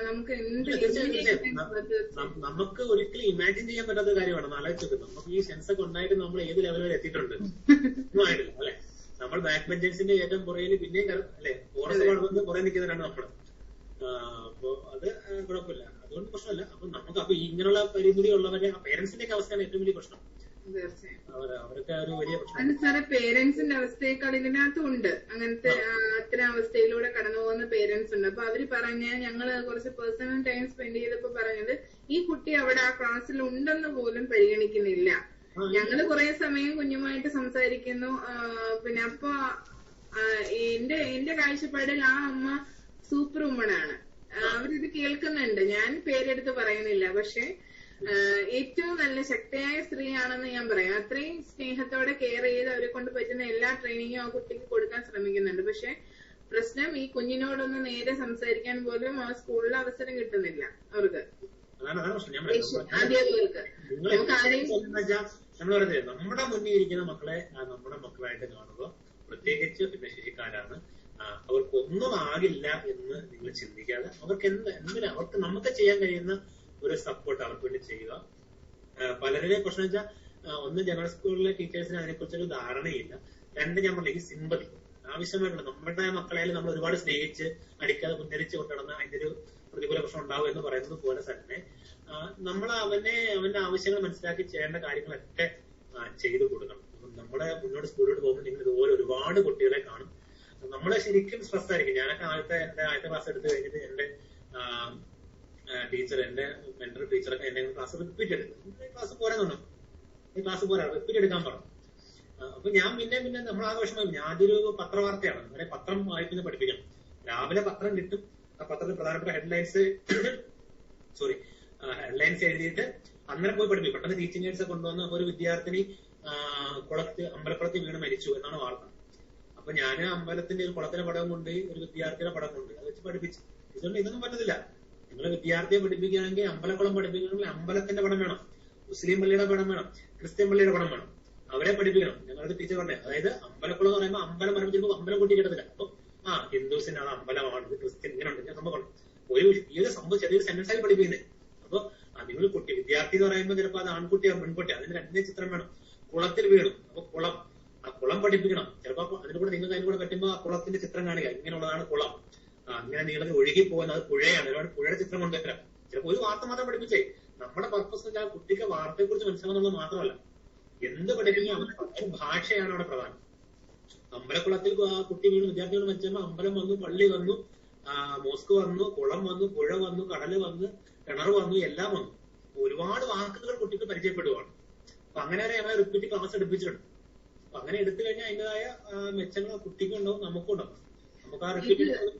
ഇതിപ്പോ സാറ് അക്ഷരങ്ങളുടെ ഉച്ചാരണം പറഞ്ഞല്ലോ, ഇത് ഇപ്പൊ നമ്മൾ ഈ പറയുന്ന ഇത്തരം വൈകല്യമുള്ള കുട്ടികൾ അങ്ങനെ പറഞ്ഞുകൂടാ, ഭിന്നശേഷിക്കാരായ കുട്ടികൾ, ഇത്തരം കുട്ടികൾക്ക് മാത്രമല്ല നമ്മുടെ മക്കളെയും തെറ്റായി പഠിപ്പിക്കുന്നുണ്ട്. ഉച്ചാരണം, എവിടെ നാക്ക് വരണം എന്നുള്ളത്. ഇന്നിപ്പോ എനിക്ക് വൈകുന്നേരം ഒരു കുട്ടി ഇപ്പൊ പുതുതായിട്ട് ഇങ്ങനെ വരുന്നുണ്ട് ചെറിയ സഹായത്തിന്. അപ്പൊ അവൻ ഷായും ഒരുപോലാണ് പറയുന്നത്. അപ്പൊ നമ്മൾ പറഞ്ഞു കൊടുക്കുന്നു എവിടെയാണ് നാക്ക് വെക്കേണ്ടത്, എന്നിട്ട് പ്രാക്ടീസ് ചെയ്യാൻ പറയും. ഉച്ചാരണ വൈകല്യം വലിയൊരു പ്രശ്നമാണ്. ഞാനും ഇപ്പൊ പറയുമ്പോ അറിയാം, ഞാൻ ഈ ഭാര്യയൊക്കെ അറിയാം, വൈഫ് തിരുത്തും, ഭാര്യ. കാരണം നമ്മള് ഈ പഠിച്ച് ഇതായി. നമ്മള് പണ്ട് ഈ കായിക ചായക്ക് അതന്നെ ഏറോ ഒക്കെ ഏറോ ഏറോ നമ്മളാ പഠിച്ചതിന്റെ ഒരു പ്രശ്നം നമുക്കുണ്ട്, ഉച്ചാരണത്തിന്റെ പ്രശ്നമുണ്ട്. അപ്പൊ വരുന്ന തലമുറക്കെങ്കിലും ആ ഉച്ചാരണമൊക്കെ കൃത്യമായിട്ട് മനസ്സിലാക്കി കൊടുക്കുക. ഒരു വലിയ സ്പെഷ്യൽ ഫീൽഡും ഒരു വെല്ലുവിളിയാണ്. നിങ്ങൾ കഴിയുന്നുണ്ടെങ്കിൽ, നിങ്ങൾക്ക് ഏതെങ്കിലും സാഹചര്യം ഉണ്ടെങ്കിൽ ഒരു സ്പെഷ്യൽ കോഴ്സ് ഒക്കെ ചെയ്യാൻ പറ്റുമെങ്കിൽ അതിപ്പോ ഒരു കോഴ്സായി ചെയ്തില്ലെങ്കിൽ പോലും നമ്മള് ഈ പറയുന്ന ചാനലുകൾ വഴി എങ്ങനെയെങ്കിലും അതിനെക്കുറിച്ചൊരു ധാരണ ഉണ്ടാക്കി വെക്കുക.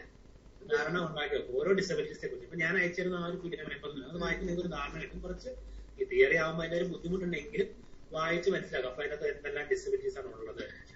സാർ അതുപോലെ ഒരു കാര്യം കൂടി ചോദിച്ചോട്ടെ, ടൈം പോകുന്നതുകൊണ്ടാണ് ഞാൻ ഇടയ്ക്കിടയ്ക്ക് കയറി പറയുന്നത്. എനിക്ക് പ്രശ്നമില്ല, നിങ്ങൾക്ക് മാത്രമേ പ്രശ്നമുള്ളൂ. അത് നിങ്ങളുടെ കൺവീനിയൻസ് അനുസരിച്ച്. അതോ ആർക്കെങ്കിലും ഇതിനകത്ത് പോയി പറയാം, ഞാൻ വൈഫ് 10, 30, 40 പേരൊക്കെ ചിലപ്പോൾ കാണുന്നു പറഞ്ഞു. ഇതിനകത്ത് 6, 10 പേര് താഴെ ഉള്ളൂ. അപ്പൊ ആവശ്യമുള്ളവര്. അല്ല, അത് വലിയ ബാച്ചായിരുന്നു. അത് ഇത് കുഞ്ഞു ചെറിയ ബാച്ച്, ഇതിനകത്ത് ആള് കുറവാണ്. എത്ര ആളുണ്ടെന്നുള്ള ഒരാളെ കേൾക്കാറുണ്ടെങ്കിൽ അതാണ് പറ്റുന്നത്. ഇതിനകത്ത് ചിലപ്പോ ഞാൻ പറയാം, ചില സാഹചര്യങ്ങളും മനുഷ്യന്റെ പ്രശ്നങ്ങളുണ്ട്. വീട്ടിൽ ഇതുപോലെ സമയം ഇരിക്കാൻ പറ്റുന്നത് അവരുടെ അത് നമ്മൾ കൺസിഡർ ചെയ്യണം. നമ്മൾ നൽകുന്ന വാല്യൂ ആണെന്ന് പറഞ്ഞിട്ടില്ല, അവർക്ക് സ്വീകരിക്കാൻ പറ്റുന്ന സാഹചര്യം ആണെന്നും കൂടെ നമ്മൾ അതാണല്ലോ. വിജയക്കാരനെ പരിശോധിക്കുമ്പോൾ നമ്മൾ പഠിപ്പിക്കുന്ന അവന്റെ ശ്രദ്ധിക്കാതെ അവനെ തുടങ്ങിയ കാര്യമല്ലോ. അപ്പൊ അവന്റെ സാഹചര്യം എന്താണെന്ന് മനസ്സിലാക്കും. നിങ്ങൾക്ക് പ്രശ്നമോ ഇത് ആർക്കെങ്കിലും ഈ സാറ് നിങ്ങൾ നിർത്താൻ വേണ്ടി വെയിറ്റ് ചെയ്തിട്ട് ഡോണ്ട് വറി, നിങ്ങൾക്ക് ധൈര്യമായിട്ട് ലെഫ്റ്റ് ചെയ്യാം. ഞാനൊന്നും വിചാരിക്കത്തില്ല, നിങ്ങളുടെ സാഹചര്യത്തിൽ ഞാൻ ഉൾക്കൊള്ളുന്നുണ്ട്. ആർക്കെങ്കിലും പ്രശ്നം ഉണ്ടെങ്കിൽ നിങ്ങൾക്ക് ലെഫ്റ്റ് ആവും കേട്ടോ, നോ പ്രോബ്ലം. ഞാൻ ചോദിക്കുന്നതേ, നിങ്ങൾക്ക് സംഘടനകളോ അങ്ങനെ എന്തെങ്കിലും ഉണ്ടാവുമല്ലോ നിങ്ങളുടേതായ, അപ്പൊ നിങ്ങൾ ആവശ്യപ്പെടാറുണ്ടോ നമ്മുടെ സാധാരണ സ്കൂളുകളിൽ ഇത്തരത്തില് നിങ്ങളെ പോസ്റ്റ് ചെയ്യണം? അതിപ്പോ കുട്ടികൾ ഉണ്ടെങ്കിൽ എനിക്ക് തോന്നുന്നു നിങ്ങൾക്ക് ഇതിനോടൊപ്പം നോർമൽ ജനറൽ എഡ്യൂക്കേഷന്റെ പേപ്പറും ഉണ്ടാവില്ലേ സാധാരണ ക്ലാസ് കൈകാര്യം ചെയ്യാനുള്ള? ഞങ്ങൾ സ്പെഷ്യൽ സ്കൂളിലെ അധ്യാപകർക്ക് 2 ക്വാളിഫിക്കേഷനാണ്. ഞാൻ സാധാരണ TTC സ്പെഷ്യൽ ബി ആയിട്ട് ഉള്ളതാണ്. എനിക്ക് ജനറൽ സ്കൂളും പഠിപ്പിക്കാം, 2 സ്കൂളിൽ പഠിപ്പിക്കാം. 2 ക്വാളിഫിക്കേഷൻ ഉണ്ട്. അതെ, അത്തരക്കാരായ ആളുകളെ എന്തുകൊണ്ട് നമ്മുടെ സ്കൂളുകളിൽ മസ്റ്റ് ആയിട്ട് ഒരു പോസ്റ്റ് കൊടുക്കുന്നില്ല? ശരി, പണ്ട് മുതലേ ഇത് ഉള്ളൊരു കാര്യമാണ്, പണ്ട് മുതലേ ഉള്ള ആവശ്യമാണ്. എപ്പോഴും പറയുന്നതാണ്. എല്ലാ സുപ്രീം കോടതി വിധിയും വന്നത് എല്ലാ സ്കൂളുകളിലും സ്പെഷ്യൽ എഡ്യൂക്കേഷനെ നിയമിക്കണമെന്നുള്ളത് ശരിക്കും പറഞ്ഞാൽ ചെയ്യേണ്ടതാണ്. പക്ഷെ സർക്കാർ നോക്കുമ്പോൾ എല്ലാ സ്കൂളിലും ഓരോ അധ്യാപകർ വരുമ്പോൾ അവരുടെ ശമ്പളം ഇപ്പൊ റിസോഴ്സ് ടീച്ചർ ആകുമ്പോൾ അവർക്കൊരു കേന്ദ്ര സർക്കാരിന് കുറച്ച് ഫണ്ട് കിട്ടുന്നുണ്ട്. കേരള സർക്കാർ ഫണ്ട് ഇട്ട് അവർക്ക് ഏതാണ്ട് 20,000 24,000 രൂപയാണ് കൊടുക്കുന്നത്. അല്ലെങ്കിൽ 25,000 അത്രയൊക്കെ കുറച്ച് ശമ്പളമാണ് അത് കൊടുത്തത്. ഒരു ജനറൽ സ്കൂളിൽ പെർമനന്റ് സ്റ്റാഫ് മറ്റ് ആനുകൂല്യം എല്ലാം കൊടുക്കണം. അപ്പൊ സർക്കാർ ചിന്തിക്കുന്നത് ഞാനിപ്പോ ഇപ്പൊ നിങ്ങളുടെ സർക്കാരിനെ ബ്ലെയിം ചെയ്യല്ല, ഏത് ഗവൺമെന്റ് പറയാം, ഏത് ഗവൺമെന്റ് അവർ ചിന്തിക്കുന്നത് വെച്ചാൽ അവരെപ്പോഴും ഒരു പദ്ധതി വരുമ്പോൾ 2 ഘടകങ്ങളാണ്. അപ്പൊ അത് വരുമ്പോൾ ഗുണവും 2 അതിനകത്ത് വരുന്ന ഫിനാൻഷ്യൽ ഭാരമാണത്. അപ്പൊ 2 ഈ ഭിന്നശേഷിക്കാരെന്ന് പറയുന്ന കമ്മ്യൂണിറ്റി കുറവാണ്, അവർക്ക് വേണ്ടി സംസാരിക്കുന്ന ആൾക്കാർ കുറവാണ്, അവരെന്ന് പറഞ്ഞ വോട്ട് ബാങ്ക് കുറവാണ്. അപ്പൊ അവർക്കിപ്പോ ഞങ്ങളിപ്പം സ്പെഷ്യൽ അധ്യാപകർക്ക് വേണ്ടി സംഘടനകളൊന്നുമില്ല. ഞാൻ തന്നെ ഇനിഷ്യേറ്റീവ് എടുത്തിട്ട് ഞങ്ങള് സേവാ പറഞ്ഞു, സ്പെഷ്യൽ എഡ്യൂക്കേറ്റേഴ്സ് വെൽഫെയർ അസോസിയേഷൻ പറഞ്ഞൊരു ഓർഗനൈസേഷൻ കൂടി ഒരുപാട് സമരങ്ങളും ഒരുപാട് നിവേദനം, നമ്മുടെ സർക്കാർ ജീവനക്കാരായതുകൊണ്ട് ഒരുപാട് നമുക്ക് ഡയറക്റ്റായിട്ട് ഇറങ്ങാൻ പറ്റത്തില്ല. എന്നിട്ടും നമ്മള് സംഘടനകളുമായിട്ട് ജോയിൻ ചെയ്ത് ചെയ്യാൻ പറ്റില്ല. ഗവൺമെന്റ് സംഘടനകളും പാർട്ടികളുടെ ചില സംഘടനകളുണ്ട്, ഇതിനകത്ത് ഇവര് അതിനാരും പുല്ല് കാണിച്ച് കൊണ്ടുവന്നിട്ട് സ്പെഷ്യൽ എഡ്യൂക്കേഷൻ എന്ന് പറയും ഇപ്പൊ സ്ഥിരമാക്കും ഇപ്പൊ ശരിയാക്കി തരാന്ന് പറയുന്നുണ്ട്. പറയുന്നില്ല, ഇതുവരെ ശരിയായിട്ടില്ല. നമ്മൾ എപ്പോഴും ആവശ്യപ്പെടുന്ന കാര്യമാണ്, എല്ലാ സ്കൂളിലും മസ്റ്റായിട്ട് ഒരു സ്പെഷ്യൽ എഡ്യൂക്കേറ്റർ വേണം. അപ്പൊ ഇപ്പൊ ചെയ്യാൻ പോകുന്ന വെച്ചാൽ എന്താ, സ്പെഷ്യൽ ജനറൽ സ്കൂളിനകത്ത് ഒരു പേപ്പർ ആഡ് ചെയ്ത് TTCയുടെ ബിഎഡിന്റെ സിലബസിനകത്ത് ഒരു സബ്ജക്ട് ആയിട്ട് സ്പെഷ്യൽ എഡ്യൂക്കേഷൻ ഉൾപ്പെടുത്തിയിട്ട് അതെടുക്കും. അപ്പൊ അതുകൊണ്ട് കാര്യമില്ല. 2 വർഷം മറ്റേ സ്പെഷ്യൽ എഡ്യൂക്കേറ്റർ പറയുമ്പോൾ 2 കൊല്ലം സ്പെഷ്യലി ഇത് മാത്രം സ്പെഷ്യലൈസിൽ പഠിച്ചിട്ട് വരുവാണ്. അല്ലെങ്കിൽ ചെയ്യേണ്ട വെച്ചാൽ ഈ ഒന്നുകിൽ നമ്മൾ TTC കഴിഞ്ഞവർക്ക് അടുത്തൊരു കോഴ്സായിട്ട് ഇത് ചെയ്യാം. ചെയ്ത് കഴിഞ്ഞിട്ട് ഈ LPP വിളിക്കുന്ന സമയത്ത് ഇവർക്കൊരു ഫസ്റ്റ് പ്രിഫറൻസ് കൊടുക്കാം. 2 ക്വാളിഫിക്കേഷൻ ഉണ്ടല്ലോ, വെയിറ്റേജ് കൊടുക്കാം. വെയിറ്റേജ് കൊടുത്തു കഴിഞ്ഞാൽ അപ്പൊ ഞാൻ എത്തവണ ആലോചിച്ചു, പിന്നെ ഞാൻ വൈഫ് ഉള്ള സ്ഥിതിക്ക് നമ്മൾ കൊടുക്കുന്നത് ശരിയല്ല. അപ്പൊ നമ്മൾ വൈഫിനെ കയറ്റാൻ വേണ്ടി അപ്പൊ ഞാൻ ഈ PSC കഴിഞ്ഞിട്ട് തീർച്ചയായിട്ടും അതിനുള്ള ശ്രമം കൂടെ ചെയ്യണം. അടുത്ത PSC വിളിക്കുന്ന സമയത്ത് തീർച്ചയായും സാർ നിങ്ങളുടെ പ്രവർത്തനങ്ങൾ മുന്നോട്ട് പോകേണ്ടതുണ്ട്. അപ്പൊ അങ്ങനെ അറിയാം. ശരിക്കും പറഞ്ഞാൽ ഞങ്ങളുടെ കൊല്ലം ആ മേഖലയിലുള്ളവരെല്ലാരും TTC കഴിഞ്ഞാൽ അടുത്തൊരു കോഴ്സായിട്ട് അവർ ചെയ്യുന്നുണ്ട്. കാരണം അവിടെ സെന്റർ ഉണ്ട്. നമ്മുടെ ഇങ്ങോട്ടോ എറണാകുളം സാധ്യത ഇങ്ങോട്ട് സെന്ററിൽ കുറവായിരുന്നു, ആൾക്കാർക്ക് അതിനെക്കുറിച്ച് ധാരണയില്ലാതാണ്. അപ്പൊ നമ്മൾ കോഴ്സ് ചെയ്യുകയോ കോഴ്സ് ചെയ്യുകയാണെങ്കിൽ നല്ലതാണ്. അപ്പൊ അത് കുട്ടിക്കും ബെറ്റർ ആണ്, കുട്ടിയുടെ ഭാവിക്കും അത് ഗുണം ചെയ്യുന്നതാണ്. അതിന് വലിയൊരു മനസ്സ് വേണം സാർ, അത് പലപ്പോഴും നടക്കില്ല. അത് നമ്മള് ഡെഡിക്കേഷൻ എന്ന് പറയുന്നത് നമ്മുടെ ലൈഫ് പോലും ചിലപ്പോ ഇപ്പൊ നിങ്ങൾ 2 പേര് ഇതേ ഫീൽഡ് ആയതുകൊണ്ട് നിങ്ങൾ ആ ഒരു ഇതിൽ പോകുന്നുണ്ട്. പക്ഷെ ഈ സ്ട്രെസ് ഒക്കെ താങ്ങാൻ പറ്റുന്നവരും കുറവാണ്. നമുക്ക് ഇതിനകത്ത് ടീച്ചറൊരു നമുക്കങ്ങനെ ഓപ്പണായിട്ട് പറയാൻ പറ്റില്ലെങ്കിലും നമുക്കൊരു സാറ്റിസ്ഫാക്ഷൻ എന്ന് പറയുന്നത് കുറവായിരിക്കും എപ്പോഴും. അതെ, കാരണം ഇപ്പൊ നമ്മളൊരു ക്ലാസ്സിൽ പോയി ഒരു വലിയൊരു പാട്ട് പാടി ആക്ട് ചെയ്ത് പഠിപ്പോ അതിനകത്ത് ഏകദേശം ഒരു 90% 70% അവർക്ക് കിട്ടും. ഇപ്പുറത്തെ ഈ മക്കളുടെ പ്രശ്നം വെച്ചാൽ ഒരിക്കലും അവരെ ഞാൻ ബ്ലെയിം ചെയ്യല്ല, പക്ഷെ അവരുടെ പ്രശ്നങ്ങൾ കൊണ്ട് പലപ്പോഴും അവർക്കത് ചിലപ്പോ ഞാനൊരു ക്ലാസ്സിൽ ആ 3/4 മണിക്കൂർ കിടന്ന് കഷ്ടപ്പെട്ട് പഠിപ്പിച്ചിട്ട് ഇറങ്ങി കഴിയുമ്പോൾ ബാലൻസ് നോക്കുമ്പോൾ കുട്ടിക്കൊന്നും മനസ്സിലായില്ല അല്ലെ. നമ്മളപ്പോ ഉണ്ടാകുന്ന ഒരു മാനസിക വിഷമം, ഞാനിപ്പോ ഒരു 3/4 മണിക്കൂർ 2 മണിക്കൂർ നിങ്ങൾ ക്ലാസ് എടുത്തു കഴിഞ്ഞിട്ട് നിങ്ങൾ ഓഫ് ചെയ്തിട്ട് എന്നാ പറഞ്ഞത് എനിക്ക് മനസ്സിലായില്ല എന്ന് പറഞ്ഞാൽ അത് ഞാൻ അറിയുവാണെങ്കിൽ എനിക്ക് വിഷമല്ലേ. കാരണം അത് കാര്യം ശരിയാണ് എന്ന് പറയുന്ന അവസ്ഥ പോലെ എനിക്കാ ഒരു വിഷമം. ഇപ്പൊ ഞാൻ കുറെ ഇങ്ങനൊരു സ്ട്രെസ് കുറെയൊക്കെ ഇപ്പൊ ആയി തുടങ്ങിയിട്ടുണ്ട് കുറച്ച്. കാരണം സാറ്റിസ്ഫാക്ഷൻ ഇല്ലാത്തൊരു പ്രശ്നം വന്നു.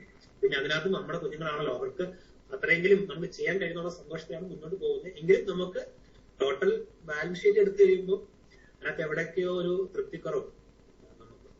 അല്ല, അത് നന്നാവണമെന്ന് ആഗ്രഹിക്കുന്ന, മുന്നോട്ട് കൂടുതൽ വേണമെന്ന് ആഗ്രഹിക്കുന്നതുകൊണ്ടാണ്. ഒരിക്കലും തളരാതിരിക്കുക.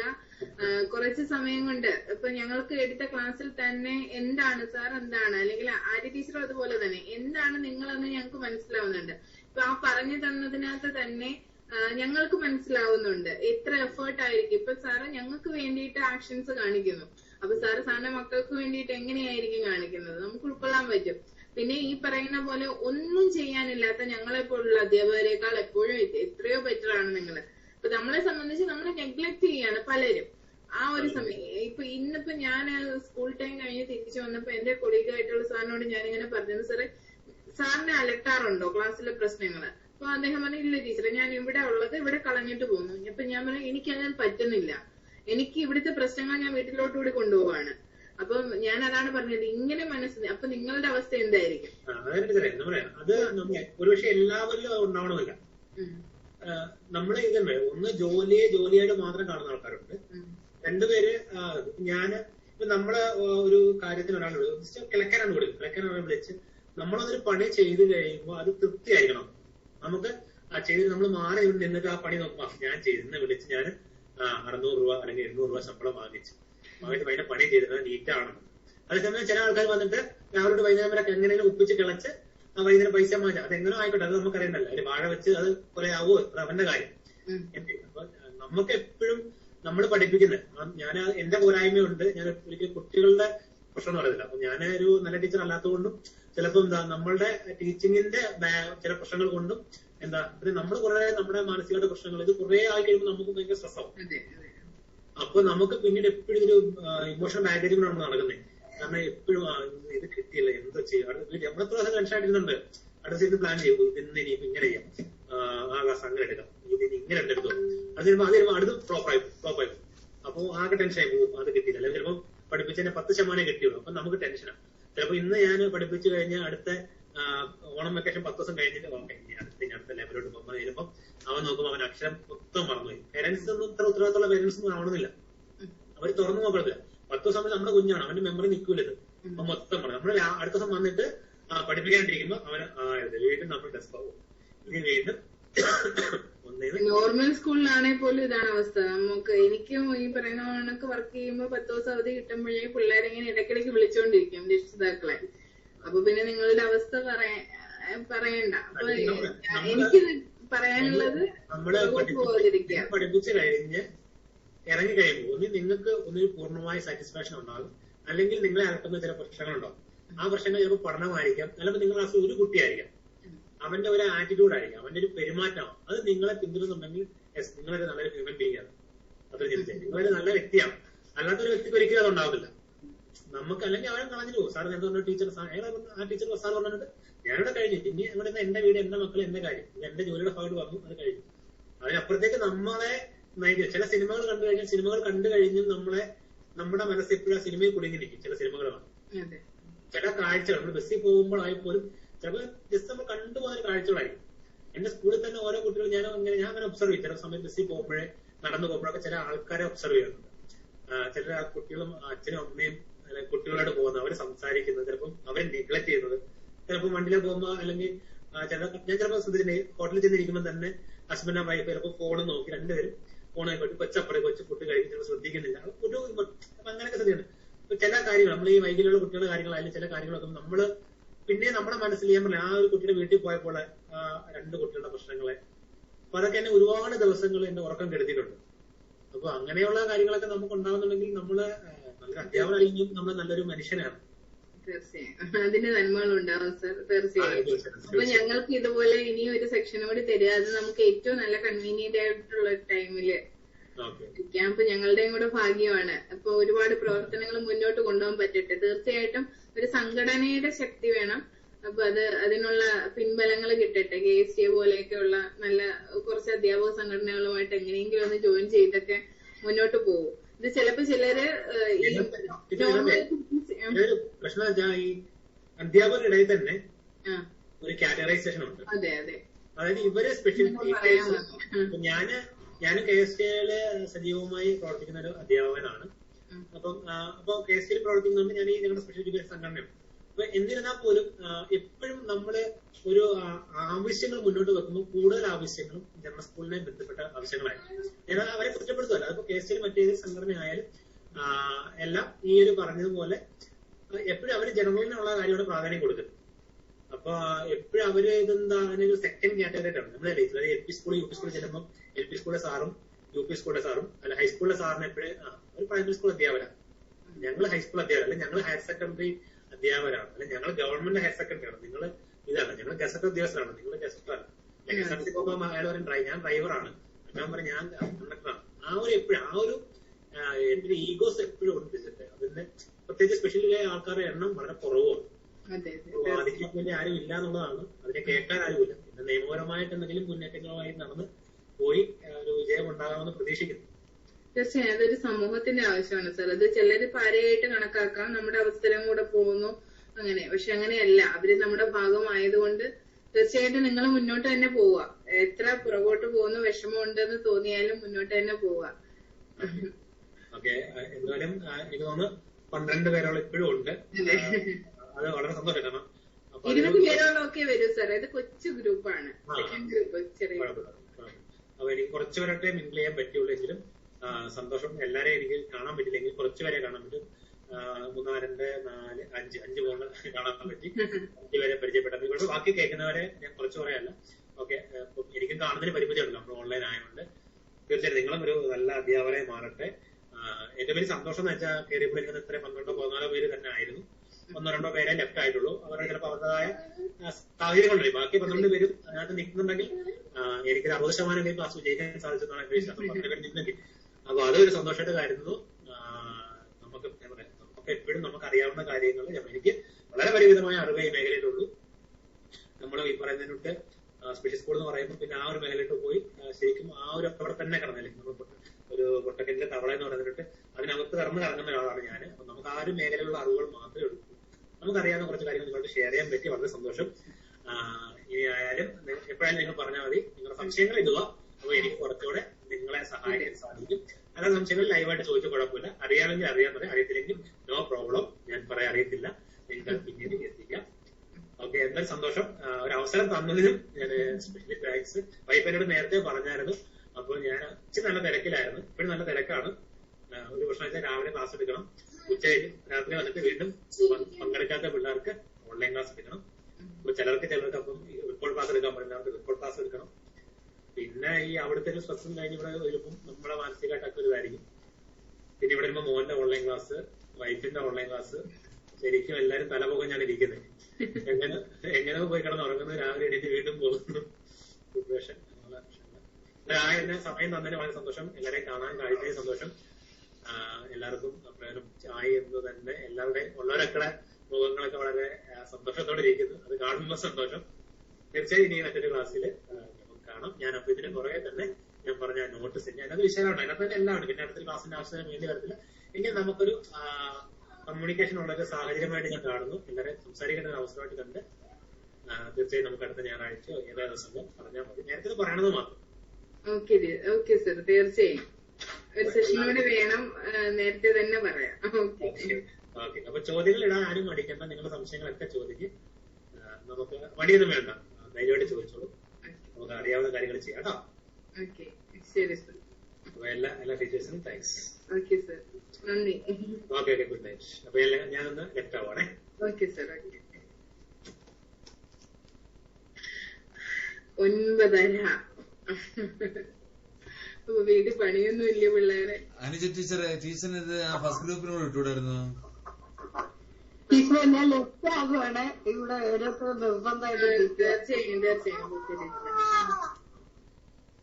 അപ്പൊ ശരി, ഞാൻ ലെഫ്റ്റ് ആവുകയാണ്. ഈ പറയുന്ന കണക്ക് പൊട്ടിത്തെറികളും പുകച്ചിലുകളും ഒക്കെ ഉണ്ടാവുന്നതിന് മുമ്പല്ല